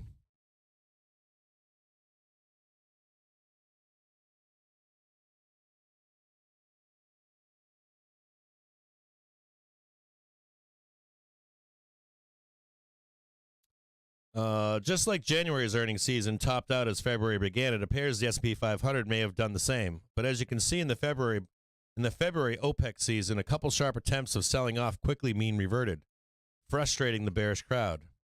For the nth time, being bullish or bearish is a waste of mental energy. I'm market apolitical. It's much easier to earn without a bias built on how things should be. All I really care about is cycles and patterns and volatility. But like February, it's reasonable to speculate on more consolidation absent surprising news. The outlook clearly has and continues to be bad. Ominous omens are out there ad nauseum before, and people are tired of hearing about them. The list is very long. But what has worked for most of the year is still working and probably going to continue to work. Anticipating some volatility when it gets overly quiet, buying it excessively cheap, and selling it when people think things are finally going to break. Of course, doing it in a tightly risk-managed way, in case the shit does actually hit the fan. But like the chart above, once OPEX week dawns, key point here, best to be on guard for a potential unclench once again. We're going to talk about OPEX week. OPEX week is next week.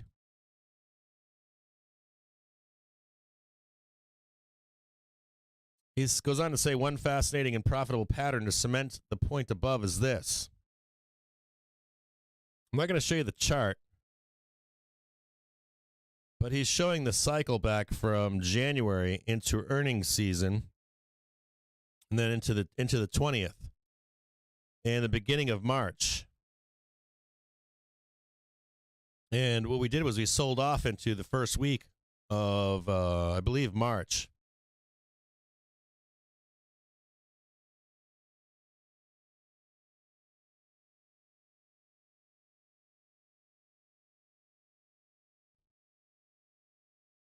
So let's take a look at that on a larger time frame.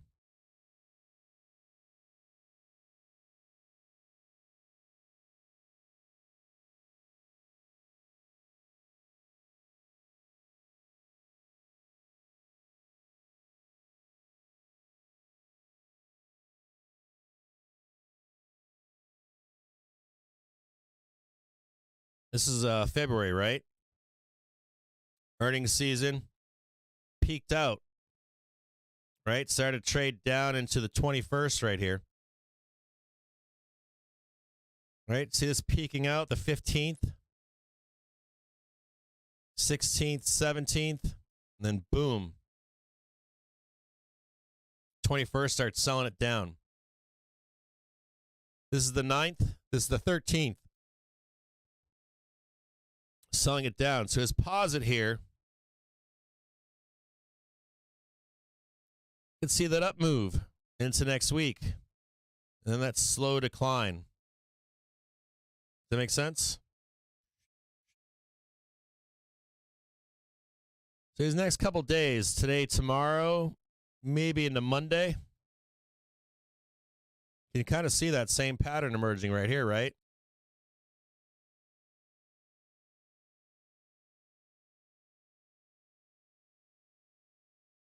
We zigging, we zagging, we zigging, we zagging.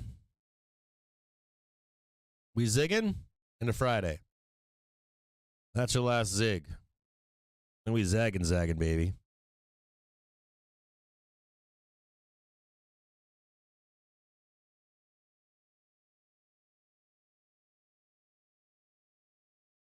So does that posit mean, and we didn't have a green Monday yet, right? Or the green Thursday.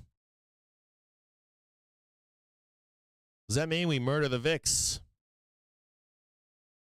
One more time on a Friday. And then into next week, we start that topping rolling process into the end of the week. Hand grenades and horseshoes.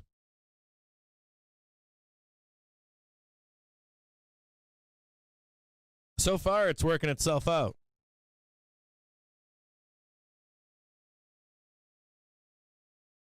So check out at Volatility Wiz on FinTwit. Send him a DM or something, or friend him, and just like on one of his posts, be like, "Hey, Cap, send me. Told me you did a new weekly newsletter. What do you got? You got something that had you at least check it out or something." I know some of you guys pay a ton of money out there for a bunch of services. This guy, he doesn't charge anything. Dirt cheap. Fed bids for 30-year bonds total $5.7 billion. I think this has to do more with, it's not like buy a 0 date right where we are right now. It's maybe a call spread for Friday close in the money. 410, 411, 412 for Friday. If we get a liquidation break, get a call spread for Friday to the upside. Maybe Monday. In case Friday is a down day and they swing it back up on Monday.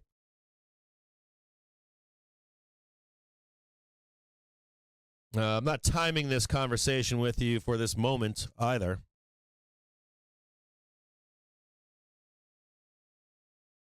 One minute. Hourly starting to break for the Bulls.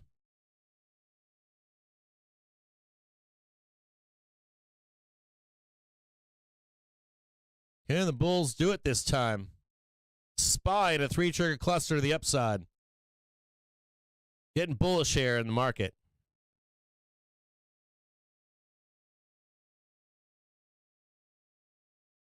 Free money Thursday, baby.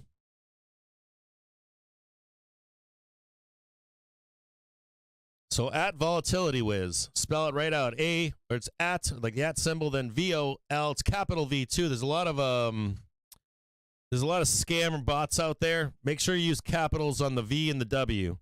VOLATILITY, capital WIZ.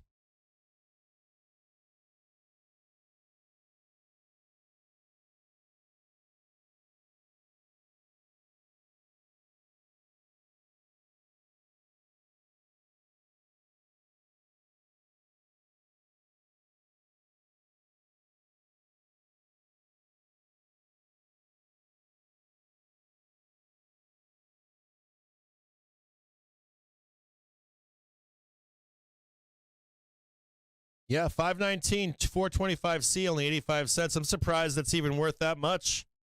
Career low. It's pretty high, man. I don't know. Maybe I'm wrong. I think 85 cents is kind of pricey for 425. 425 is a 0 date for the 25th. I was talking to someone about that as well, career low. We have had some OPEXs where we run hard until the first week of the next month. There is, what I'm telling you right now about what Vol Wiz is saying, there's an opposite side of that trade, and that is where we just ram it up there into like 430 into like June 2nd or 3rd or 5th. Like the first week of June, just ripping faces off. Then you get your Vol event, right? You get your, we're like, yeah, we're up at 430, sell the shit out of it. Let's go down 500 points. Woo!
So in 10 minutes time now, we do get the 30-year bond auction. So the US selling $21 billion of 30-year bonds with a bid to cover of 2 to 36 and a prior high yield of 3.661%.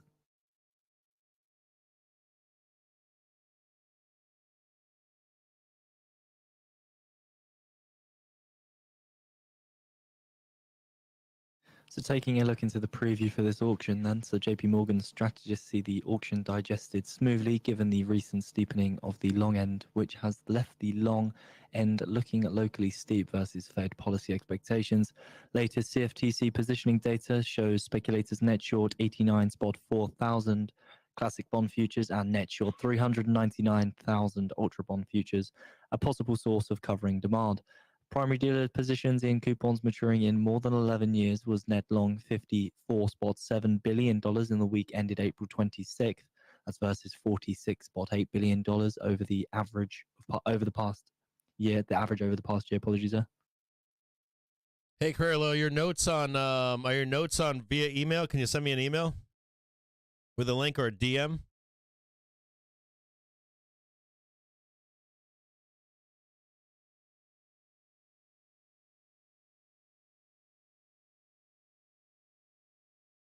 After Thursday's PPI release, forecasters now expect the following month-over-month April core PCE print.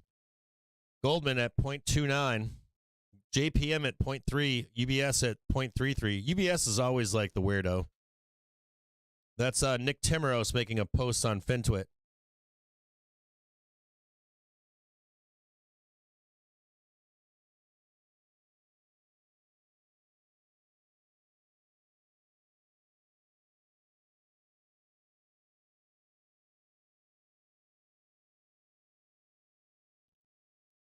Maybe I should put a picture of Nick Timmeros up.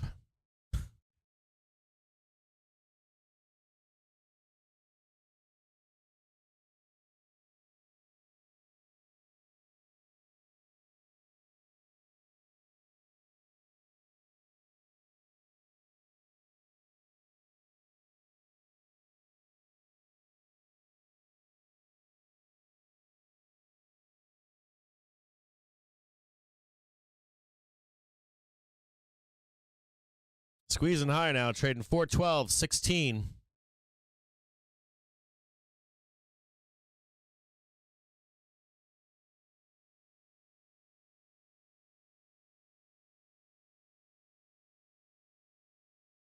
Thanks, Career Lawyer. Appreciate it, man. I'll look right now, brother. I've got it open right now. I'm in my messages right now.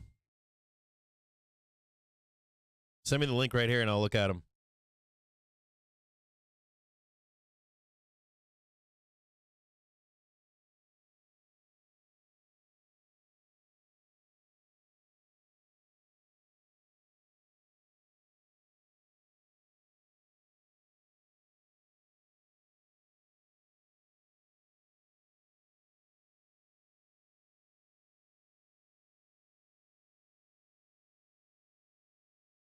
Looking right now, brother.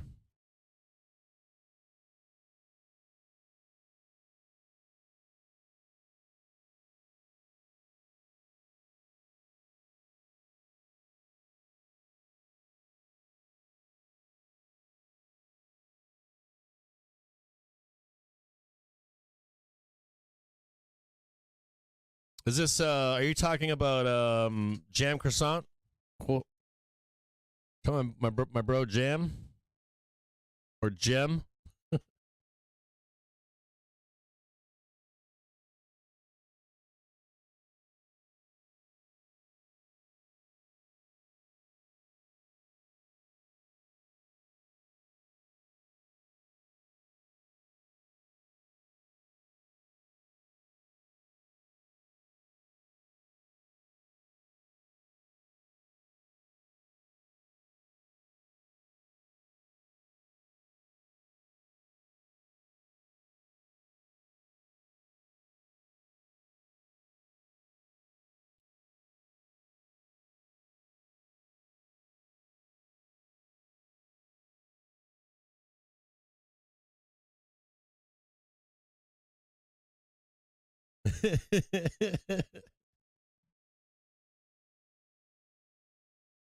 So 5 minutes away now to get the 30-year bond auction. So the US selling $21 billion of 30-year bonds, apologies, with a bids cover of 2 to 36 and a prior high yield of 3.661%. So there's a prior bids cover there of 2 to 36. We got into a fight once on Twitter and he blocked me. Did you know that? Good enough fight once. Not really bad. I just disagreed with him. I was right though, so it didn't matter. So he got pissed off about it.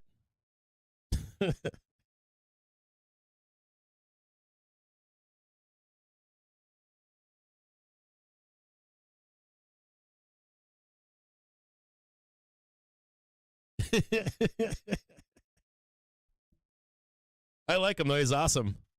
I got nothing bad to say about him. He's awesome. Gets it right like 99% of the time.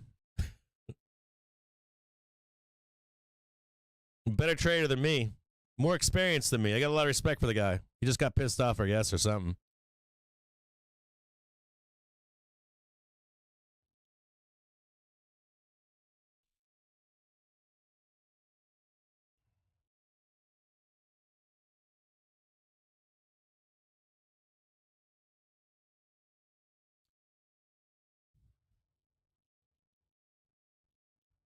I just want that dip, man. Give me that fucking dip. Give me that like perfect sweet entry for tomorrow.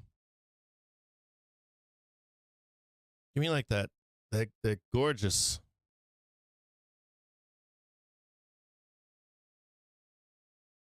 Yeah, Ross, that's what I'm saying, man.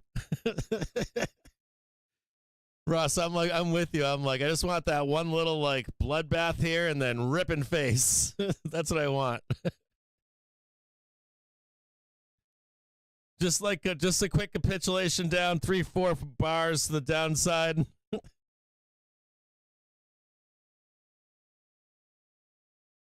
You know my greed. You know I'm greedy.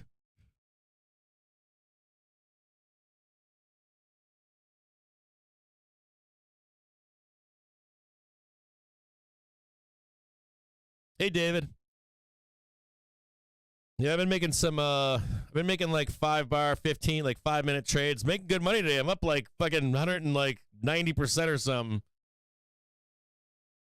On all these, like this trade down here made some stupid money. Made some money in there. Dude, I forgot to close a trade, or not forgot, I put a close in that trade right there and it didn't fill, so I came back down, then I got out of the trade right there for like 3 cents profit.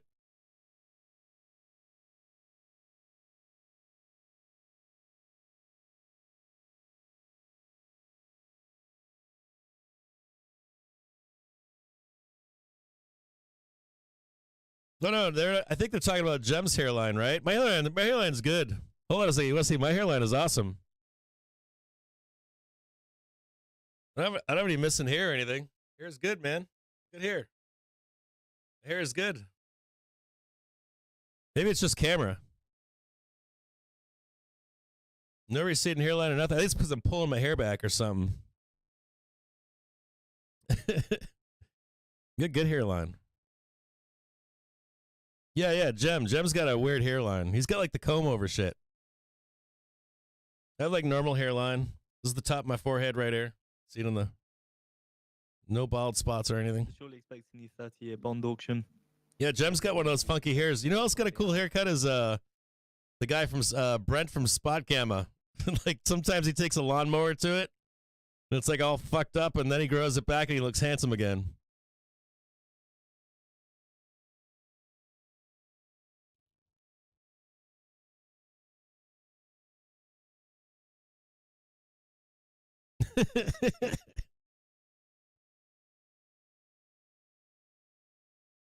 I get a wig. I know I do get a wig. I used to put it up in a ponytail for you guys, right? And then you guys would like take the ponytail out. And I was like, all right, here we go. It's coming out. Right now it's kind of pulled tight because of the headphones and all that shit. And I cut a bunch of it off recently. It was like summertime cut, you know? Oh, here goes the squeeze. Dude, this thing wants to squeeze so hard right now. Treasury when issued 30-year yield 3.756% before the... Let me look at the 30-minute chart on SPY real quick. Yeah, dude, that fucking...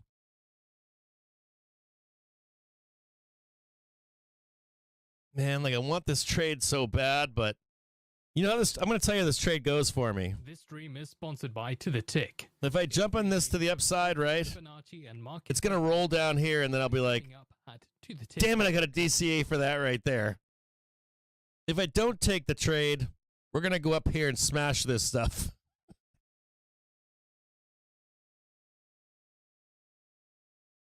My one problem with this trade right now is that there's no put fuel. Like, the puts are dead, dude. At least for today, like, all the puts are dead. Like, the whole market of puts on 0 dates, dead.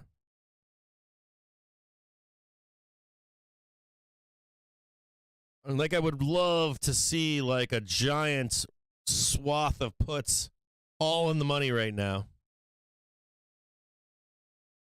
Like a bunch of fat puts. And just because I know the dealers don't want to pay them. Like the dealers will be like a little bit for me and a little bit for you in the call side. A little bit for me and a little bit for you in the call side.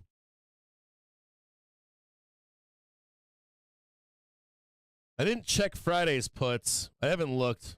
Kind of lazy to look again. I was checking them earlier this week to see how much fuel there was. Like for the 12th. There's a bunch of them. There's a 410p. There's a nice round rack of puts there.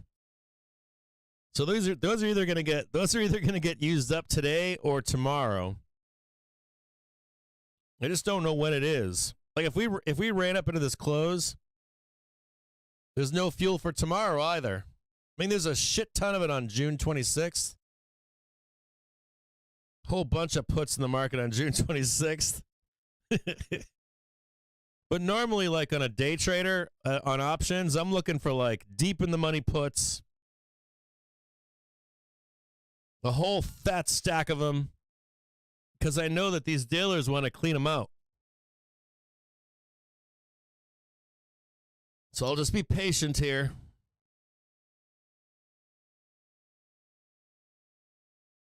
Unless we get waterfall puts or something where they can make new bag holders and shit like that.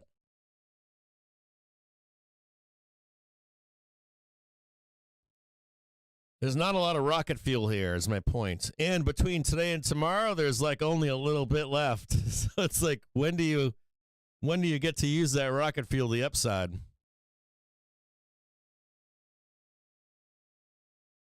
There's not a bunch of call buyers out there like waterfall call buying. There's no event out there. Still awaiting the results for the 30-year bond auction.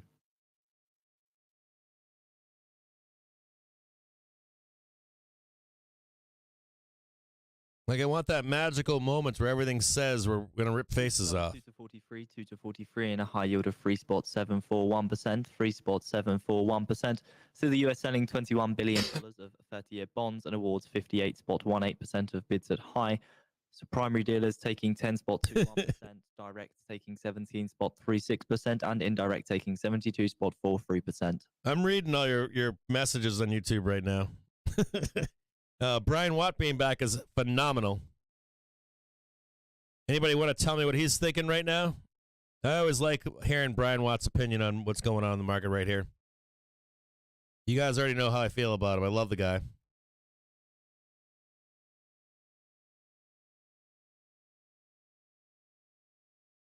Yeah, the call side, there's calls. Like, so for today, there's calls. There's calls for today. There's calls for tomorrow. 0 date wise, though, like people buying them today, there's not a ton. Today, there's a ton. Right now, there's 328,000 0 dates on 4/12 for today. And there's not a lot of puts to print them. Like, there's not a ton of puts. I mean, there's fuel there, just not a ton.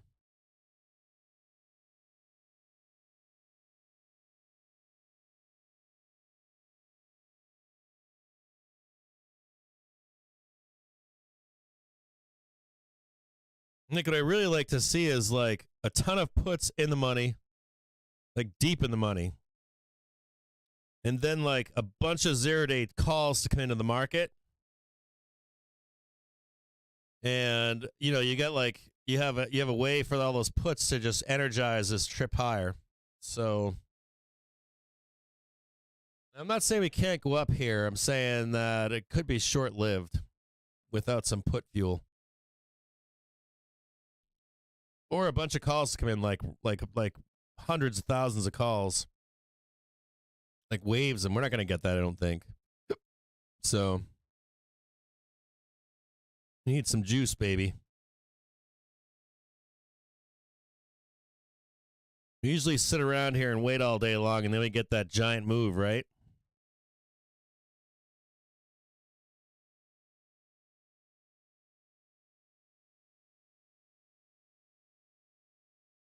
Hey, Johnny, baby. Did you hear me earlier? Were you in stream when I talked about copper for you, brother? 7.56% pre-sale, when issued yield. That copper is starting to get moving, man. It's getting saucy.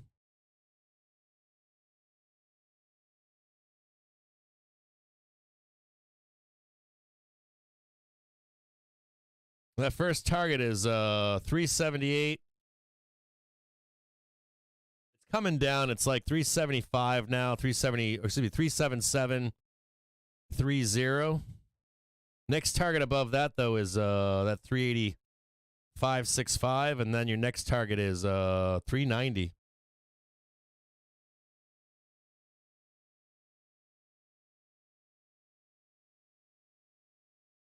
Come on, just give me a dip, man.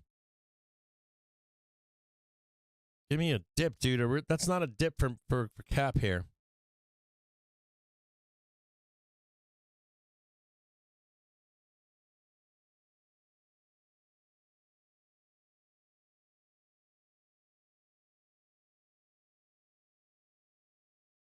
It's not the cap that I mean. That's not the dip. That's not the dip for cap, bro. It's not the dip I want, man.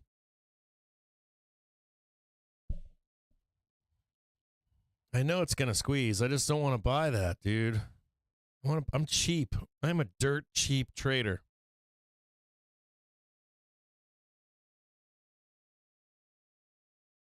I want that second buy-in.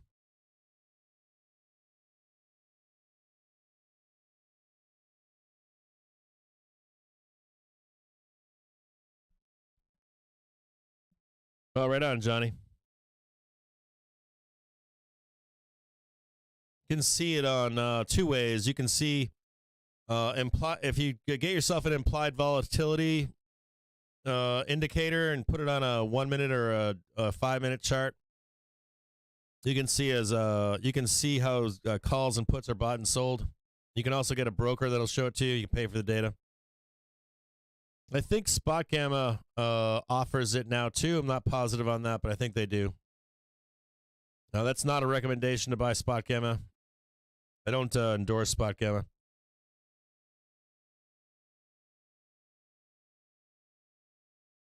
I'm not paid by Spot Gamma or anything like that, I guess.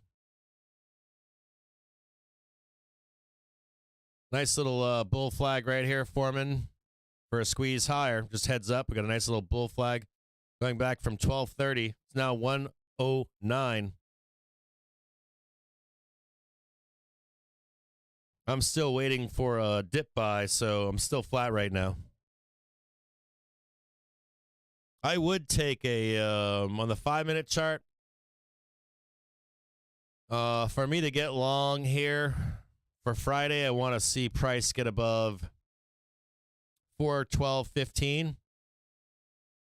And I'd really like to see like a trade up and down and then maybe take this long into Friday.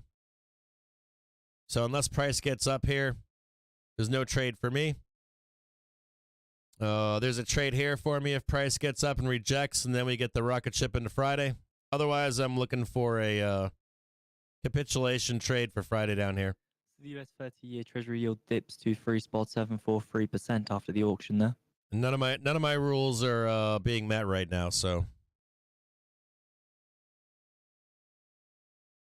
I wish they were. I wish I had money to piss away and just throw away, but I don't.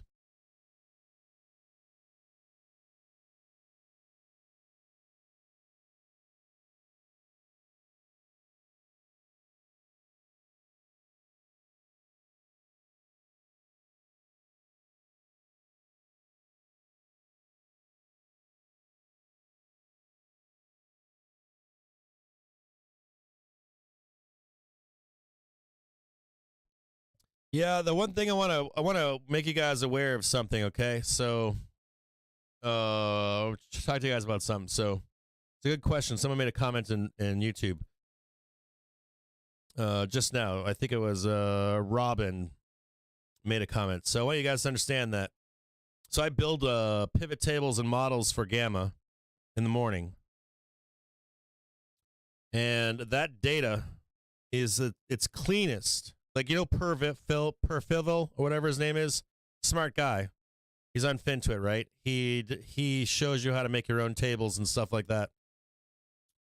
The data that gets pulled for options data,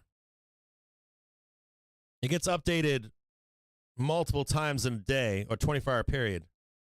The data is really dirty at some parts of the day in a 24-hour period, and it's very noisy. And then other parts of the day, it's clean and really good.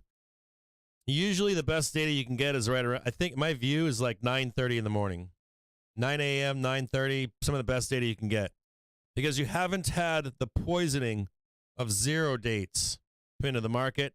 You have the best data from CBEO, CME, all these different places you can pull data from, right? And then you get the lit markets, not lit markets. You get foreign markets, data that you need to pull, and all that kind of stuff. Anyways, cleanest data in the morning. What's happening right now is we have the rise of the zero-date market, day trader market, and we have the rise of dealers participating. We have the rise of institutions participating, hedging the market on risk to the up and downside. So what it's doing, so you've got, so first right away you have to get the data that's clean, and then you want to then separate the data from that day as the market progresses through that day, as people that know that they can take cheap hedging, both sides, to make the market move where they want it to move. We're not talking about real money buying and real money selling. That's when, you know, like, you have percentage of the time you can move the market on low volume days. We can move the market. The options market can have a say in where the market goes. The options market doesn't mean shit on a high volume day. That's a real money buying, real money selling.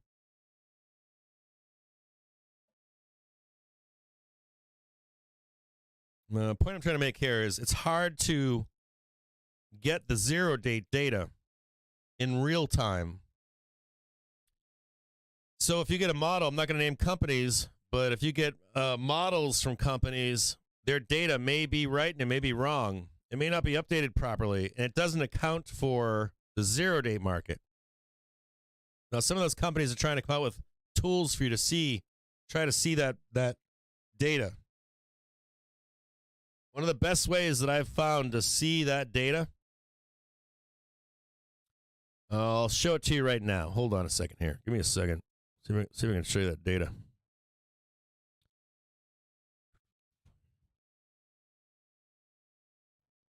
Here's another free one from CaptainJimJames. Oh, yeah, baby. Get on down there. Get on down there. Get on down. They got a little free something for you out there if you want like another tool in your toolbox.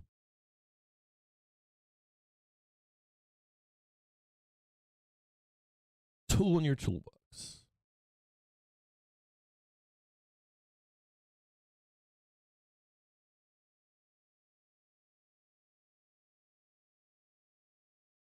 All right, it's a blank chart. Show you something cool. I think I've showed it in the past, but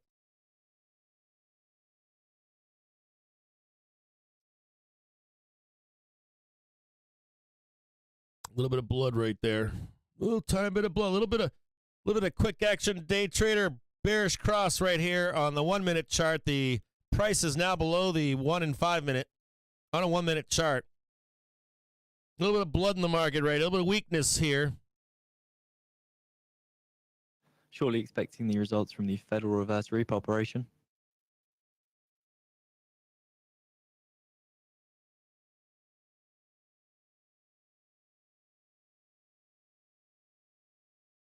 It's a fun little chart.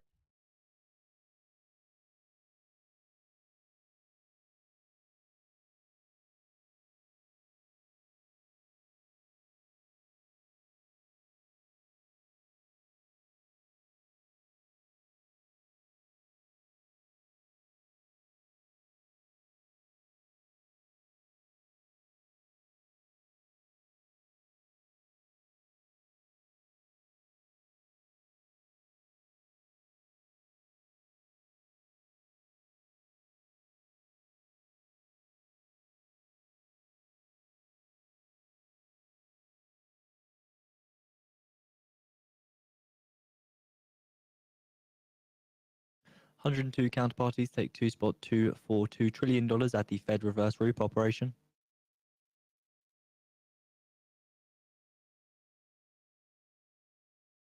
This is implied volatility. There's a implied volatility suite down here. There's a 5-minute chart on SPY. 5-minute chart on SPY. Up here, right? Like it's like when it's green, it's buy calls, buy calls, buy calls, buy calls. Stop buying calls and let them print. Make sense? Now, I like this on a 1-minute, preferably. But you can see right down here, like buying calls, buying calls, buying calls, buying calls, stop buying calls, rip face. Stop buying calls.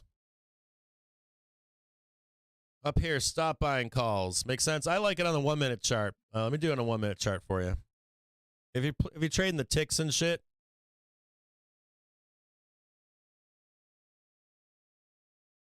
and see it right down here. Stop buying calls, exit.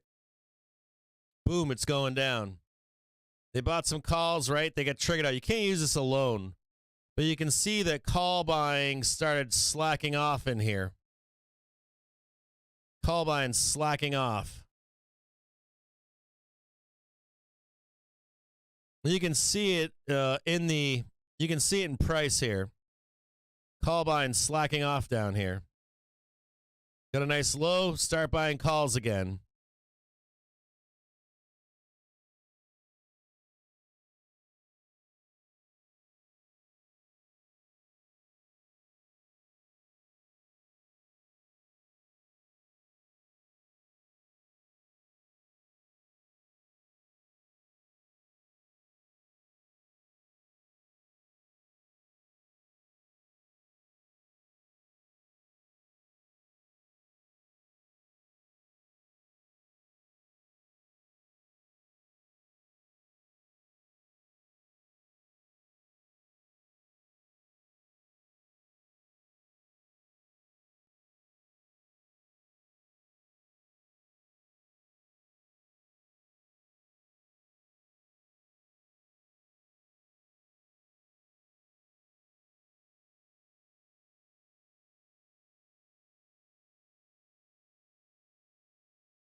$115.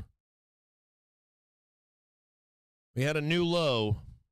Bears have until 1:30. They have 11 minutes left to get another low.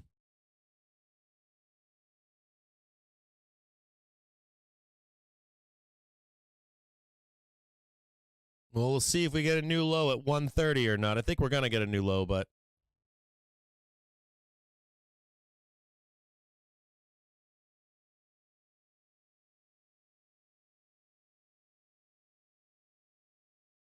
we'll find out.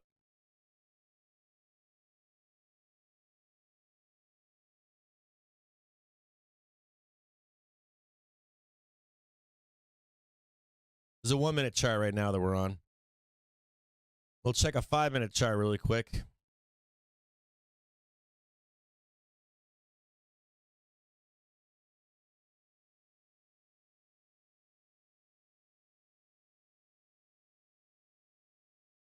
$15-minute chart. Bearish cross right now in the 15. So 10 minutes away now, we do expect to hear comments from ECB's De Guindos, who participates in a panel at the 20th edition of the Cycle of Dialogue. 15-minute chart's bearish right now. Dario Madrid Foundation. Hourly chart undecided. Day chart bullish still. 4-hour chart consolidating. 5-minute chart, price is above the 1-minute. Still indecisive. I don't like the 5-minute. I want to see the resolution. What I like the idea in the 5-minute chart is that, like, my best trade is price is above the white line and the white line's above the red line. So price above white line, red line. Can usually get a good run out of that. The probability for profit is higher too. Like all this all this crap in here can resolve to either side. So I like high probability setups. Not seeing it right now still. At least for me, I'm not seeing it.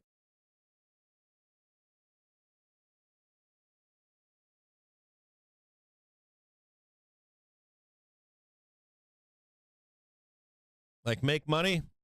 Not seeing it right now. As a bull.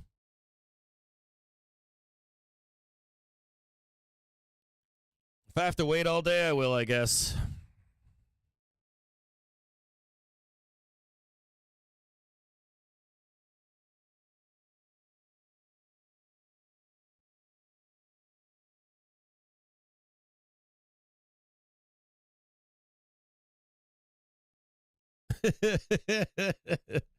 I know, I'm like... I like set them up for bears. I know, Johnny.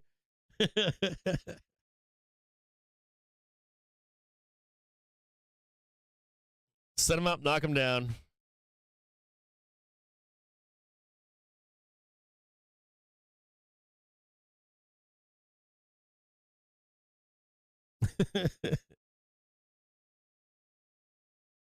New low right now for bears.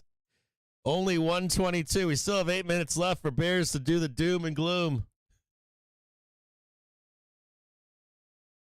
Maybe I will get my low that I want for tomorrow.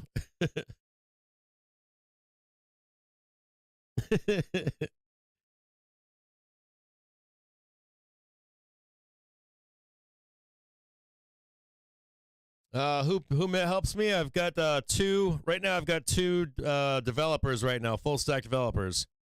I got Winky, and I have another guy that I can't tell you who he is right now.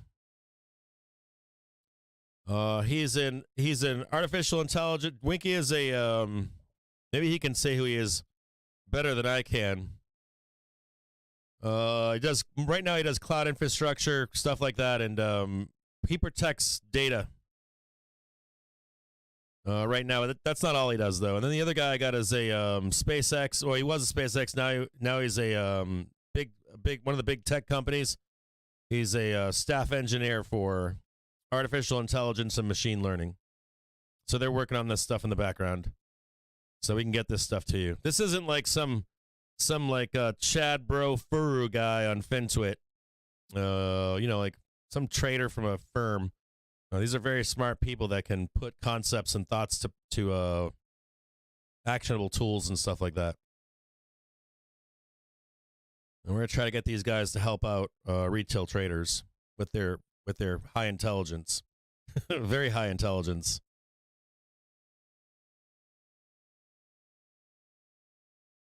I build things, that's right. Winky's like, I'm an IT professional with 26 years experience. And he's not like some fuck around guy either. He's very smart.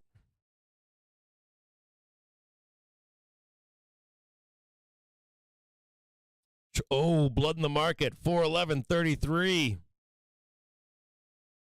Did I save any of you bulls some money here by telling you it's not for me? Blood in the market right now. Weakness in the market.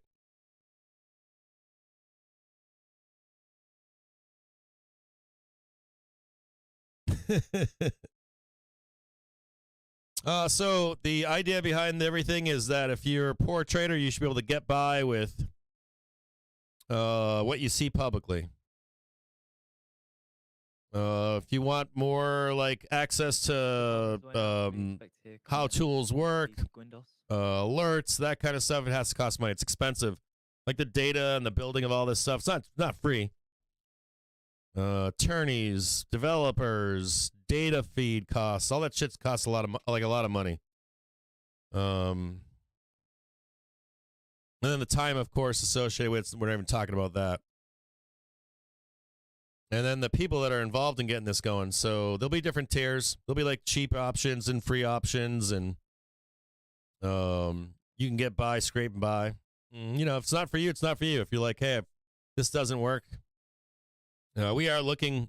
We'll be having people beta test this stuff and back test and make sure it's all working, it's all right.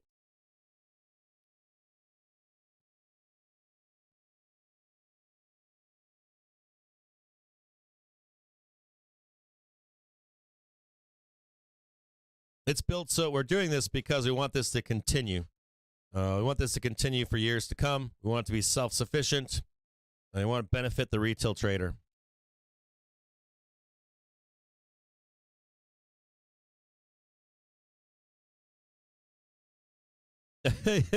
You like that, Wink? Oh, you like that, Johnny? Prep the bear music? You guys are crazy.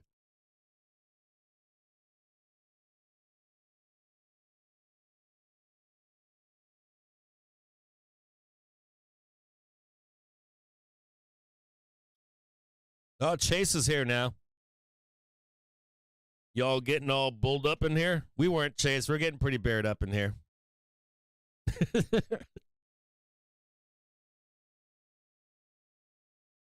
Russ Wax is like, my ass is saved. 3 minutes left. They got it. They inevitably got it. They got the 1325, 125 in the afternoon. They got the low. Bears have some time now. They can breathe. They have another 15 minutes, basically.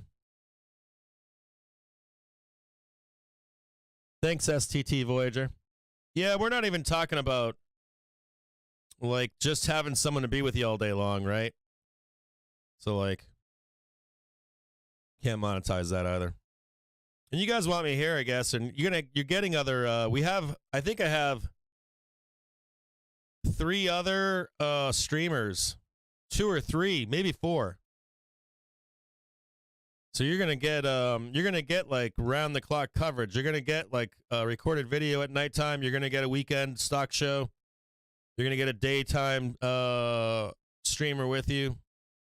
I just can't do it all the time. I'm taking a pretty large financial hit here and time hit. I've been doing this for a while now, and I want to continue to do it. So there's that too, and we're trying to get some other people to provide content for you guys, like daily briefs, and there's all kinds of stuff. We got the Discord. We got a bunch of stuff. Discord costs money. Time. There's like people in there. There's a bunch of moderators in there. There's admins in there. The people are donating. People have been donating their time, their intelligence, their education for years now. We got new people that want to donate their time, energy, and to the project. So I want to be able to support them too, and be like, here, here's they call them honorariums. You just take care of people, so we can continue to do this. I don't want it to die. There's not much out there for a retail trader that I like. I've paid for a lot of services, and I either had to piece them all together, and it cost me thousands of dollars every month. I mean, thousands, like $2,000, $3,000, $4,000. And I know that a lot of the good services cost a lot of money. I paid for them for not much that they offer. So this will be relatively inexpensive, and it should be a full suite for you at some point, so you don't have to go anywhere else. So it should be like the cost benefit should be outstanding. I mean, the cost benefit's outstanding right now, right? Cost benefit's been outstanding for 2 years, 3 years.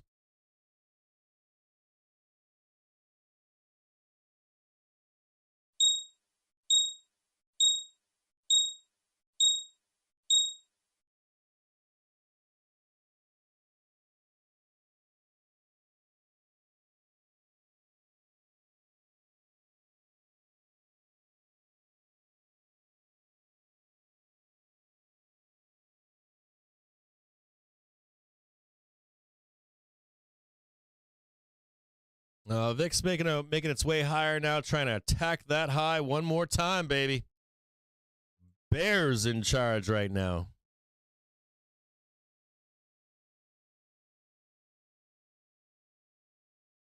Bears want to take another whack at that VIX, man. Bears relentless right now. We have a 3-trigger cluster to the upside on VIX. We have price above the 1 5-minute gnarly, trying to target again the lows. Man, Bears trying to get us up to $18 again right now. Woo doggy. SPY looking like SPY trading below its 1 hour, it's 1 minute, and it's 5 minute right now. Trying to get down, dude, and tag that 409.43. Bears want a new low on a Thursday. Very rare occurrence. Very rare, dude. It doesn't happen that often. Bears out for revenge trading right now.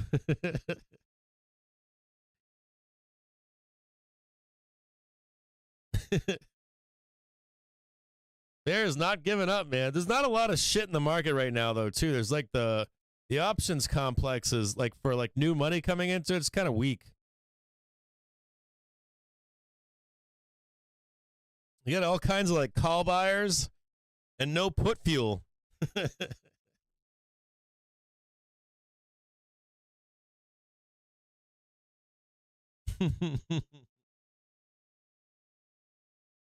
That's really the problem here. Is that you got no put fuel. You need like a bunch of like fat ass puts to fuel a rip higher. So the dealers are like, I'm not going to give it to you. Dealers are like, there's like 400,000 calls for the end of the day and there's no put fuel. Dealers don't give away money for free. You get all these call buyers sitting there and they're like, you know what we'll do is we'll take the money away from the call buyers and make them rebuy again. We'll pay all these puts off and then these bears won't cash them out. They'll say we're going to the depths of hell. They'll give them back to the bulls again.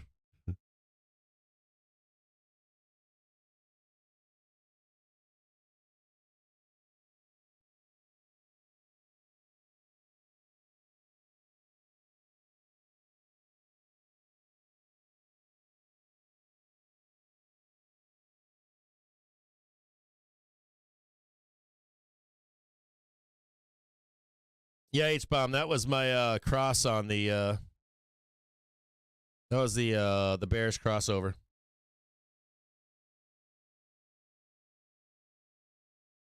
I agree with that, H-bomb. There's a payment bias. People believe you can't be good if there isn't a fancy website and paywall, etc. I agree with that.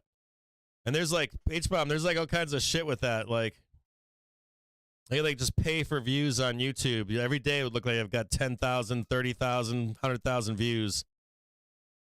So you like pop into my stream and be like, oh, 30,000 people watch this every day. He must know what he's talking about. And you have no idea if those are real views or not. Kind of fucked up. Yeah, I don't do any advertising, no SEO, no nothing. I don't do any of that stuff. No, zero.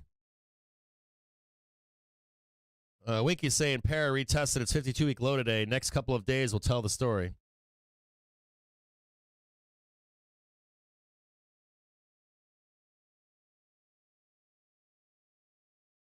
That's a bearish cross right here.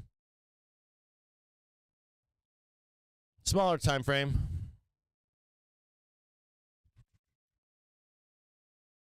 Don't have a green Thursday. If we don't get the green Thursday, Fridays are typically green. Do we get the creepy crawly and turn green on the close is the question, or do we get the green day tomorrow? Options market's kind of shitty today.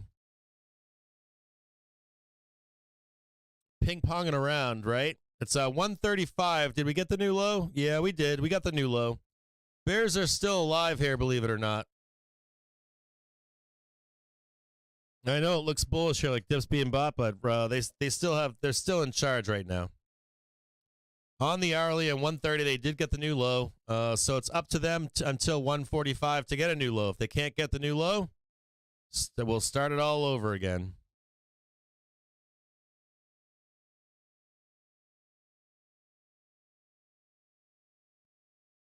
Oh, dude, it's so slow. Dude, I was talking to, who said that? STT Voyager, bro. Like, this morning I was talking to Winky early morning, and I was like, this week specifically, dude, I told him this morning, I'm like, I don't want to stream today. I'm like, I don't want to do it, dude. I'm like, I don't want to stream because this week has been, any of you guys feeling that out there? Like, I felt like this week was, this whole week in general was just like, It's so fucking slow. It was just so slow, and I'm just like sitting here for hours for a move. Well, you got the move off the open, right? Sell the. Did you guys get that tweet this morning? Sell the open. Hope you did.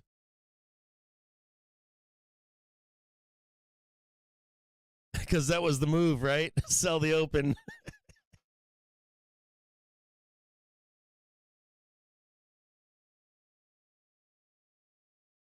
Yeah, dude. This week has been brutal. We're gonna have these days in summertime too.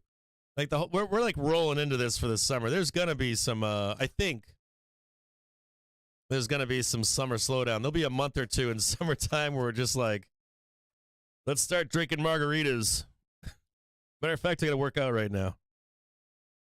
Trying to get my beer belly down for summertime.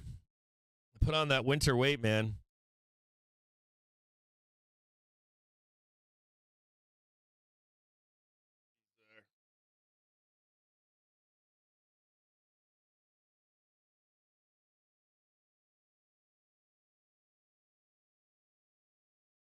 I gotta see what these are. I think I gotta move up a weight.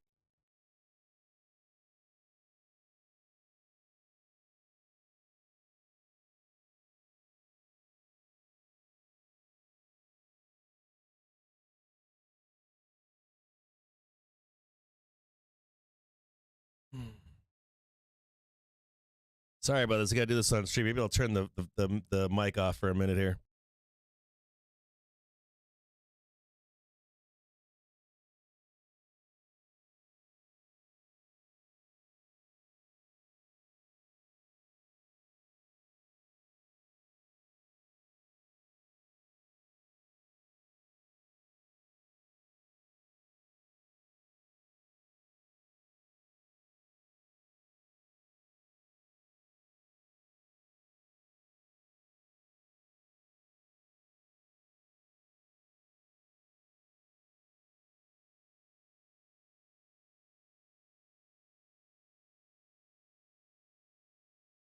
Sorry about that. I gotta like make sure my heart rate is always up.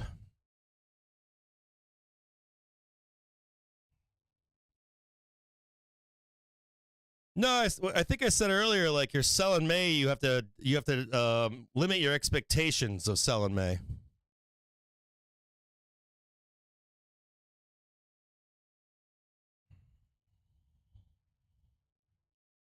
Never once said sell in May, go down to 360.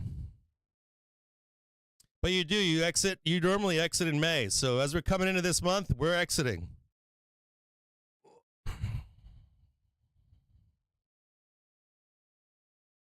We just spent the morning talking about exiting for OPEX week.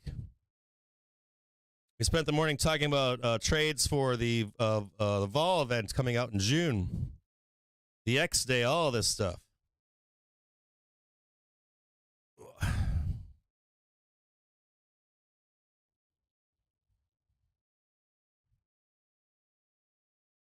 Trading 411.80 right now. Not looking good for the Bears right here. Bears have 6 minutes left to reverse this straight down to the depths of hell. If they don't get it, no bueno.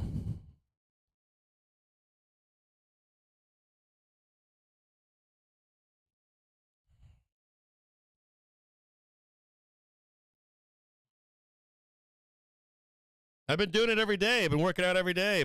I work out. I get on the bike. I've been doing it for months now.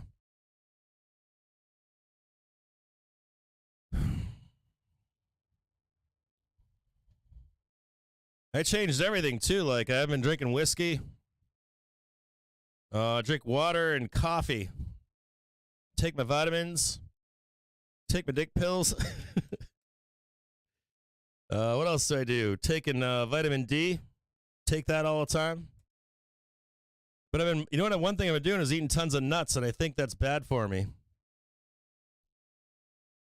Like, it really is true, like calories in, calories out. And I think, I don't know if I'm like eating too many calories without knowing it. So I'm trying to monitor what I'm actually eating. So I'm like, oh man, I'm like peanuts, man. I'm like, I need to start eating popcorn. So I bought a popcorn machine. So I'm gonna start eating popcorn here in the next day or two. And if I can start munching on popcorn, so I've got like low calories, I'm eating something still.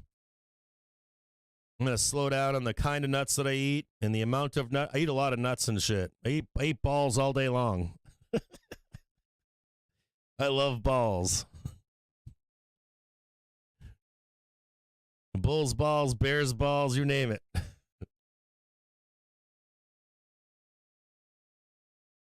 Yeah, I like whiskey. I love whiskey, man. It's been like spring is coming or spring is here.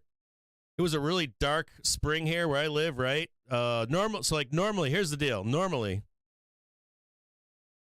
so this winter, snow sucked here. It's great out west. It sucked here. This winter, I worked a lot.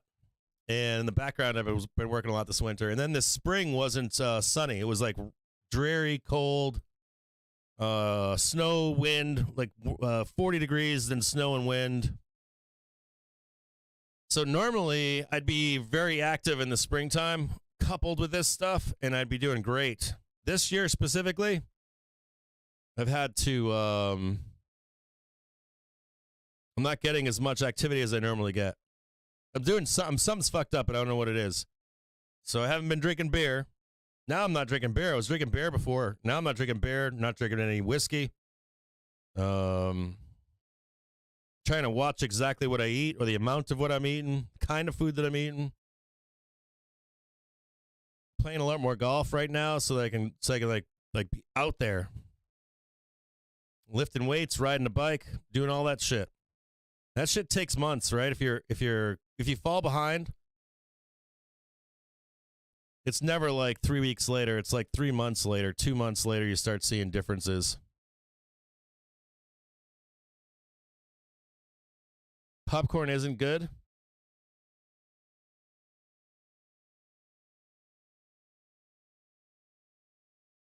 Yeah, so Winky's saying, I'm 6'2", and if I eat more than 1,200 calories a day, I gain like 3 pounds a week. Yeah, so the calorie deficiency takes time. The keeping your metabolic rate up high is important. And then like the inactivity is never good. Though I was just reading something, they were saying I used to never sit down. People are saying, these scientists are saying that I need to be getting active every half an hour. Like I should take a break from streaming for a half an hour and just get my blood pressure up and running. Like I have to do that shit. Like, so that's 12 breaks or something, even if it's for like 5 minutes. Turn the camera off and just run in place, jumping jacks, up and downs, whatever you call it. I forget what it's called, but I used to do them in the Army. Jumping jack down, do a push up, back up again. Supine bicycles or something. I don't know.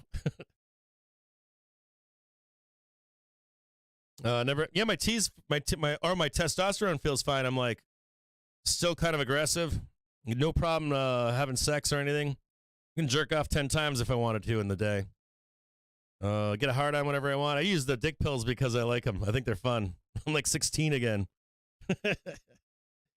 But I don't need them. My doctor won't give them to me. I had to go online to get them. I had to like lie to get them. Doctor's like, you're fine, you're healthy. I'm like, God damn it. And I was thinking about going on T too, but I was like, once I start that shit, I'll go on it eventually. But I'm like, once I go on it, I'm never coming off it. So I'm gonna try to push that off as long as I can.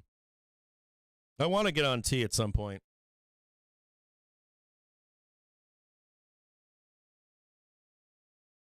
Just not ready for it right now. I don't think I'm ready for it right now, that I need it at this moment. Yeah, burpees, baby. They're awesome. Burpees are great. So Bears, baby, 145 with a new low. I just said that, right? They had that big green bar. I'm like, they're like, Bears got like 15 minutes to get down there and get a new low. And they got it, baby. Bears still in charge. Woohoo, Bears, baby. Bears owning the hour like it's nobody's business. Bears taking over on the hour on 130. Bears at 145 slam down to new lows down there.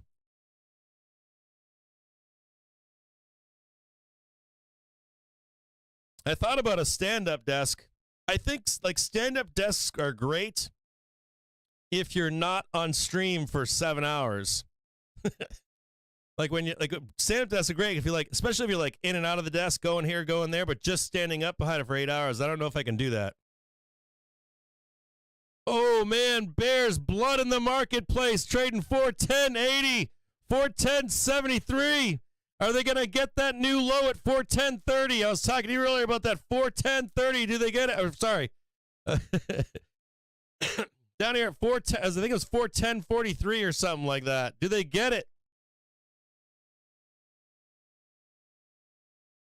Do you, so your stand-up desk, do you stand at it and like not moving, just stand facing it for 8 hours or no?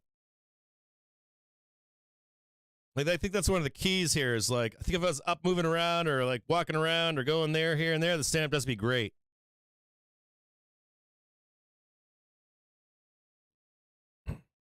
No, I do believe that as I get older, I lose my testosterone. But I had high as fuck testosterone my whole life.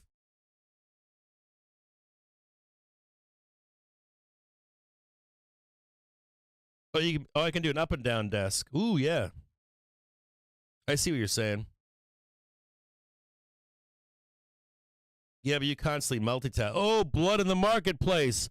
Trading 410.46.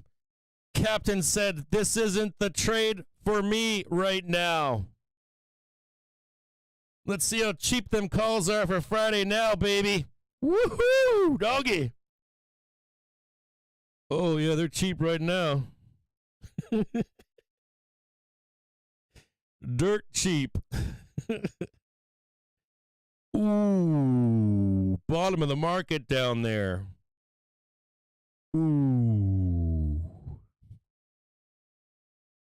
Ooh. Humana, humana, humana, humana, humana, humana, humana.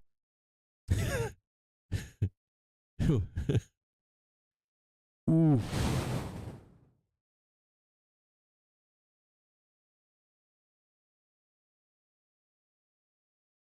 VIX going back up to retest one more time. VIX wants another stab at $18.06. Blood in the marketplace.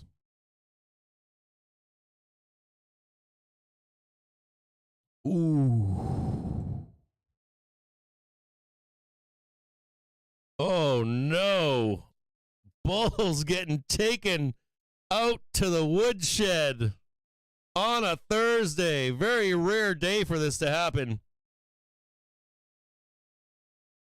Going down to retest the lows. Ooh. Oh.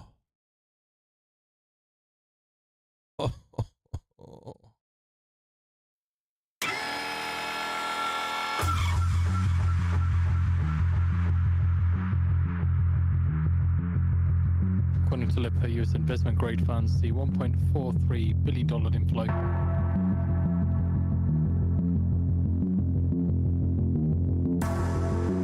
This stream is sponsored by TickStrike.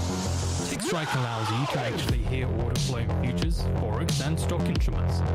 Get a free trial at tickstrike.com. Also, mutual fund funds see $102 billion weekly outflow. Beartown, baby. And US high yield funds see $1.2 billion outflow in the week.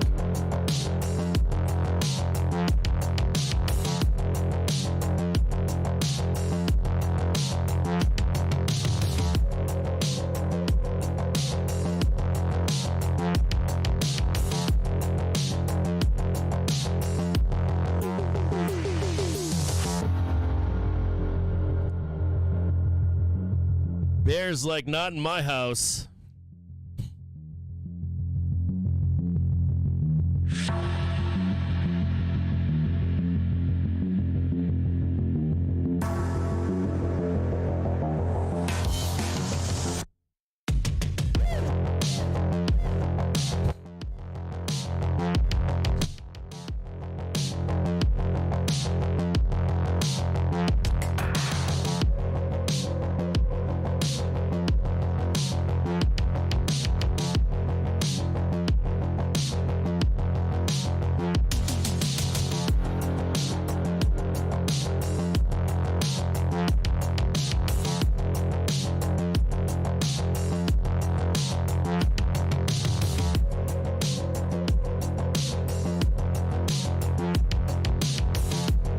just want to cut in really quick here. Should see a squeeze up here. Look for the reversal right here in this yellow line. Bear's going to try to take it back down. VIX is rolling over right now, but the 1 minute is coming above the hourly again and the 5 minute. And cut in real quick. Probably not done to the downside here. Might be. I do want you to take your attention. There isn't much market down below. Like, let's look. You can see how dark it is down there. There's a little bit more down that we can go. It's very, see how black this is down here? Temper your expectations is my point. We can get down there, but is this what I want to buy for Friday here? Not yet. I want to see. It's not me. It's a first leg down, so I'd like to see if the Bears can get one more tag down here. One more go of it again. They tried it twice today, right? This could be considered a double bottom for bull, or for bulls at least, to take this up higher. There's a nice price down here, 410.28 for Friday. I like that. I like 410 for Friday. So if you're able to grab some call spreads down here, I understand it's not going to make a difference if we trade down to this zone down here for call spreads. So there was a good opportunity to buy some calls for Friday down there. I want to see if, like, this usually takes more than just 5 minutes to play out. So it's 1:53. Bears are in charge on the hour. So the hour lasts from 1:30 until 2:30 right now. So I don't think Bears are done. We're going to check until 2:30. Let this play itself out here for the next half an hour. And see if the Bears can stay in charge down here or not for the next half hour or so, like that.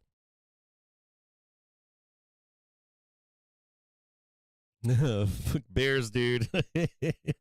You Bears. I know you're market merchant. I got your humor, brother. Definitely, man.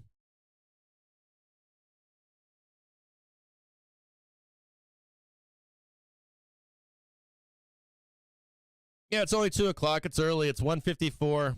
The Bears are still in charge. I want you to know Bears are in charge right here. Now this trend is going up to tomorrow. This yellow line is, heading up into tomorrow over, and you got a dip buy down here. Likely have a dip buy right there. But just right now, if I can get one more down and just get that hourly trigger down there, something like that. That might have been it right there. That might have been the trade in the day.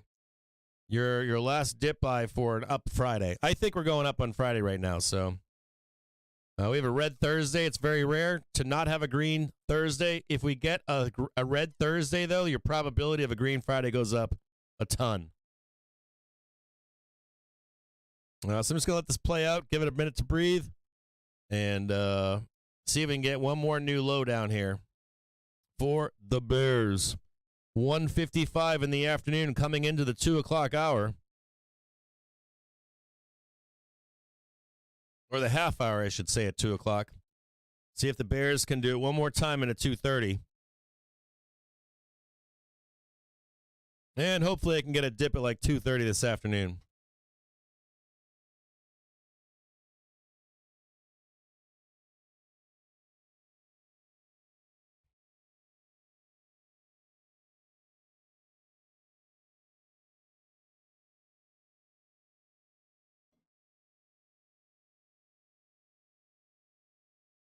If you were in that trade short, congratulations, you made some money.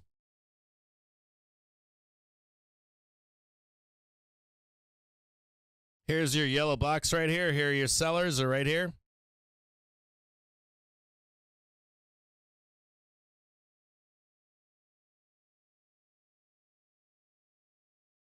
Or I should say your sellers are right here.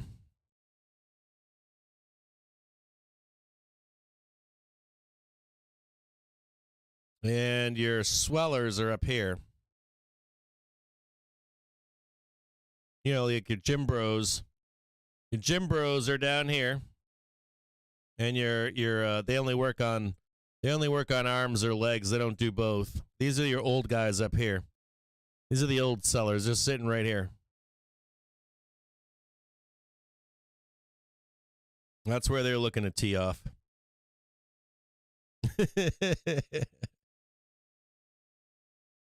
I should have bought these calls down here. I didn't. I'm like, for me, I'm like, didn't that hit my next thing where I'm like, I was like, it's kind of a deep push. If this took a half an hour or an hour, I'd be like, yeah, I'm buying that dip. SPY with another bounce down there in the daily trigger like it's nothing.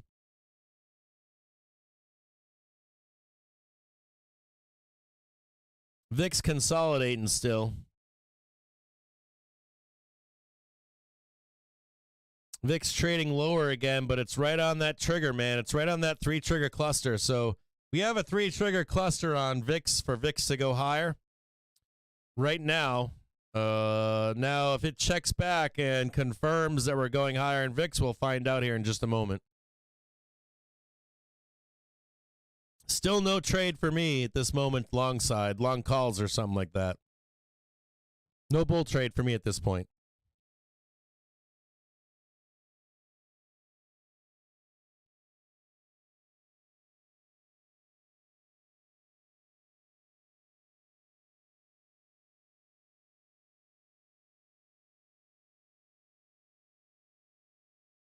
ECB Secundo says that incomplete bank union main vulnerability of EU banks.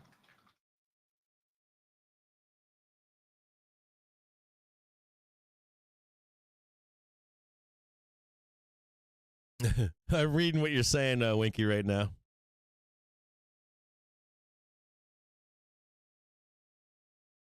You know what, actual Dan? Yeah, or I believe on Monday or Tuesday.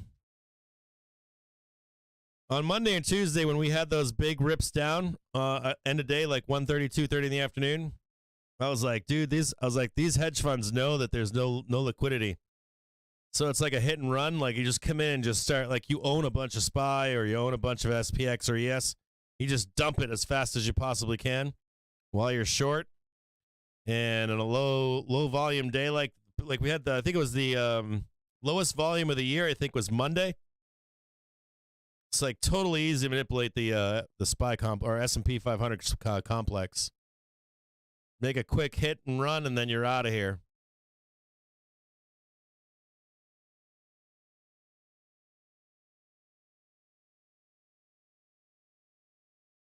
Yeah, David, I should have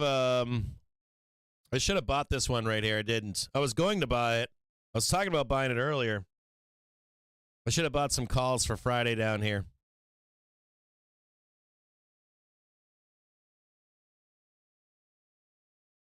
I'm hoping I can get one more whack at it here in the next half hour. That might have been it for me, man. That might have been the bottom.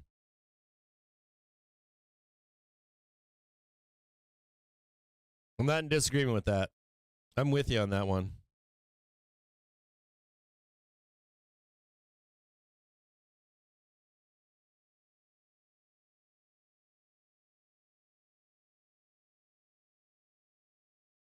I planned on buying this, but I was like, I'm going to give the Bears a little bit more time here.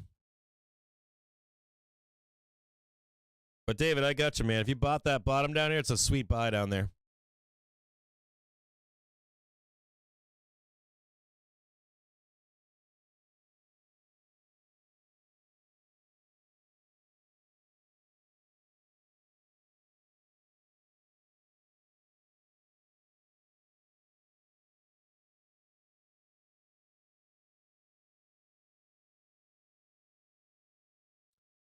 If you want some specific bear trap music, I got a folder of it. But if you can find anything that's no copyright, let me know.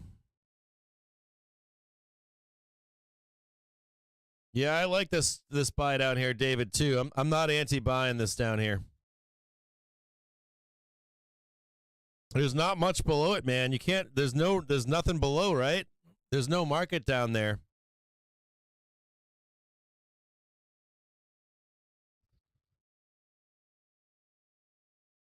$2:01 right now into the new hour. We'll see if the Bears can do it. If they can't get it done here, Bulls are going to take over.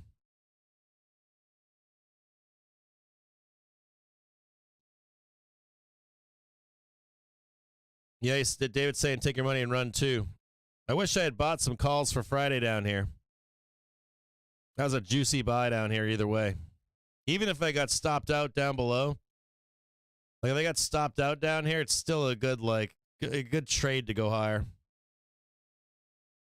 I think I won't get the opportunity.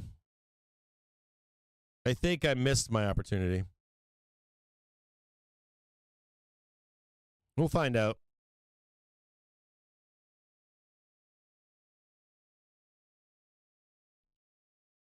I'm over here playing disco music in the background. Over here playing like Tech House from Detroit.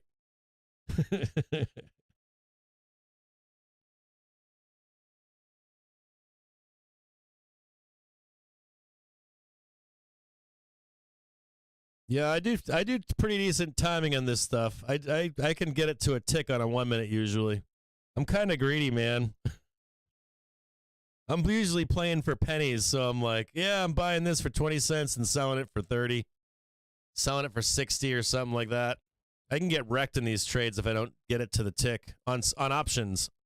On ES, I'm not as much. I'm not as concerned. On options, I can get blown out in like a second if I don't get it to the tick. I'm trading 1 minute ticks on a lot of this stuff. I'm doing arbitrage on dealers.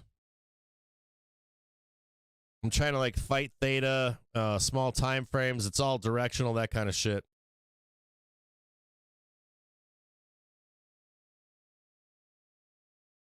Like ES, that would have been a buy right there, 100%.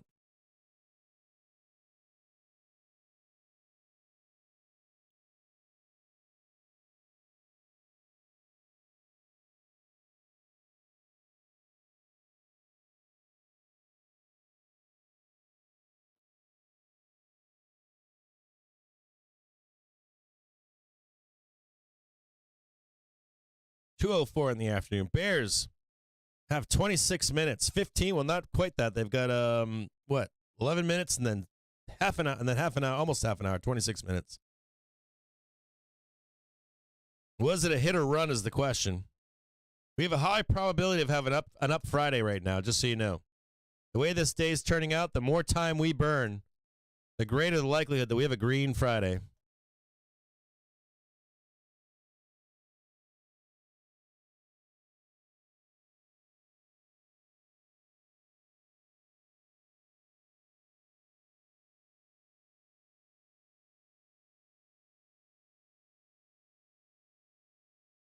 Is Walter Bloomberg down today? He's off today? Anybody notice that Walter Bloomberg's not tweeting today?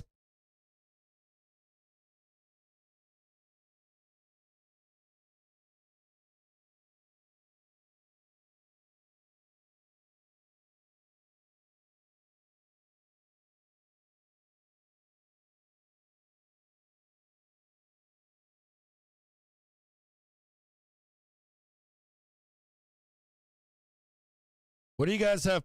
So it's safe. No, we have one more day, right? Yeah, we have one more day. I was going to say, what are your plans for the weekend? How about you answer that anyways? Do any of you have any cool plans for the weekend? Oh, and you've got, you guys have Mother's Day coming up this weekend too.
If we traded up all this week, I'd think we get a red Friday. Abso-fucking-lutely.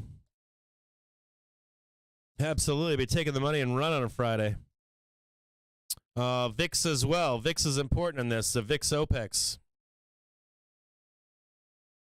So if VIX is ripping face off into a Friday, you're going to take the money and run. You're going to murder the VIX on a Friday. And then the data, you just look back. You just go back on your own. You start looking at Thursday, Fridays. Then you've got the zero-day complex for tech. There's some people out there right now that are betting that will be down Friday. That tech's been up so much that zero-day puts on tech will print tomorrow.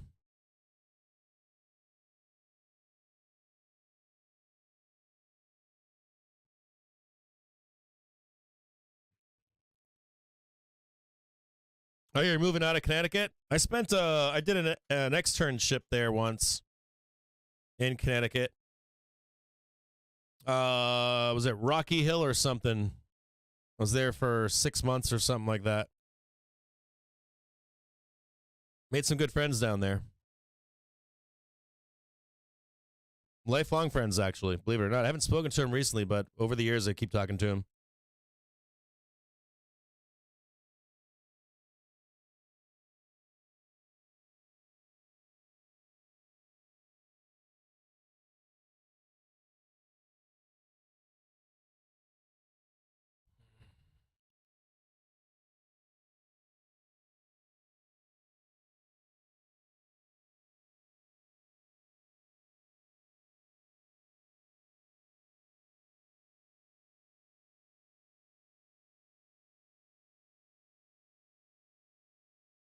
Yeah, I met some. Who did I meet down there? I met a guy from Portugal. It's like first generation Portuguese guy.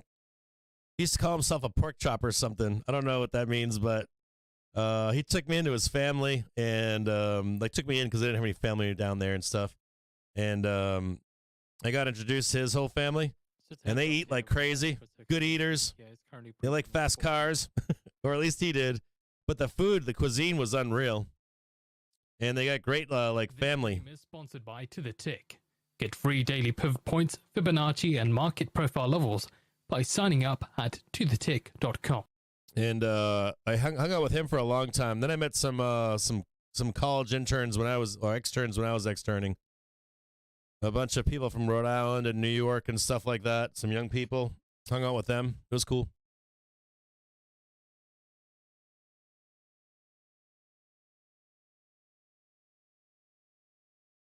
Yeah, like they have a whole spread out, man. Like every weekend, every holiday, big spread. I met some Russians there too, and no, they weren't Russians. They're Ukrainians. And I spent Christmas at a Ukrainian family's house. And what his family, dude, we got together with these guys. Like they had a spread too. It was like a big formal table. And there was just food after food after food, like these little dishes and plates. And I got hammered with this guy. He started drinking it like, I think he was like, come over in the morning. And I was like, oh, when did I come over for dinner? At like 4 or 5? And he's like, no. He's like, come over in the morning. So I get over there. It's like 9, 10 in the morning. And he broke the vodka out like right then and there. And I was like, this is going to be ugly. So I drank vodka with him all day long, and I'm eating, and I got a girlfriend there and stuff, and I'm hanging out, right, with him and his family, and I was, like, passed out on his couch in this guy's house he's got the whole family there, like, 6 generations of people, and he's like, don't worry about it. And I'm, like, passed out at, like, 6 o'clock. And then I'm, like, kept eating till, like, 10, 11, 12 at night. It was insane.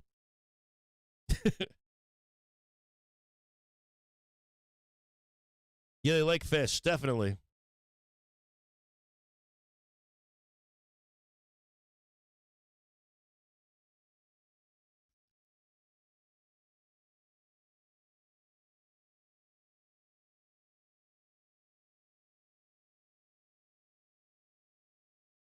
You taking your mom out for brunch? And then study stock charts. Run away from all the kids, including husbands.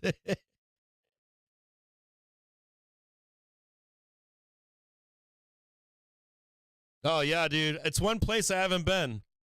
I want to go to Portugal. I haven't been. I want to go bad. It's on my trip around the world. So I do have plans to go to Portugal. I can't wait, dude. I can't wait to go there. Great people, man. Great food. Great times. Like, you know, like some cultures really like to, like some cultures out there, man, just have a great experience. You know, that's something I encountered here in Detroit. Was the people that are from Detroit, like people from Detroit proper, if you can become friends with these people, dude, that they get down, like good times. Like good, they know how to enjoy themselves.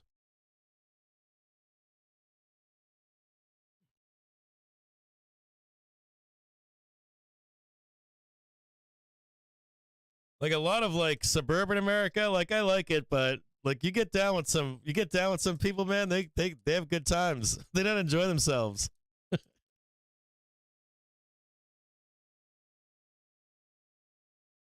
White House says the Biden staff are meeting on Thursday with staff from congressional leaders to talk about the debt ceiling. Yeah, the wine's unreal, man. Fish is unreal. Recipes are unreal. You roll me right out the front door of Portuguese food.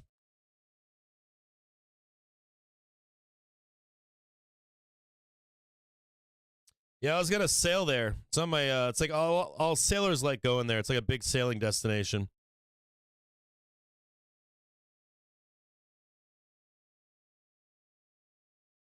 Yeah, I'll look at NCLH for you.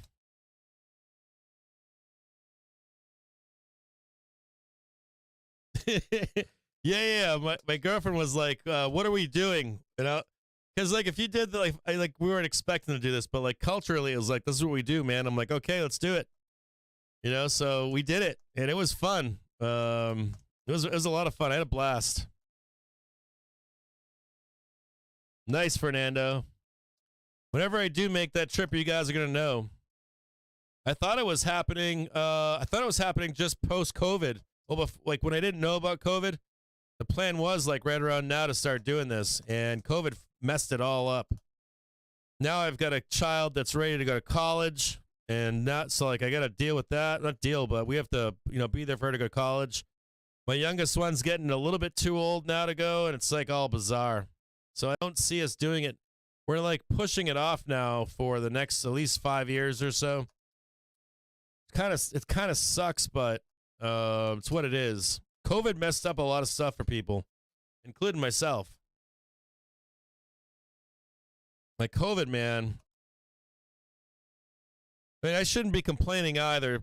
People lost their lives. People are living long COVID, stuff like that. People lost their livelihoods. People, it was a rough go for a lot of people. Lost their homes and stuff. So I can't really complain. But, it impacts, COVID impacted everybody one way or another. 2:15 in the afternoon right now. Bears unable to get a new low at 2:15. Bulls taking over right now. Yeah, they will, man.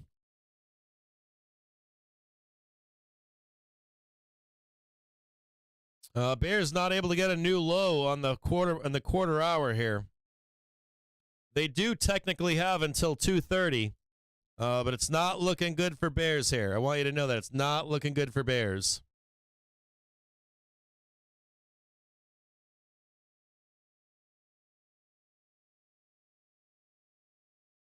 They're looking for a rip to the upside, to be honest with you.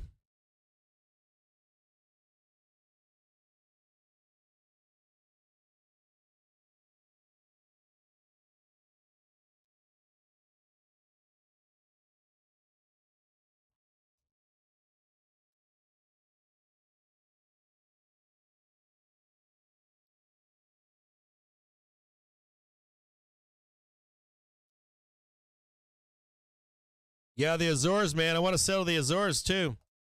The Azores, brother, definitely. That's on that same trip, man. You're nailing it, Fernando. You know exactly what you're talking about. Madeira, dude, definitely. Yeah, Bears, you got you missed you missed the 2:15 dump.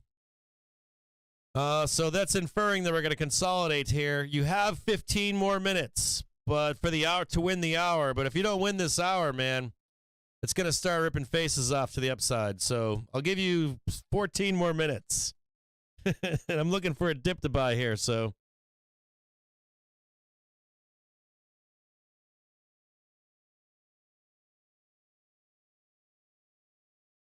Yeah, I like the canary. Dude, I want to go. You know what I want to do is, David, if David's listening right now, I want David to meet me in Spain, bro. I want to go to, say, what I hope to do is, like, park the boat and go to Spain. Like, I want to go to Spain and eat at Iboli. It's a famous restaurant. I don't know if they were closing down at one point, but a bunch of their chefs are now chefing around. I want to go to Ibiza, of course. I want to go dance, baby. I want to dance, dude. I want to get my jam on.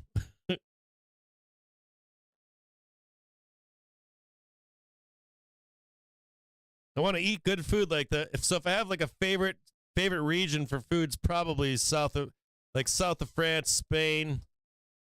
Like for all of Europe, if I had a place that I want to eat, it's there. Yeah, they closed, right? Chefs are still around. I heard that they were closing. My buddy worked there, and he told me that they were closing. I didn't know if they reopened or not. It's a shame. Oh, did they close because they couldn't do anything else? I think he told me that it was because they couldn't, they felt like they had done what they were supposed to do, and it was time to move on, that they would be replicating food. Is that right or wrong? I could be bullshitting here. But what I recall from it was that they had done everything that they wanted to do, and it was time to move on, rather than they felt like they'd be bullshitting their customers or something. You did Ibiza, Jimmy? Oh, dude. Ibiza's gangster. And there are gangsters there, too. You do the foam parties and stuff? Those gross foam parties? There's one thing that I haven't done. I'll never do it because I'm too old now, but when I was young, I always wanted to do... what's that big show, that big rave in the summertime? All the kids go to when they're done with school.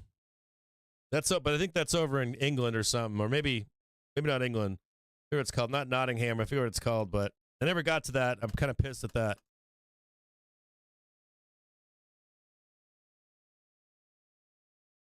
No, not EDC. I'm talking about famous shit. Like I used to party in New York. I used to party under the Brooklyn Bridge. I used to party at there's two other famous clubs in New York. Big rave scene in New York City, but way back in the day. I forget what they were called. Limelight was one of them. I think there was Roxy. I don't know if Roxy was in Boston or was in New York, and then there was a couple other places. Glastonbury, baby. Not tomorrow. I want to go to Tomorrowland, but Glastonbury. I'm too old for Glastonbury now. I'd have to be like really old to go to Glastonbury, like 80 years old or something. They'd be like, "Come on in, man. You're cool."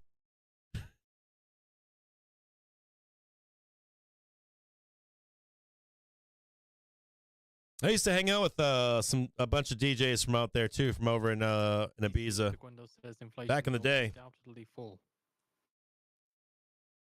The Tunnel, dude. I used to party at the Tunnel. Isn't that like a mall now or something? This stream is sponsored by TickStrike. TickStrike allows I used to go to the Tunnel. you to order flying futures, forex, and stock instruments. Get a free trial at tickstrike.com. Yeah, not Notting Hill Festival. I wanted to go to Glastonbury. That's what I missed. I'm kind of pissed about. So that kind of upset me that I never went to Glastonbury. I wanted to go there when I was like 19, 20 or something. Yeah, Mykonos and Ibiza is still badass. Amsterdam's great, badass too. Hey, I know Junior Vasquez. I know him. I met him before. Junior's a nice guy. I know Junior Vasquez. I actually know him. If you guys listed out, so during his time, I met most of those guys. Adding inflation is more stable and persistent. As core inflation is more stable and persistent. So you drank the Kool-Aid? My take here hasn't changed. Nothing has changed for me all day long. So my take on today is specifically, ready? Make it real simple here. Pick windows and, Thursdays are usually green. for inflation and services. And if today's not green, we're likely to have a green Friday. It's that simple. Now, if we were green today, we'd be selling Friday. Does that make sense? So I'm looking for a dip to buy for Friday. Now into next week, into OPEX. Sellers are looking to sell OPEX, like into the end of next week for the market to begin to roll over into the beginning of the month of June. You're going to see some hits on the market, hedging flows for the volatility to be expected from the debt ceiling agreement not being reached. You're going to see those hedging flows come into the market. So we're going to get hit at least a little bit. My take, though, is that we don't go down, that the dealers are going to hedge against that trade, and we're going to blast off up into the beginning of the month.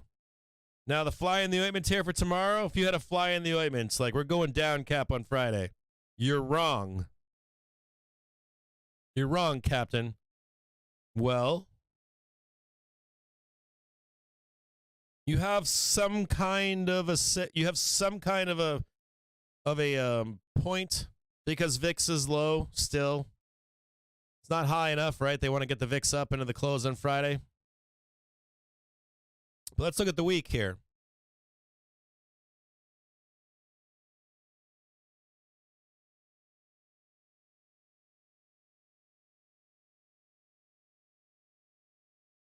Came into the week, tagged the low, tagged the high, tagged the low, tagged the high, tagged the low. So where we are right now, I'm looking to buy. Does that make sense? I'm looking to buy into Friday. And I'm looking for the bears to step in and sell this down here. The economic slowdown will curb corporate profits. Think about this from this perspective right now. If you're like, I'm bearish. I'm bearish, Cap.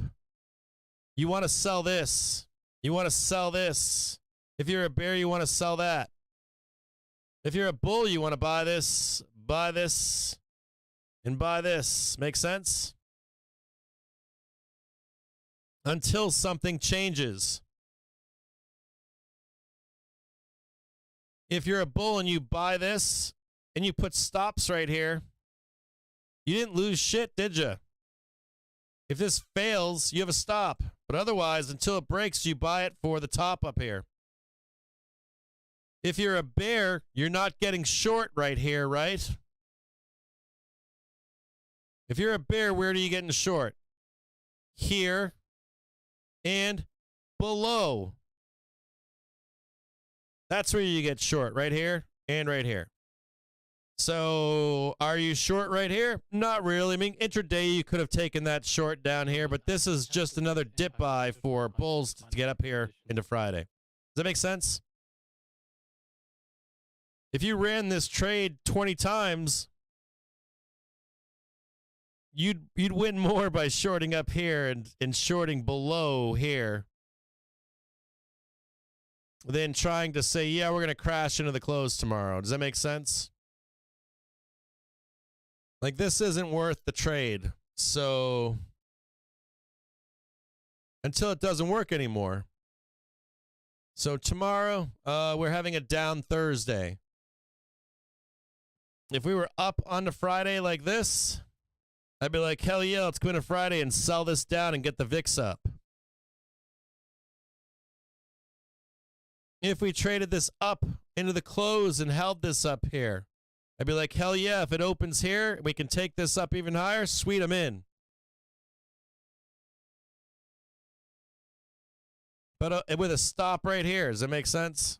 So right now, like, what's my take? My take is up on Friday. And the lower I can get it before we get there, the better. I mean, if I can get this for Friday, I'm all in. But the way it looks like it's up here.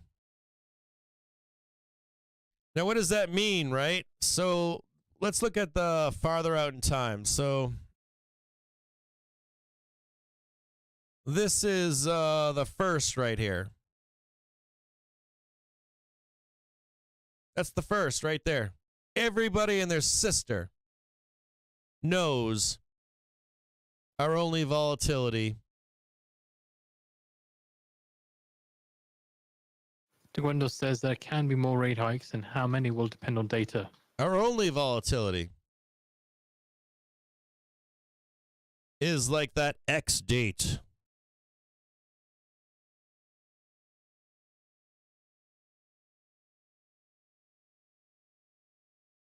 We also have that treasury funkiness, right? 15th, 16th, 17th, 18th, 19th, 22nd. Right there. There's your OPEX, right? You know you're going to get some hedging flows, right? You know you're going to get hedging flows, and you're going to see people trying to take the money and run. Monthly spreads they want to pay. We know the JPM collar is higher. We know we've got volatility coming into play this down here. So, I mean, you're kind of like trying to front run it like, yeah, we're just going to go down. I am not anti this, but we need to get underneath this for you to have a valid like thesis. Right now this dip's being bought. Right now this top's being sold. So, you know, the expectation is we're probably going to get another rip up and then trade down into, or at least into, or after the Thursday, start selling down into the first from hedging flows. And a month, and then we start trading down. And they're going to get this market up so you don't get paid for everybody being bearish. You're going to get like counter flows to the hedging, right? The dealers will take your money, force you to buy more, then they roll it down. You got to where you wanted to get, just not before they countered your trade. They got neutral against you.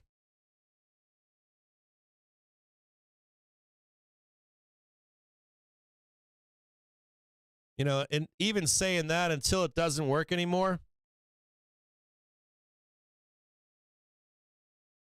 this has been working so far.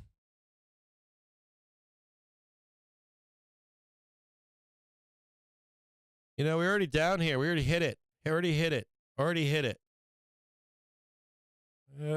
know, you kind of need it to squeeze up and go back down again. So I don't know. It's just for me, the way the SPY is trading. You know, the move is up into tomorrow, into Friday.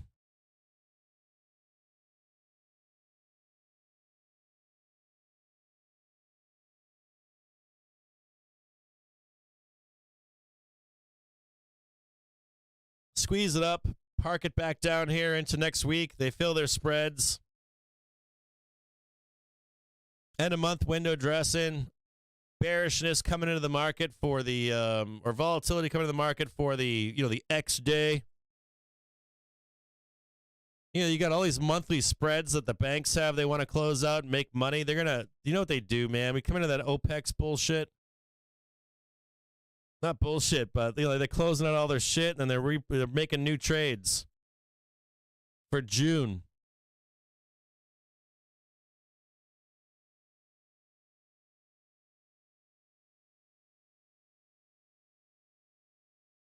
And then when retail gets all bearish and shit for this debt ceiling, the dealers are gonna go right against you. The dealers are gonna be like, fuck no, fuck no, fuck no. $2.35 a gallon. Gasoline June futures settle at $2.46 a gallon. Way is up right now.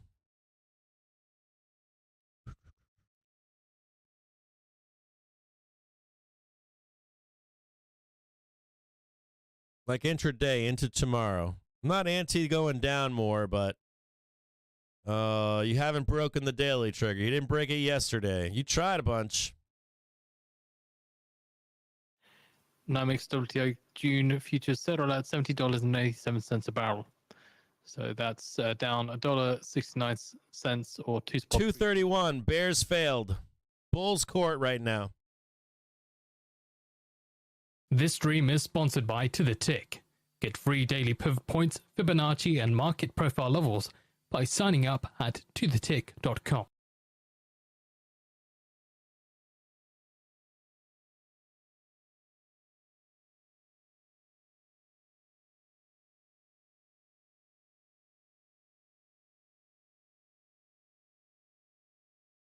Bears losing control. New low at 1345 at 145. 230, no new low. Now 2:30 in the afternoon, 2:32. An hour later, couldn't get a new low. Bulls taking over now. Price is above in the 1 minute. The 1 in 5 minute right now, becoming bullish right here. Trying to make another attack for the hourly trigger.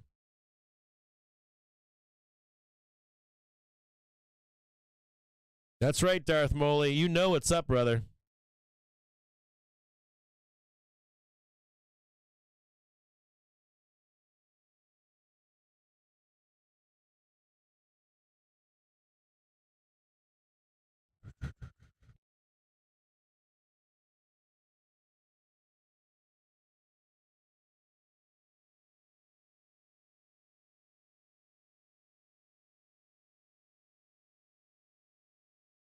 We're writing a white paper right now, Darth, that's got a bunch of stuff and with that included in it. I can't wait to get it to you, man.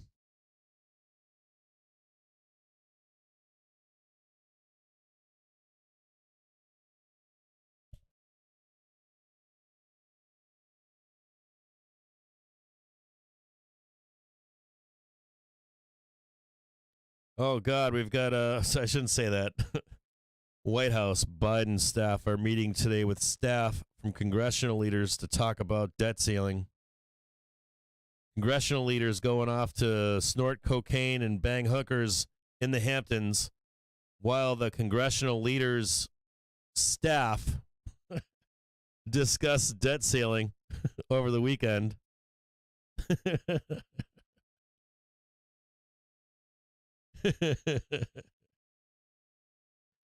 It's not even congressional leaders. It's just a bunch of their staff hanging out and chatting it up the weekend. Squeezing higher now, trading 411.64.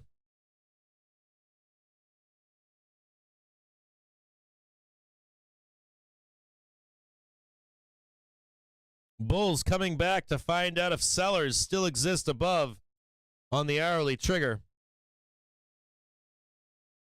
VIX in free fall right now. We're going to rip some faces off right here.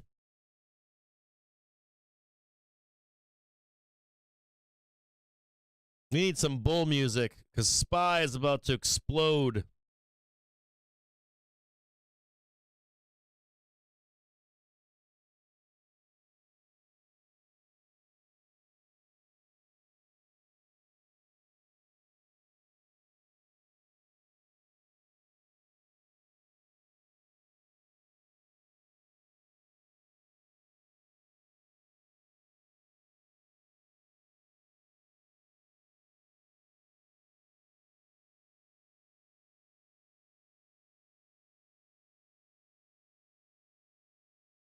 Man, I'm like looking at, so like right now, I'm like, do I buy some zero dates here? I'm like, do I buy zero dates? I'm such a whore, man. Like, I feel so filthy. Like, I want to buy one dates for tomorrow. And here's how my brain works. I'm like, yeah, just buy the zero dates and we'll just take a quick rip, a bunch of money. And then my devil's like, the same devil's like, and don't worry about it. If you bought those Friday calls, they'll be up here and they'll come back down. They'll be worthless anyways. You would have missed that trade. Save the Friday calls, Cap, for the close. It's so gross. Like the devil inside my head is like normally I'm like, yeah, you know what I should do is just buy some Friday calls in case it rolls over. So I don't torch it. But then my devil is like, nah, Cap, just buy 0 dates, man. Get that run up here. You can deal with tomorrow when we get there.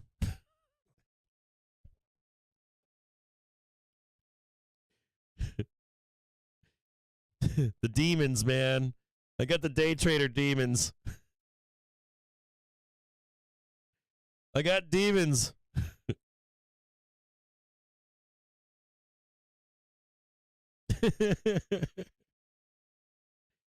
I got demons. Oh, we're not too late here. We're going to rip some faces off here, guaranteed.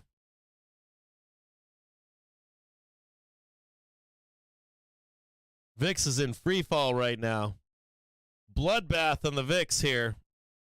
VIX trading 1708 right now.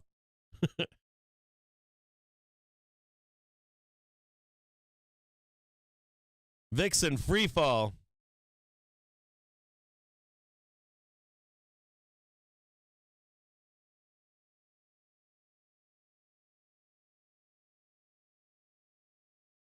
Can't do it. I'm just going to stay flat here. I should have done it and I didn't. It's right here. Here goes the cross right here.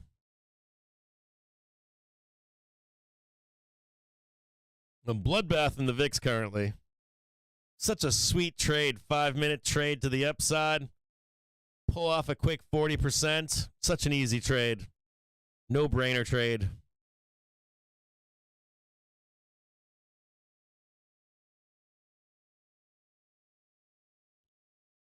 Trading 411, 782 right now. Such a good trade. Oh, man. I missed this trade. It's a beautiful trade right there. Get the bounce. Come back down. So someone said they missed the trade. Absolutely not. Like you want the confirmation on these trades, and you got it. There it was right there. Boom. Confirmation was right there. And boom. Come up, tag that one. High probability trade for easy money. These things roll over all the time, so when you get right here, yeah, I'm getting bull plane alerts right now. So I'm getting this bullish cross right now. It's like, oh yeah, Cap, get bullish. It's a nice trade right there. 5-minute chart. Oh yeah, dude. Positive GDP growth in the second and oh yeah, dude. Second part of that bull plane forming right now. Settling at $74.98 a barrel, down $1. Second part of this trade is right here. 7%. Boom. To the upside, baby.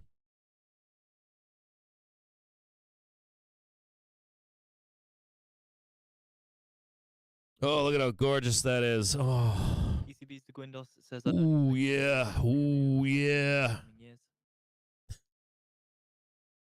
Like this is where it's like guaranteed to print right there. Guaranteed to print. Like 98% of the time. Guaranteed to print. It's fucking a phenomenal fucking trade. It's what trading is all about right there. It's gorgeous.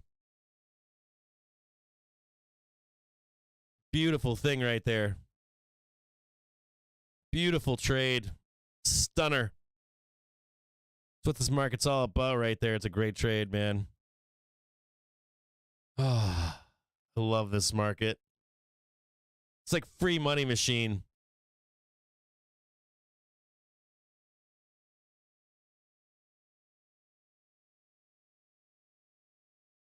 Free money machine, dude. This market is a free fucking money machine. Oh yeah, get up there. Oh. Yeah, baby, make it print, baby.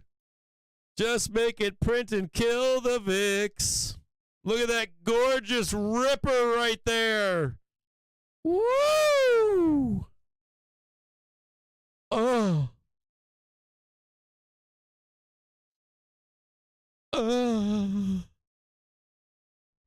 Tell me that wasn't beautiful.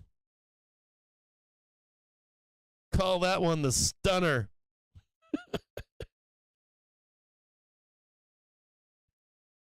Oh man, that was gorgeous.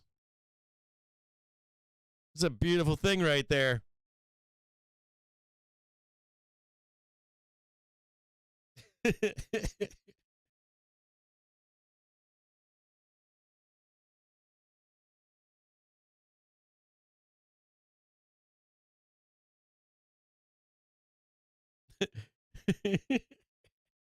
Dude, Parable Tom, that was a good one, wasn't it? This is the stunner. Oh yeah, the SPY now above its hourly right now. Three trigger combination or cluster on the SPY. Hourly trigger is lower. It's right here. 1 and 5 minute coming up now. If price can hold, this will be the first time today that price has gotten above the hourly trigger. Can the 1 and 5 minute come up and rip some faces off right now? Can we rip some faces into the bell here? 242. Very bullish here. Still leaving gaps on high over here. Can we close the gaps from pre-market above? Choo-choo, baby.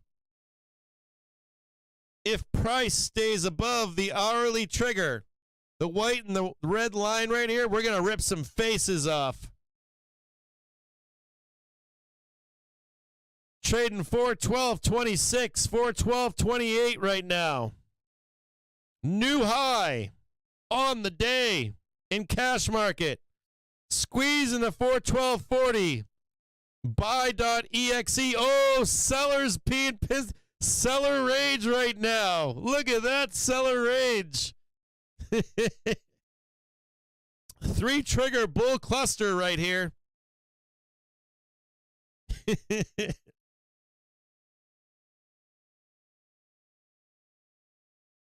It's not dumping, dude. This is very bullish here. You guys don't know this probably, but we're in extreme bullishness right here. It's like, so this white line right here is going to come ripping face up here. This red line right here, this thing's going to move right here. All price has to do is stay right here. Price stays right here. Going to be some rocket fuel. Says the ECB's last decision had a very high consensus. Just watch this white line come up there.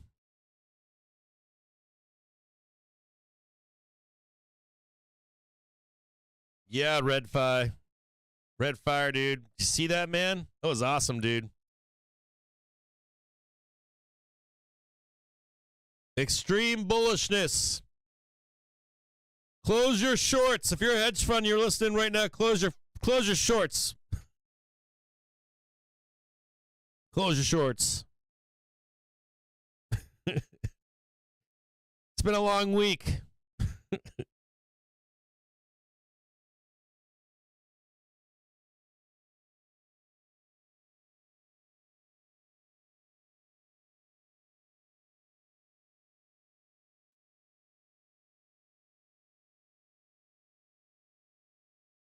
Cover. Do it. Dude, 412Cs were like 20 or 30 cents. They're like 60 cents right now.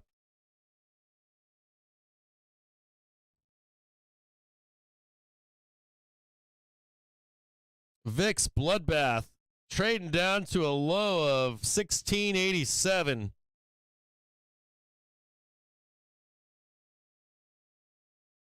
$15 minutes left. Bulls got the new high. We'll see if the Bulls can hold on into power hour.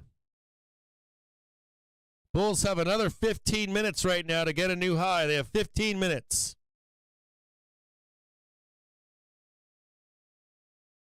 They don't have to do shit here.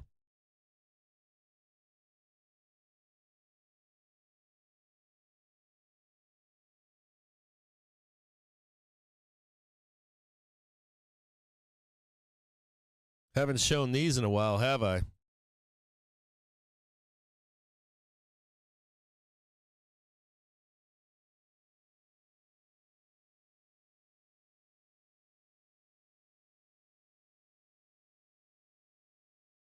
See that little line I'm drawing right there? Watch that little line I'm drawing right there.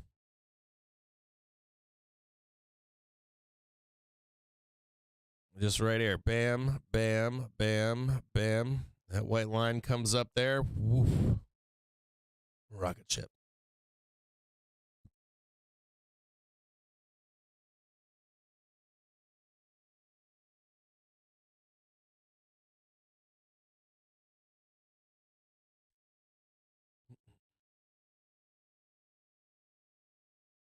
Yeah, you see that, Wink?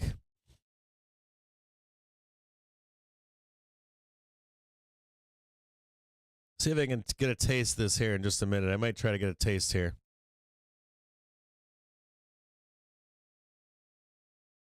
Get a little bit of that cocaine into the bell. So I'm going to leave it on the 5-minute here for you. See it right here? See this 1 minute chart right here? So I'm going to show you what I'm looking for. It's a 5-minute chart. I'm going to show you what I'm looking for here. Right there.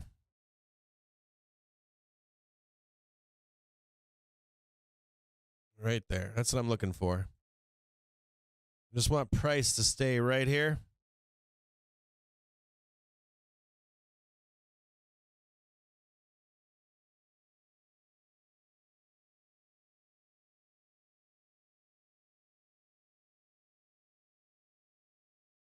I might have to grab some of these 0 dates. I didn't want to, but I think I'm gonna.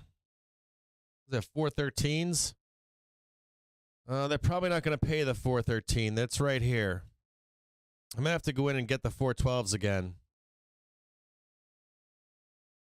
So I'm going to look at the 412Cs. I'm going to set up some of these.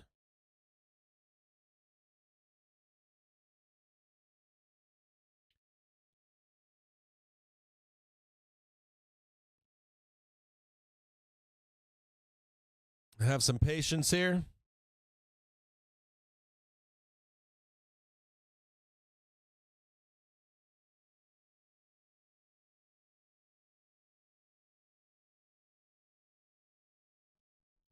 Shoot, if we run this up on a Thursday, man, we'll be selling Friday.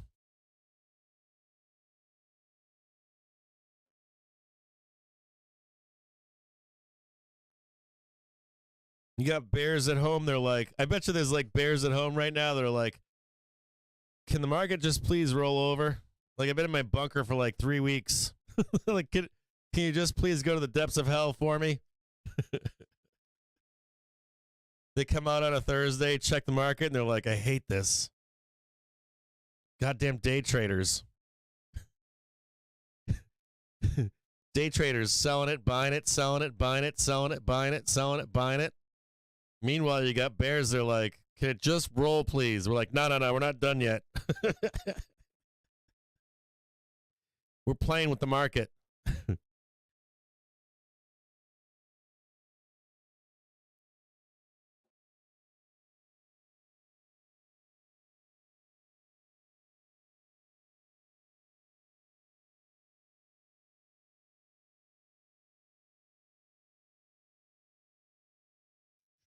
Oh. Oh. Vamos. Oh. Oh. Come on down. Give me those cheap calls. Go on down there. Give me one little red bar down. One bear. What? Give me one red bar. Come on, man. I don't want to chase it, dude. I guess I am chasing it. Calls were 58 cents at one point, or 50 cents. Now they're 58 cents. Maybe I missed my ride. They were 50 cents. The 412s were 50 cents. Now they're 58 cents. They're getting juiced.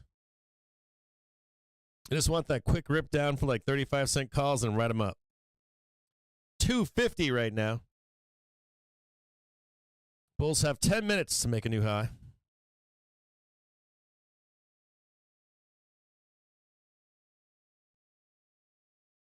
We're on a 5-minute chart right now.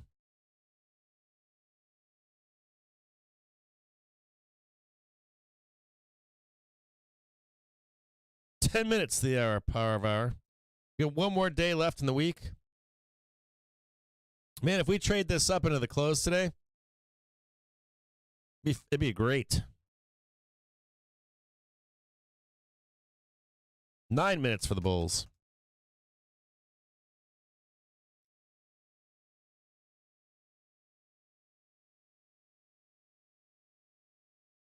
And just a reminder to all you bears out there, VIX is meant to be shorted into the ground.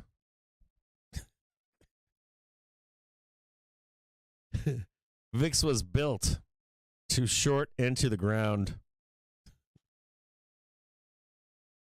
You thought I forgot that? From 2022?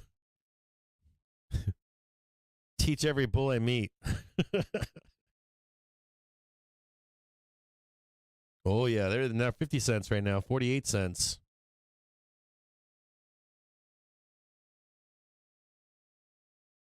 You got the little tinkerers coming out, the little gremlins coming out from the dealers, sucking up all that theta, sucking, killing all those options for a few minutes, sneaking around inside the options chain.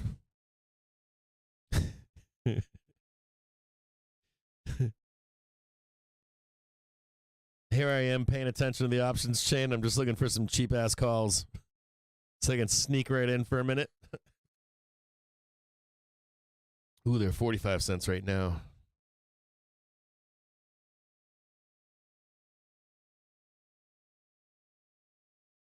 Dealers walking around with dust busters. They're like, if we're going up, we're not going up there where they pay you $3. I need to get my own money out of this. Place your bets again if you want to go up.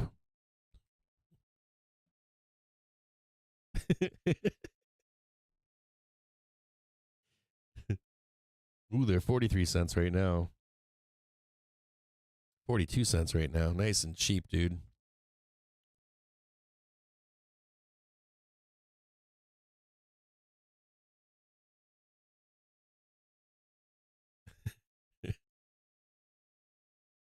They're like, you want some of this? I'm like, yeah, I do.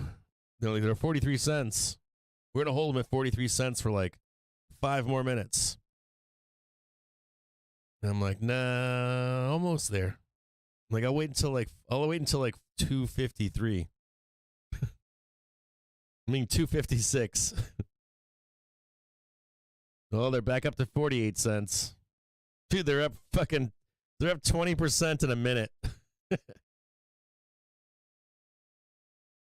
wish I had a robot trading for me.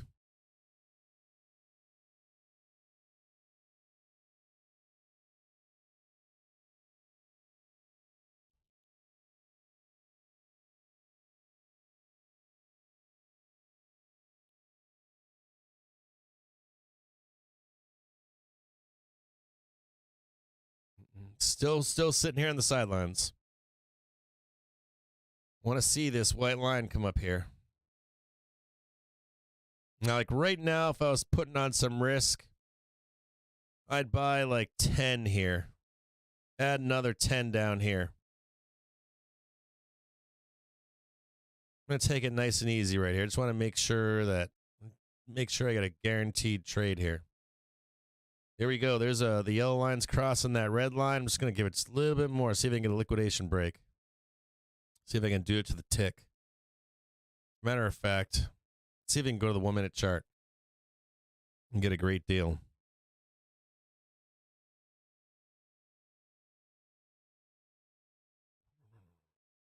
See if we can get some arbitrage. A bit of arbitrage in here. Yeah, right down there. A little touchdown there, checking back, making sure we're still bullish here, making sure there's still buyers in that 1 minute. I told you earlier, waiting for that Drew to snap this line right here. You're waiting for the touch here. Are there still buyers there? Or no, is the smart money down here? Or is the smart money just like, I don't care, we're going up? 256, 4 minutes left for the bulls.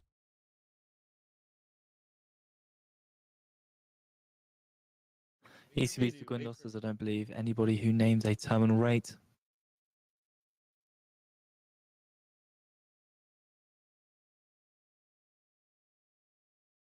It's a 1 minute chart right now. This is where I want to buy right here. I want to buy like 411.69. We're kind of there right now with this yellow bar. This is kind of like the first buy. Buy this, then buy that. Buy this, DCA stops below it.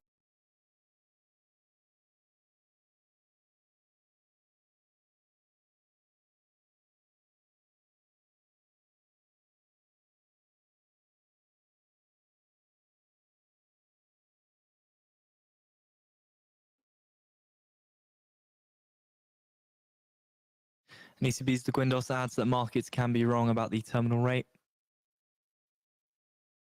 Squeezing right now.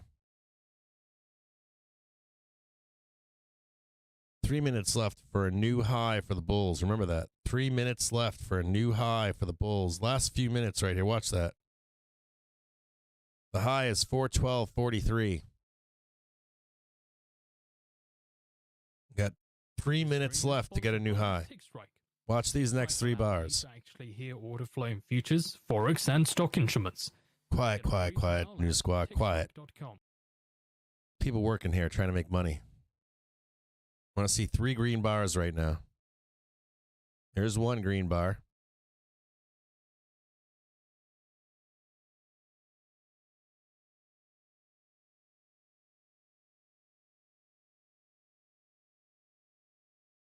Sellers up here. Look at these sellers just hiding here. These sellers are like,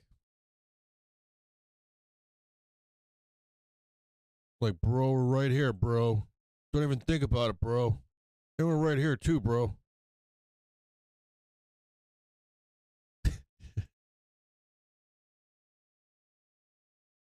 I'm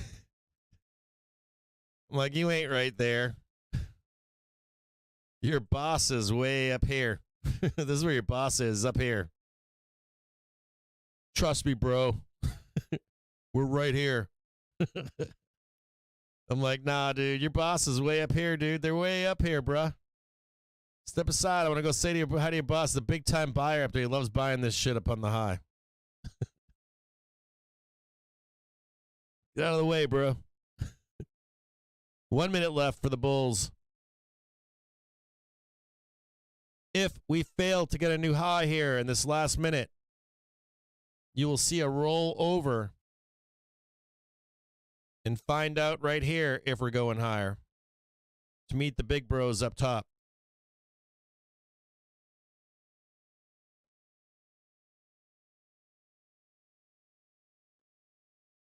Get on up there.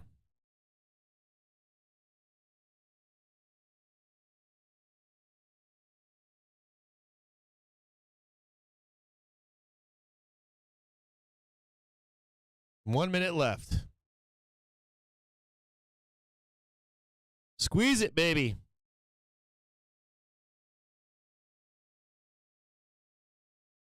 Have some stops here if we don't go up.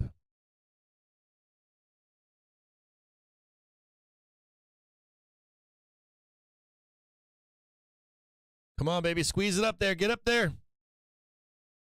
It's 3 o'clock. Give me that last bar. Get on up there. Keep some stops below here.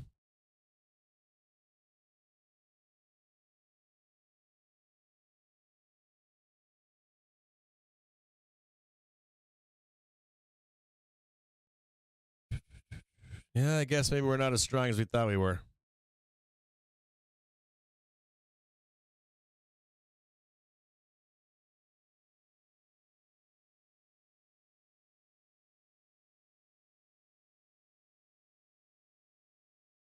Need some of that end of the day magic.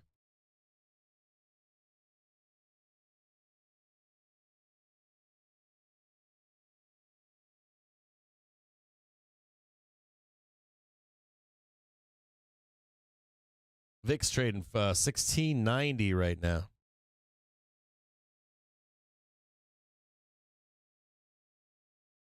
You know, like hand sell these things.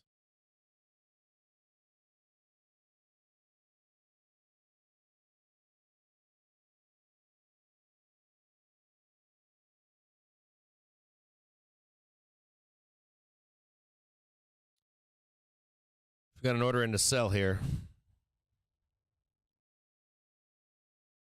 Look for another entry down here if I can get it.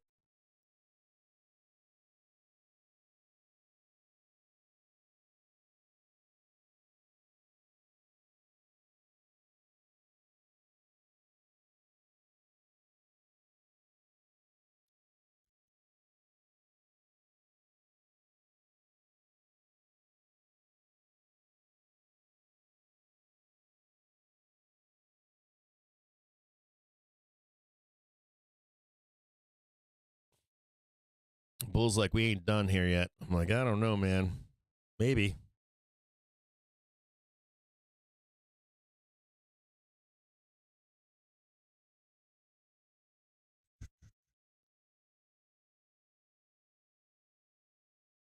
Now I want to see the roll. Now I want to see the roll down here for this right here.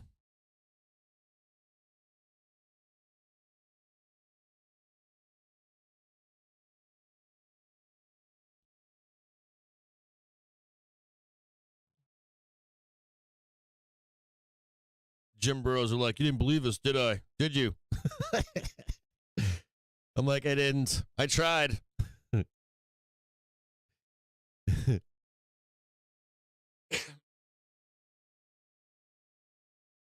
I definitely checked you. I don't believe you.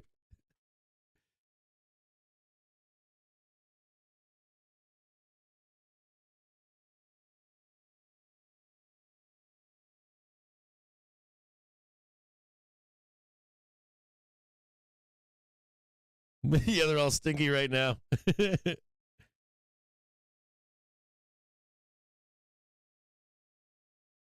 Oh, there they go. Oh, there they are right there. This has kind of been respected here. Be careful, all this crap up here. Like to see like the roll down now. Like when you fail to get the new high, I like to see it. It's okay. We can wait.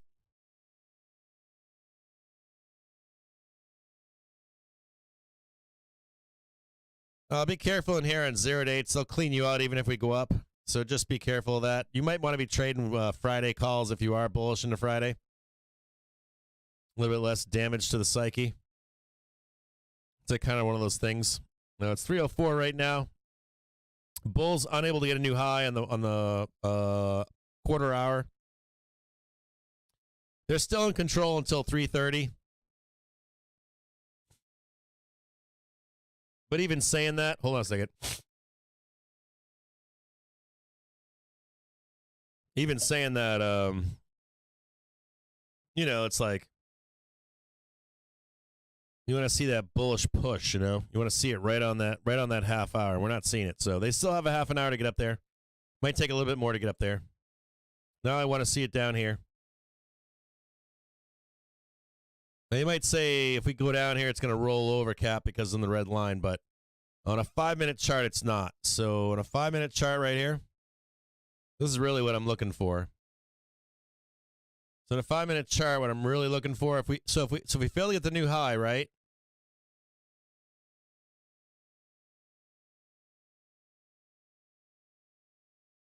Now I'm looking for that cross right there.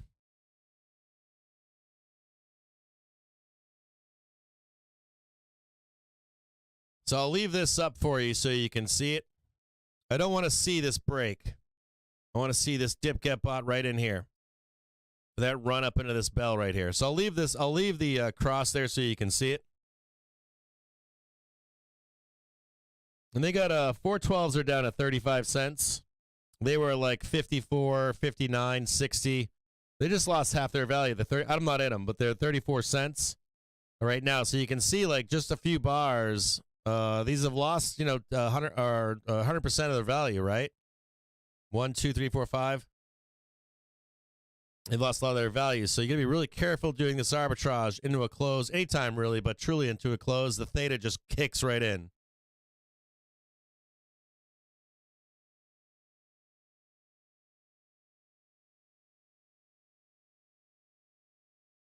And that's like the larger time scale, like this moment right here in a larger time scale is very similar to the volatility on a larger time scale for like when you're going to take that short or how you structure that trade for the volatility on the debt ceiling, right? You can be correct in where we're going. But then, you could lose your money doing it, right? So execution is critical. Timing is critical, even on a higher time frame. Well, you can point and be like, yeah, we're going to get volatility for the debt ceiling. But from where? Price matters, right? Especially on a larger time frame, 1, 3 months out, 2 months out, stuff like that. structure of the play, all that kind of stuff. What tool are you using? This is a good candidate for a creepy crawly, though, into the close.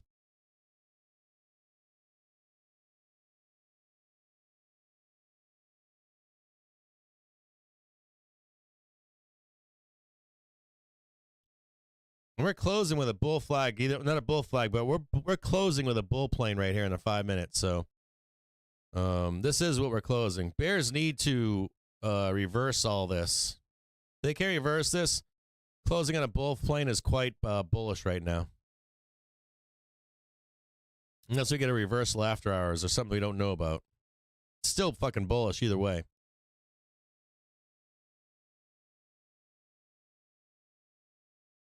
Man, I should have bought those 4 fucking 12s there.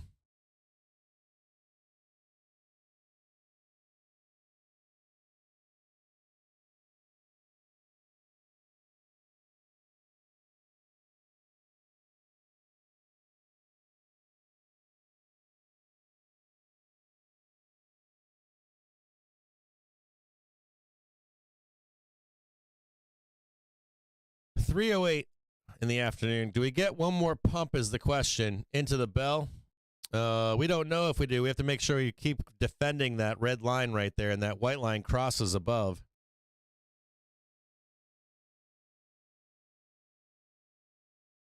We know where the real sellers are. We know they're up here. We know this is where they are. They're up here. We know these are fake sellers. They're kind of weak sellers. They're not strong sellers.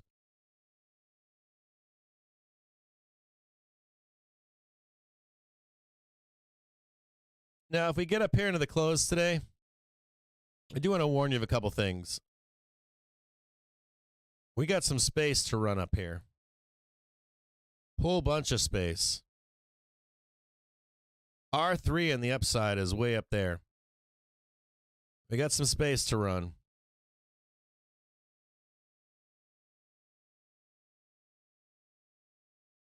We're just talking about filling gaps up here. That's it.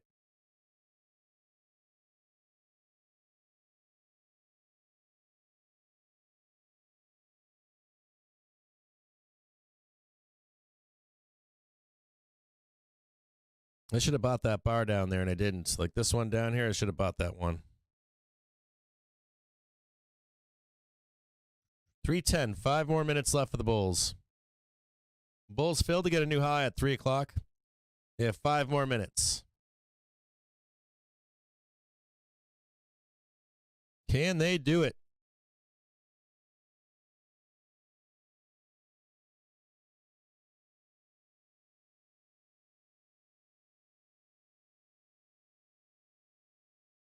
Can the Bulls get a new high right now? That new high is 412.43.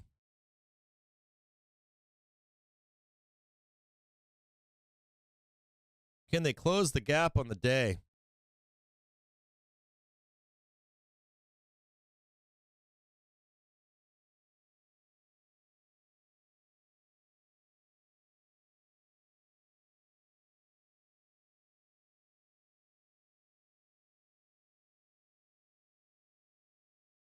VIX getting murdered right now.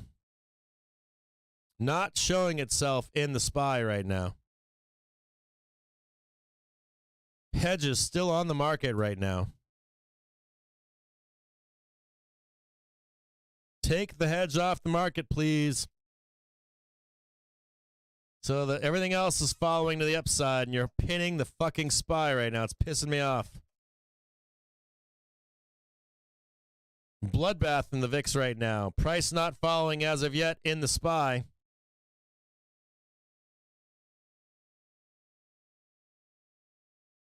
Somebody call the office and tell them to take the shorts off SPY, please.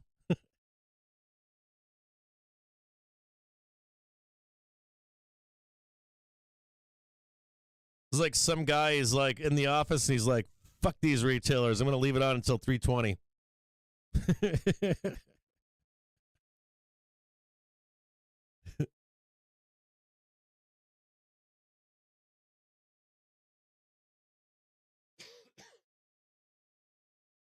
VIX trading 1682 in the low just then. 1679.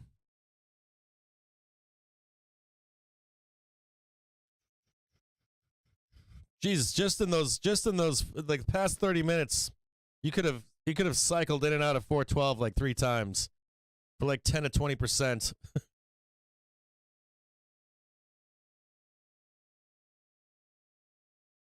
There's an active hedge on right now. There's no fuel, man. The options market today sucks for the S&P, for SPY specifically. It's like god awful. It's really bad.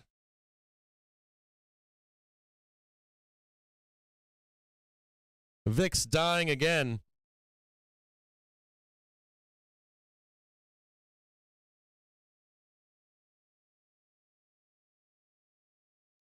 Two minutes left for the bulls.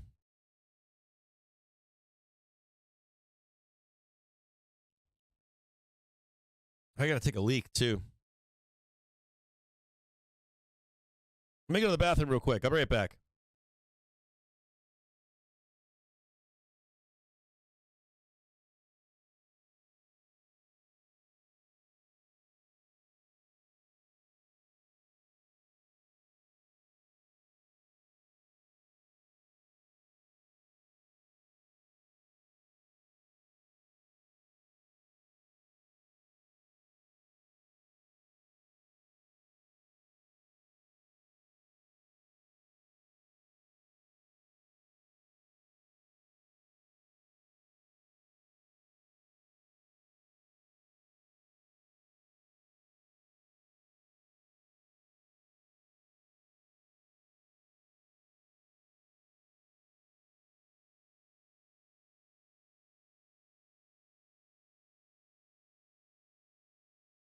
So according to the oil minister, Iraq is to resume oil exports via the Sihan on Saturday.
All right, I'm back here.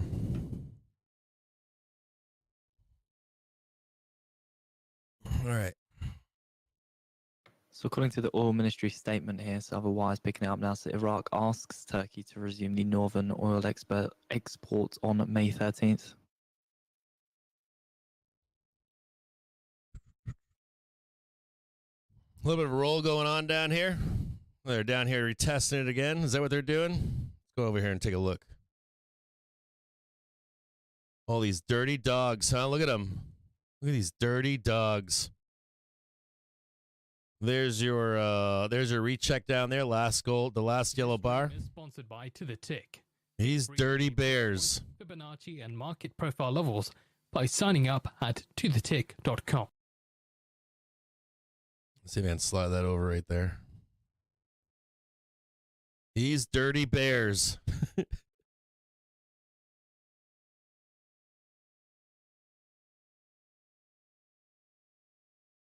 VIX is all over the place, Winky. You see it?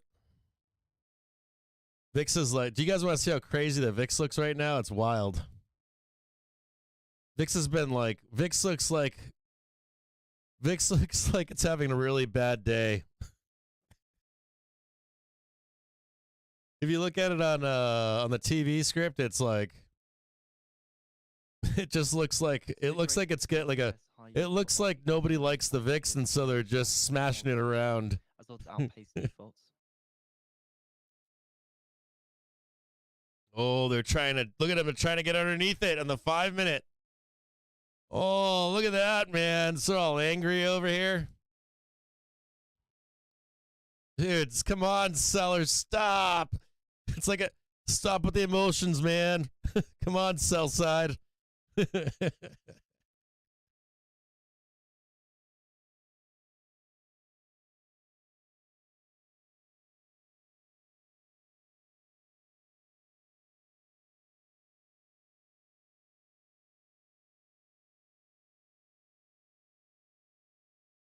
Dude, 415 Cs are 26 cents for tomorrow.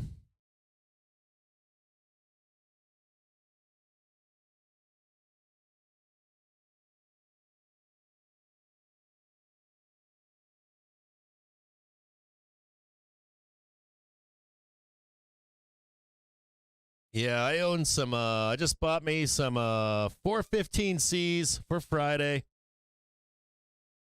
415 Cs for Friday. They're 26 cents. They cost me. I'm down a penny right now. We're kind of bearish here right now, but I got till tomorrow for them to print.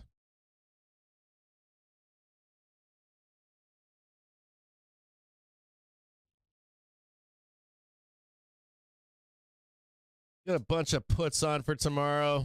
Whole market's hedged out their ass for Friday. I'm happy with the trade. I'm not missing this trade, so even if we roll here, let's add to him. 415 Cs for tomorrow. Close that gap and all that bullshit up there. You ain't got no more volatility left in the market. You better make a story up for tomorrow if you're a bear.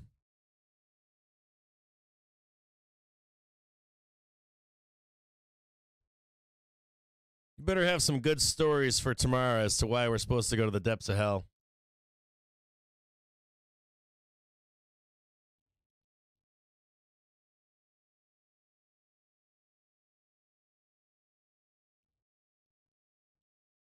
Let me know in the chat, like, what do you have for, why should we sell off Friday? Why don't you guys tell me what your reasons for us selling off Friday are? I want to know what they are. Why do we sell Friday? What would be the reason to sell this Friday? The only one that I can come up with is the VIX is the VIX is what, 17 bucks right now. So maybe because we're bottoming in the VIX, that's the only thing I can think of. Outside of some news, just that's all I can think of. Oh, tech is on a high. That'd be another good reason to sell.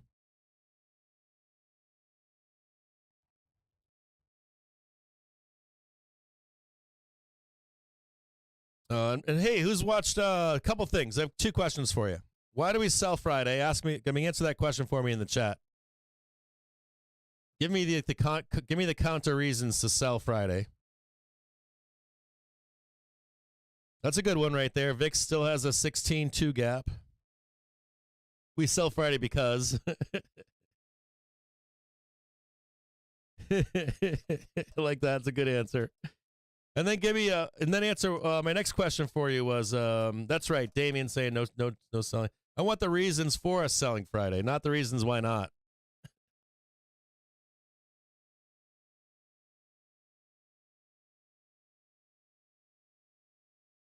What other crappy banks can they make fail? What do we have for earnings today? Any earnings that can trigger it? Let's look at the earnings really quick. What do we got for earnings today? Southhound, Indy, Sanmina, INQ, Chemtrex, 8x8 Ouster, Sun Life, Biodesics, Getty Images. He must be making bank right now, Getty Images. Google gave him a leg up. Tomorrow we've got Mbecta, Spectrum, NYC, CS, Delcath, AirSculpt, Impel. China, Gyna, baby. Dude, Mr. Talking Monkey, he came up with a good one. Insurance company bond contagion news. Damn, that's a good one, Mr. Talking Monkey. 1-800-Flowers.com earnings. So Grant Holmes says oil purchases for reserves. That's a good one. Nordic Trade's got a good one. I like this one. This is actually good. He says there is no reason to sell, and that's the reason to sell. I was looking at the we were hedged out the ass for Wednesday and Thursday, but not. I don't think Friday had some, but not like they did on the major hedging was Wednesday, Thursday. Not Friday. I don't believe Fridays was as hedged as Wednesday, Thursday was. Or I think they had puts for Friday to cash out on the weakness on Wednesday, Thursday.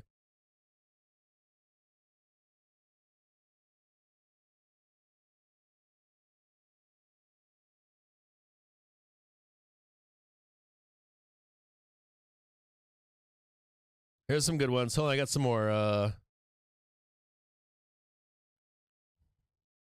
This market is all NY Fang. That's all I got. Yeah, there's a what's that ticker? What is it? FNGU, right? FNGU.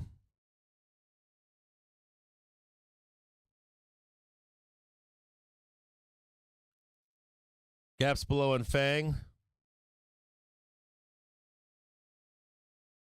Israel and Middle East situation might escalate over the weekend. BlackRock, World Peace, because it's Free Money Friday, where retail gives the market free money. Sell Friday because Yellen has to close her boots. No, so you guys, when I tell you guys stuff, you guys, I'm not blaming you at all. I want you to record me on this. Write this down on his piece of paper. So the end of war in Ukraine, we should go up 300 points. 300.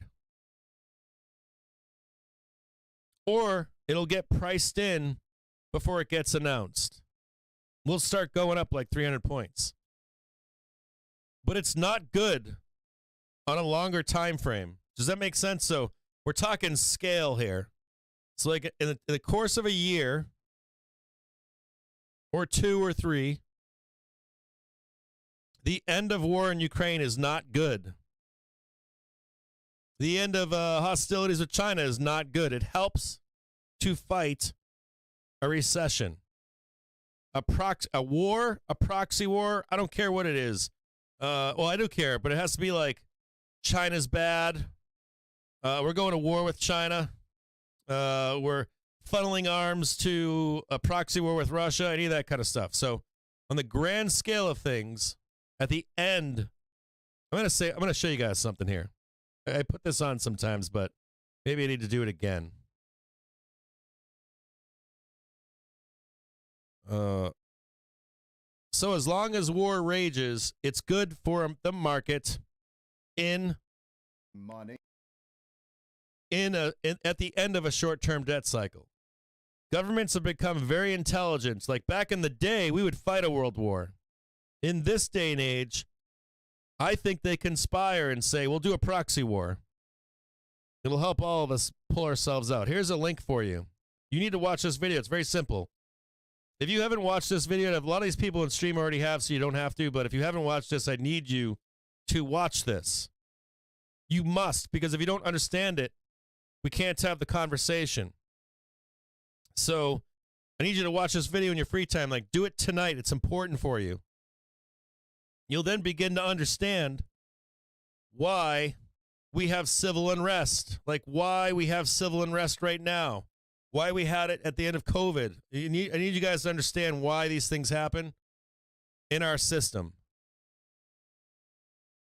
and why right now we're running proxy wars with China and Russia, believe it or not.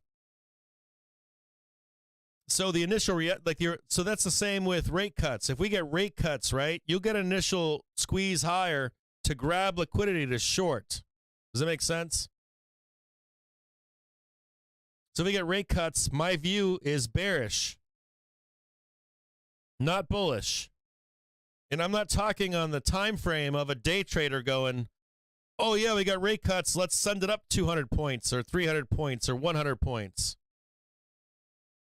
I'm looking at it more from the perspective of, shoot, if we squeeze up 100 points, I'm going to short the fuck out of this market.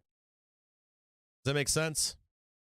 For a big roll down, huge, over time.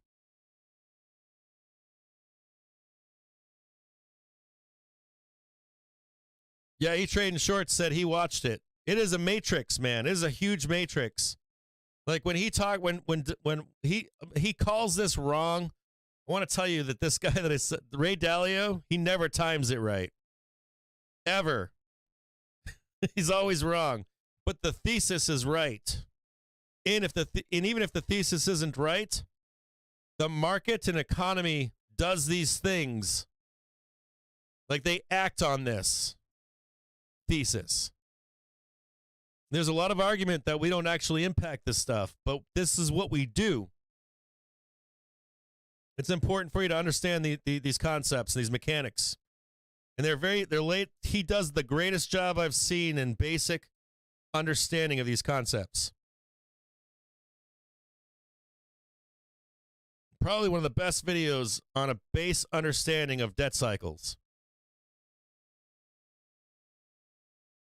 So, like the war in Ukraine, like you want to see it continue while we're in the midst of a recession. We're in a recession. You and I both know we're in a recession. We all know that. And you're going to expect certain things to happen. You're going to expect to happen the taxation of corporations, the taxation of people, civil unrest. Now, you've got some people out there that are like, we're going to have a civil war. You know what I mean? You're like, in our day and age, it's unlikely. It's highly unlikely in this day and age in our country. But that doesn't mean we won't have protesting. It doesn't mean we won't have political strife. It doesn't mean that people in power won't play on those things. Like they'll actually, like people in power with money and power, they will actually facilitate that for you. This isn't political either. You can just watch this video. This is an act of capitalism. Not even just capitalism. Like this works for China because they have a capitalist money system now, supported by their government, but they have one, right? Russia has some form of it as well. To the sell side. So it's really bizarre to watch that stuff and then go, oh, I see what he's talking about. Now, it doesn't mean we can't go to full-scale war, but right now in this day and age, the information age, technology age, there are very smart people that are like, well, we can totally do this without killing Americans. But it is.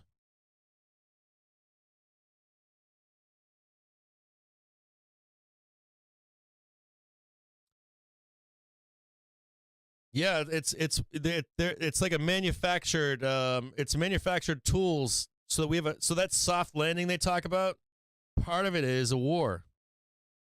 They're not going to tell you that. You remember when they had this, the senators were saying something like, do you want people to lose their jobs? And they're like, no, our mandate is full employment. I'm like, that's bullshit. You know we have to make people unemployed. That's our cycle. We take money from people. So like a young guy, they're like a young woman, they're like, we're gonna give you some money. That's credit, right? We're gonna extend credit to you. You choose to do what you want to do with it. If you do the right thing and you're able to make some profit, we're gonna try to take it away from you. But if you've made enough and you've done the right decisions, you might skate by. But either way, we want to take it away from people that did wrong things, did the bad thing, bought nice cars, bought a house out of their means, and give it to the next generation. And you'll see companies in these cycles. Some companies are smart. They're like, we reinvested in our company they don't really care about credit They don't really care about credit tightening like they once did in the 70s and up into the 70s and 80s or late 70s they cared, but Since the late 70s, man, companies don't care. What they do is they run until they go bankrupt. Now, they do still follow that cycle. We have a natural cycle. You should think about that video, too, in terms of COVID and the free money we gave away and how we're probably inside of a debt cycle with this really weird short-term debt cycle from COVID. There's like a third cycle going on. We have long-term and short-term debt cycles. Then I think we have like a COVID debt cycle, like a mini cycle wrapped into it all.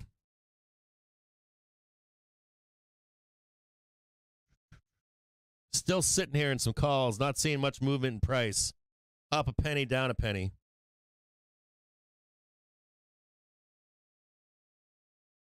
You know, so I'm bearish. I'm hawkish on end of war. Do I think we squeeze up a few hundred points? Hell yeah. But it doesn't help get us out of a recession. It doesn't help with a soft landing if we end hostilities with China or Ukraine. Unless we're out of the recession, I bet you, I'm going to bet you something. I'm going to bet you that hostilities with both China and Russia and relations get better once the recession is over. I'll bet you that.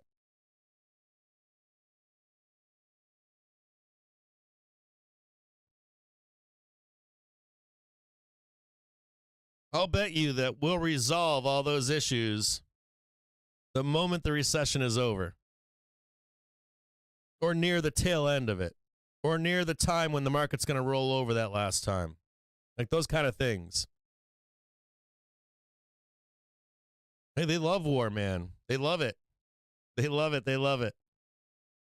It brings production, brings jobs, brings all kinds of good stuff.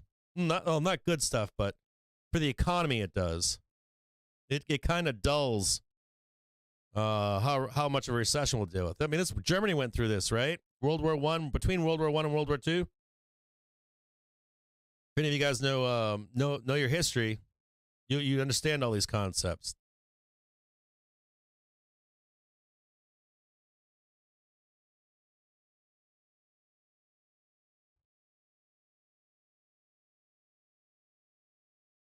It totally is, Griff.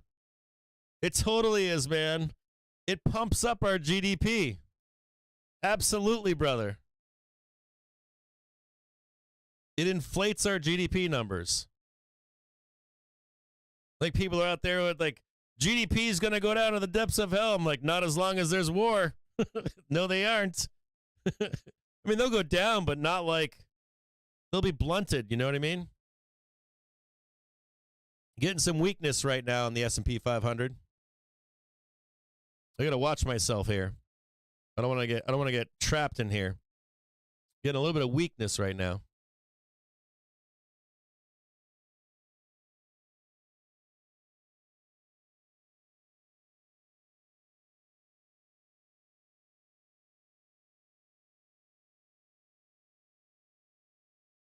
You guys should know this stuff. I'm really begging you to know this stuff because the stuff that you hear on news or that shit's all like a writer trying to, a writer wants to get readers, but the true mechanics of our economy, stock market, that kind of stuff is completely different than what a lot of the talk is out there.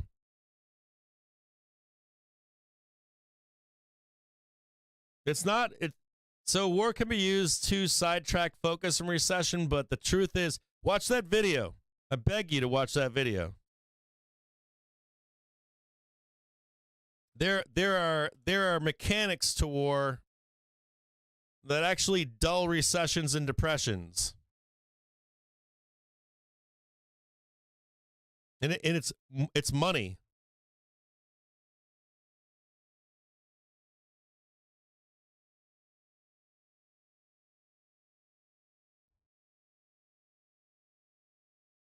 That's right, they do. Please do me a solid and watch it. It's worth, if you're in this market, if you're serious about being a market participant, you have to know it. You either know this from school or you better educate yourself on it because it's basic information.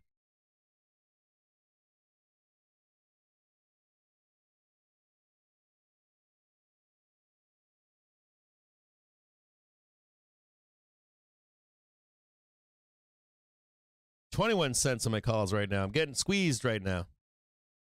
Trying to make my calls worthless for tomorrow. Trying to tell me we're not going to 415 tomorrow.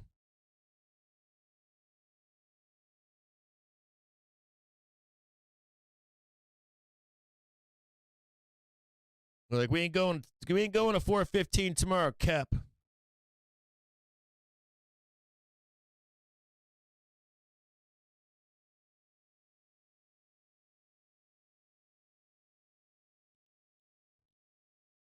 $337 right now. Bears with a new low.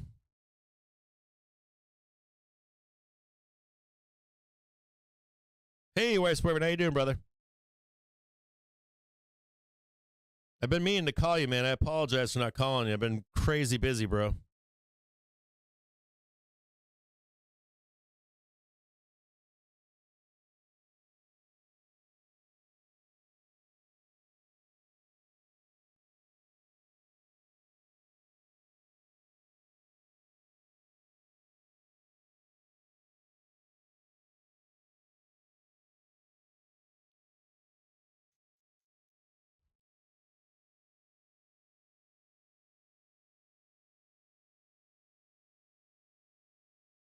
$338 in the afternoon.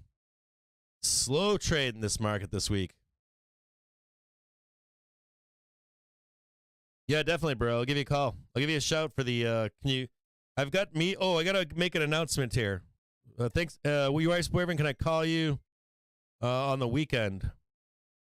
And I got to say that I got to make an announcement for tomorrow. I will be late tomorrow. I have a conference in the morning. I meant to say something yesterday, but I didn't want you guys to miss what I was going to say something yesterday, and I was like, they're going to think I'm not streaming tomorrow.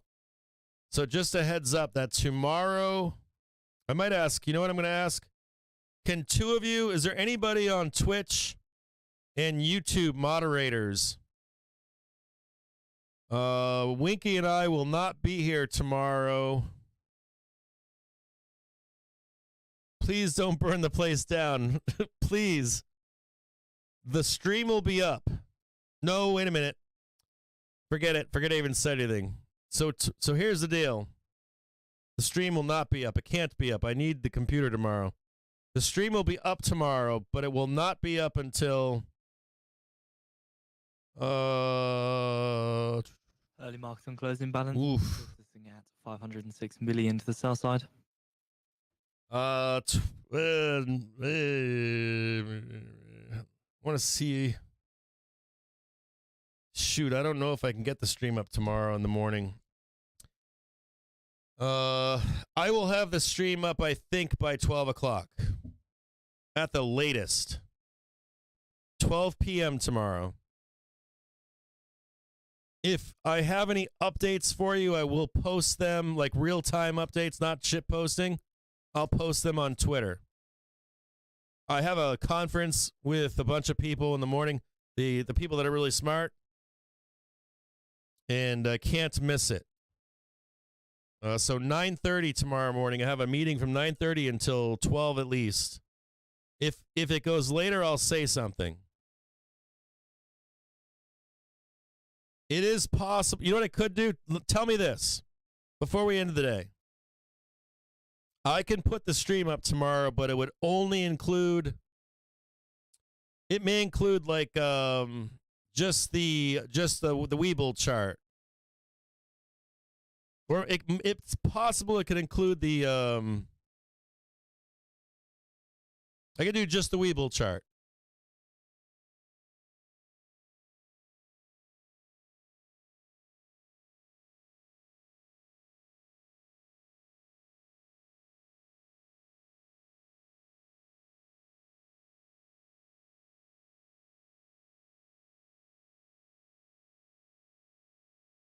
I can't. Like I'm gonna be in I'm in a serious meeting tomorrow.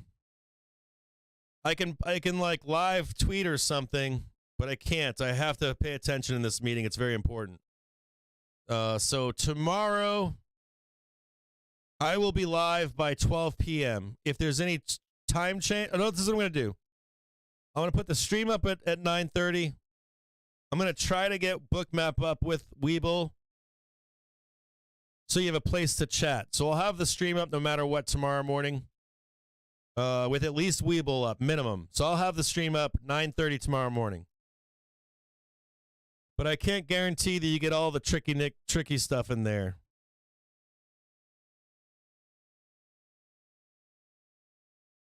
I can't guarantee it. That I have both of them. But I can guarantee the stream will be up. So I will guarantee you the stream is up tomorrow. And then I'll switch over to the regular stream whenever I'm done with the meeting. How about that? That works, right?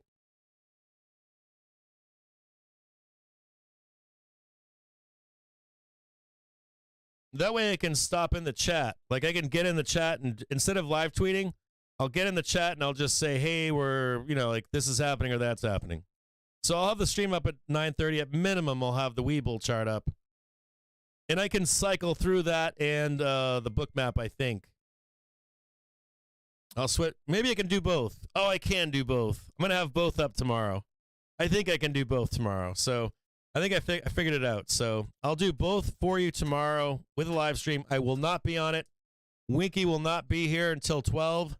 If any of the moderators in the chat of YouTube and Twitch can step up, I'd appreciate it.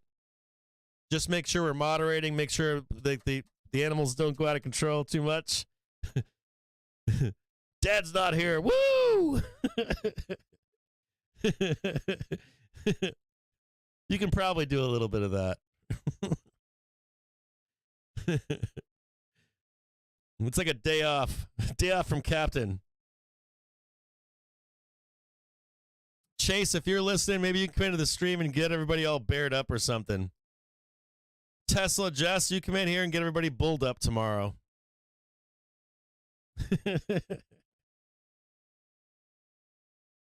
We'll have like a war in the chat for Bulls and Bears shit posting.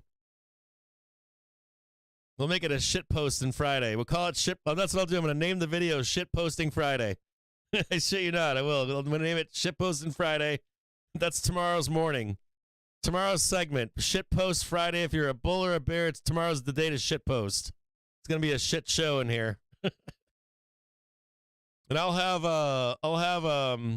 Bookmap up and Weeble, I promise. Thanks, Tesla. Jess, I appreciate it, brother.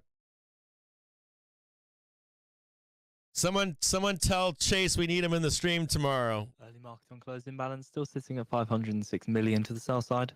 We're also going to need, who else? E-Trade and Shorts. We need the whole bear gang in here. We need like E-Trade and Shorts. Sponsored by TickStrike.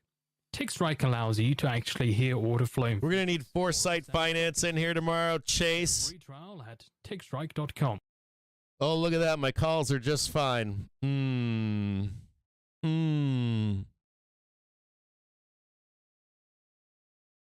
Tesla, baby.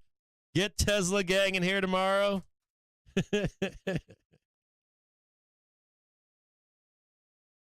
Dude, my boy Carl Icahn, what's up with him, man? They're going to town on him right now. He's probably put a hit out on those guys. Carl Icahn is like, he's like Rumsfeld. I mean, he's pretty much like what the Wall Street movie was based on, right? He's like Michael Douglas.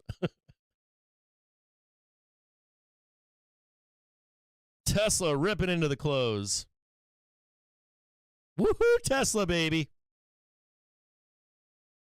I'm looking at it. Is there a new CEO for Twitter? Is that real? Is that real? Weren't we just talking about that? Are you shitting me?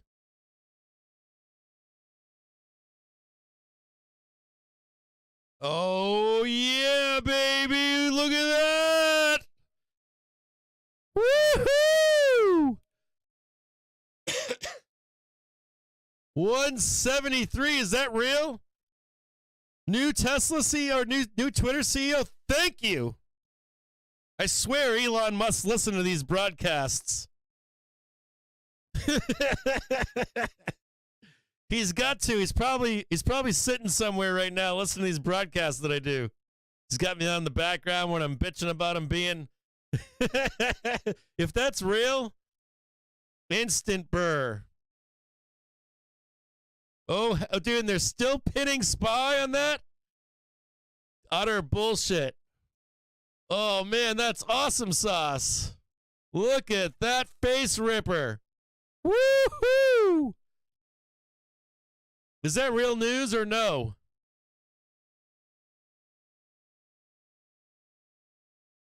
Someone tell me that's real news. Hell yes. Dude, needed to hear that. That makes my whole day. That makes my whole week hearing that. It's real? Hell yes. Congratulations. Get back to work. Stop fucking around on Twitter.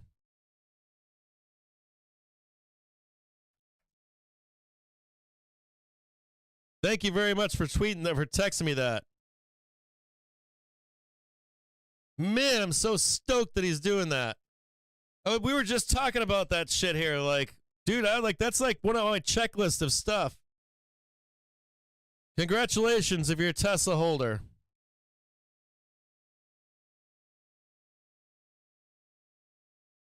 Dude, that's awesome, man. That's hella awesome.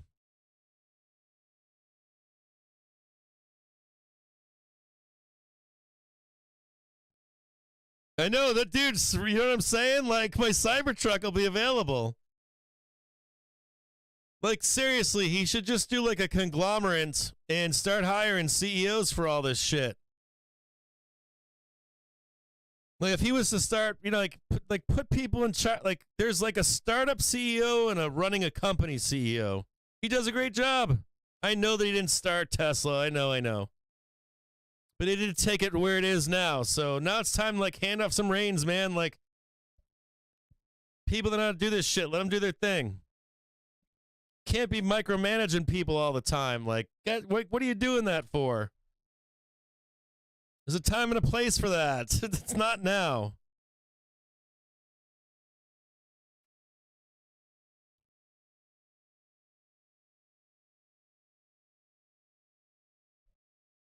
Oh, look at this. Dude, these sellers, man. Dude, these sellers are killing me here.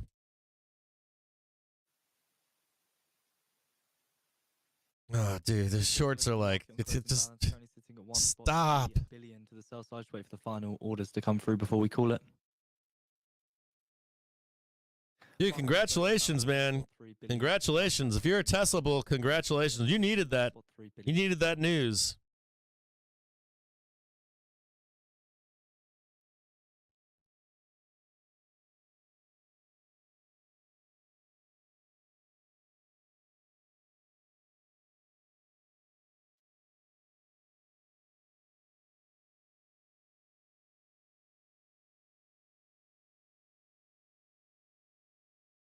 You know, and that opens the door to him hiring other CEOs too. Like that, so that door is cracked now. That's good to see.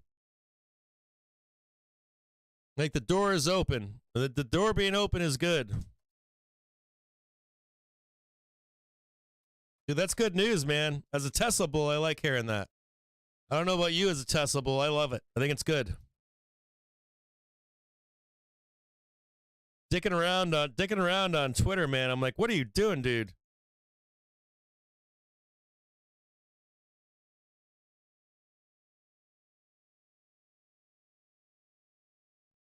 Like, we need to go to space. We need to fight AI. We need to get implants. We need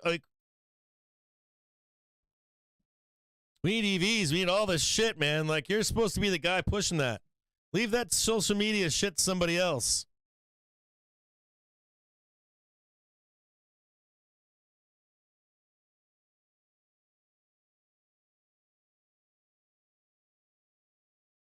There's not enough time in life, man, for him to be messing around with Twitter. Honestly, there's not enough time, dude.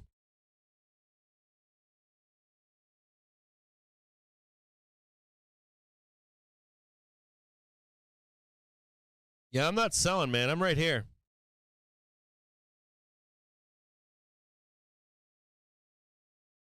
They got to pull this hedge off. They ain't got no choice. What are they going to do? Just like, I'm hedged, man. I'm hedged 7 days a week, 24 hours a day. I'm going to put on my Mike Burry blow-up suit, my black blow-up suit.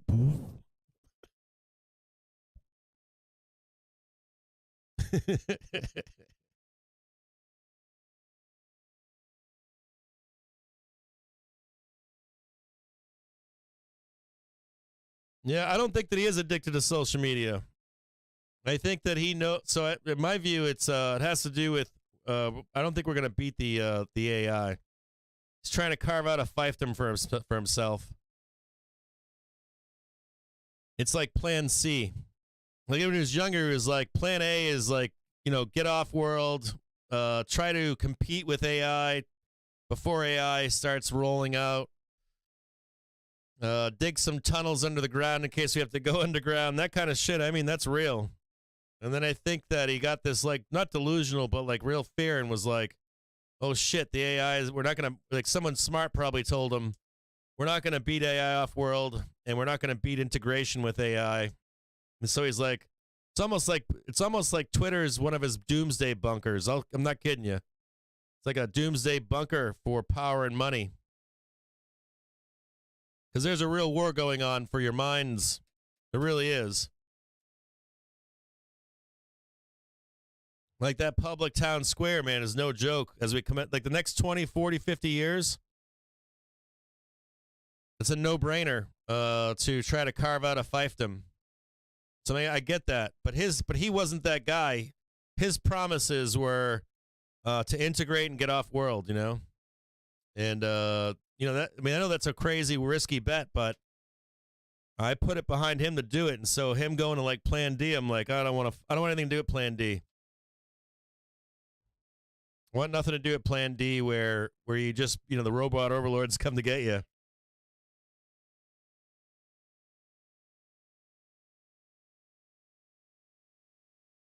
So according to a Chinese embassy spokesperson, China's Wang Yi and US's Jake Sullivan had a candid, in-depth, substantive, and constructive discussion on bilateral ties. Take off the hedge. It's Friday, baby. We got one more day left. Take off the hedge.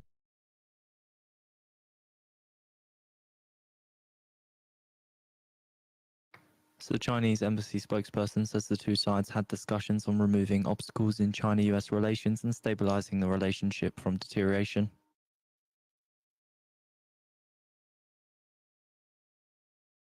Yeah, my calls are doing fine here. Oh. Ooh.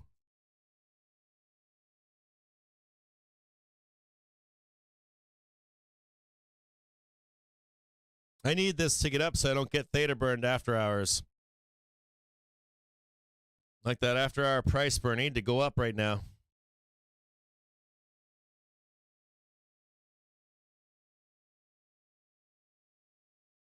It really is. Some of you guys know about this stuff. Some of you guys know about AI, and you guys know the long history of all this stuff.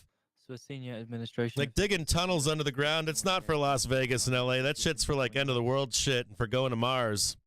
It has nothing to do with what you think it has to do. It has to do with bigger things, like the end of humanity. And the posit here is that you're not going to be able to win against AI at some point. You're not going to know. You're not going to be able to beat it. So you either have to be crucial to it or a part of it. Once you become integrated into AI, like a part of it, almost like a cyborg. If we ever get into robotics and stuff, but basically, your cell phone, right? It's like a PC, then a cell phone, mainframe, PC, cell phone in the head at some point. Like, look right out your eyes and everything you see, like, you'll be able to measure a room with your eyes and just be able to measure it and be like, this room is this size. This distance from here to here is that far away. That kind of crazy shit. If we ever get there. I'm flat right now. Now I'm winning money. Woohoo! I'm making money into this bell right now. Not a single losing trade all day long, baby.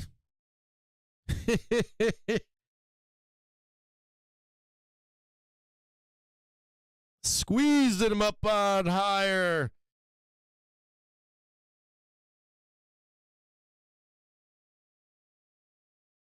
Three trigger bull cluster into the bell right now.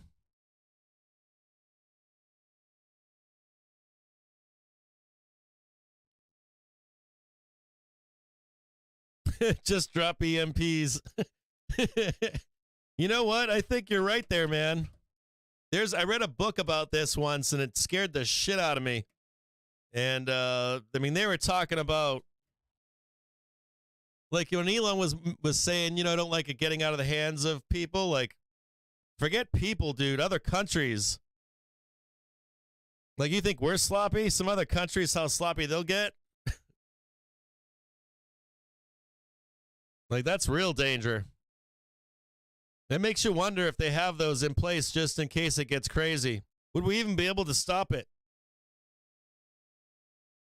Would it happen so fast we'd be dead anyways? I mean, I'm not anti-AI, but to think that AI is going to be your friends is we're smoking crack if we think that. 1 minute chart here. Doesn't want to know what it wants to do. Are you long into tomorrow? Or are you going to close this out for profit? What's your plan into tomorrow? You know, VIX right now is ready to scream higher into tomorrow. It's the place where you buy the VIX here. I can't make a decision if I'm going to keep these in tomorrow or not.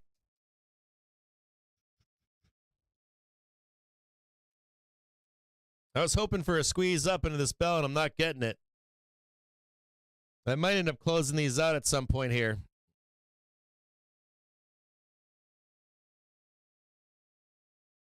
Very rare not to have a green Thursday. Even rare not to have a green Friday after a red Thursday.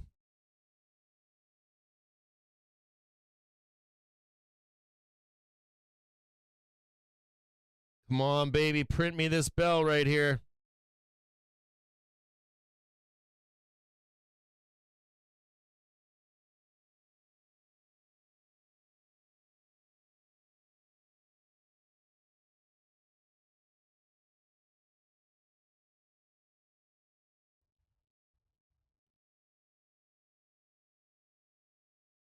I'm watching the options chain here in the after hours. Doing some arbitrage right now, maybe. Yeah, they're scamming in the after hours right now. I don't know what to do tomorrow. I think I'll stay long right now. I mean, so right now, looking at the VIX, I think we open red tomorrow.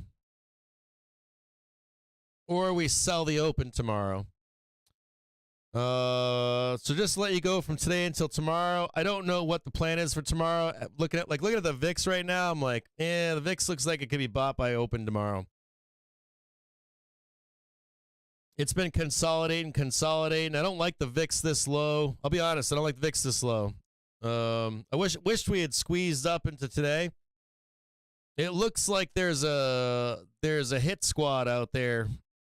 Looks like there's a hit squad out there trying to do a cash grab tomorrow.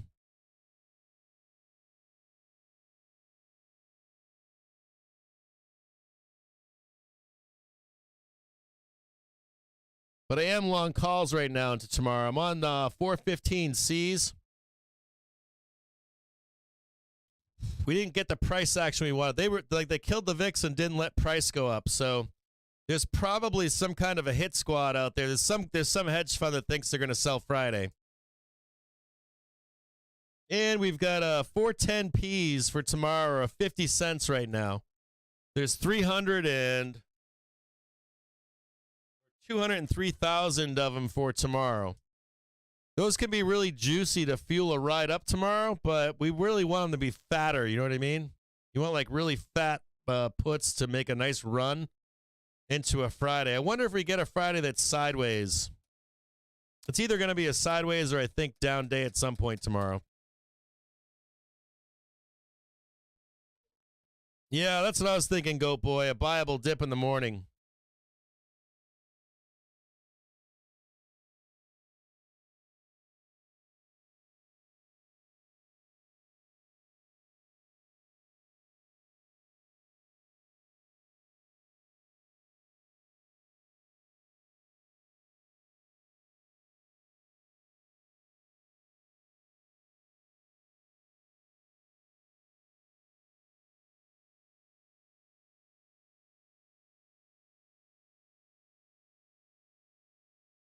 I'm going to watch this last few minutes here. See if they run for some liquidity up on high. If they're going to sell tomorrow, I'd like to see some like the last 15 minutes here to grab some liquidity. And they come back down for a down open tomorrow. There's a lot of scam going on right now in SPY. All right, I'm going to check in with you guys tomorrow morning. So I'll have the stream up at 9:30. You won't hear my voice. I'm going to turn the stream up, and then I'll be on live with you at 12 by around 12:30. Tomorrow, here's my take on tomorrow. I don't like the VIX at 1691. It'd be really nice to see the VIX tomorrow. So if the VIX had run up today, be like, hell yeah, man. We're going to rip faces. This morning I said, like, if we're down on Thursday, we should run up on Friday, but the VIX is telling a different story. I'm long right now, so I'm going to see what happens in the next 15 minutes. If I can not lose any money, I'll go flat. If I can get up to like 27, 28 cents on these calls, I might exit and just trade the day tomorrow that's presented in front of me. I think there's like if we gap up overnight, they can sell Friday. We'll make a ton of money selling the market on Friday.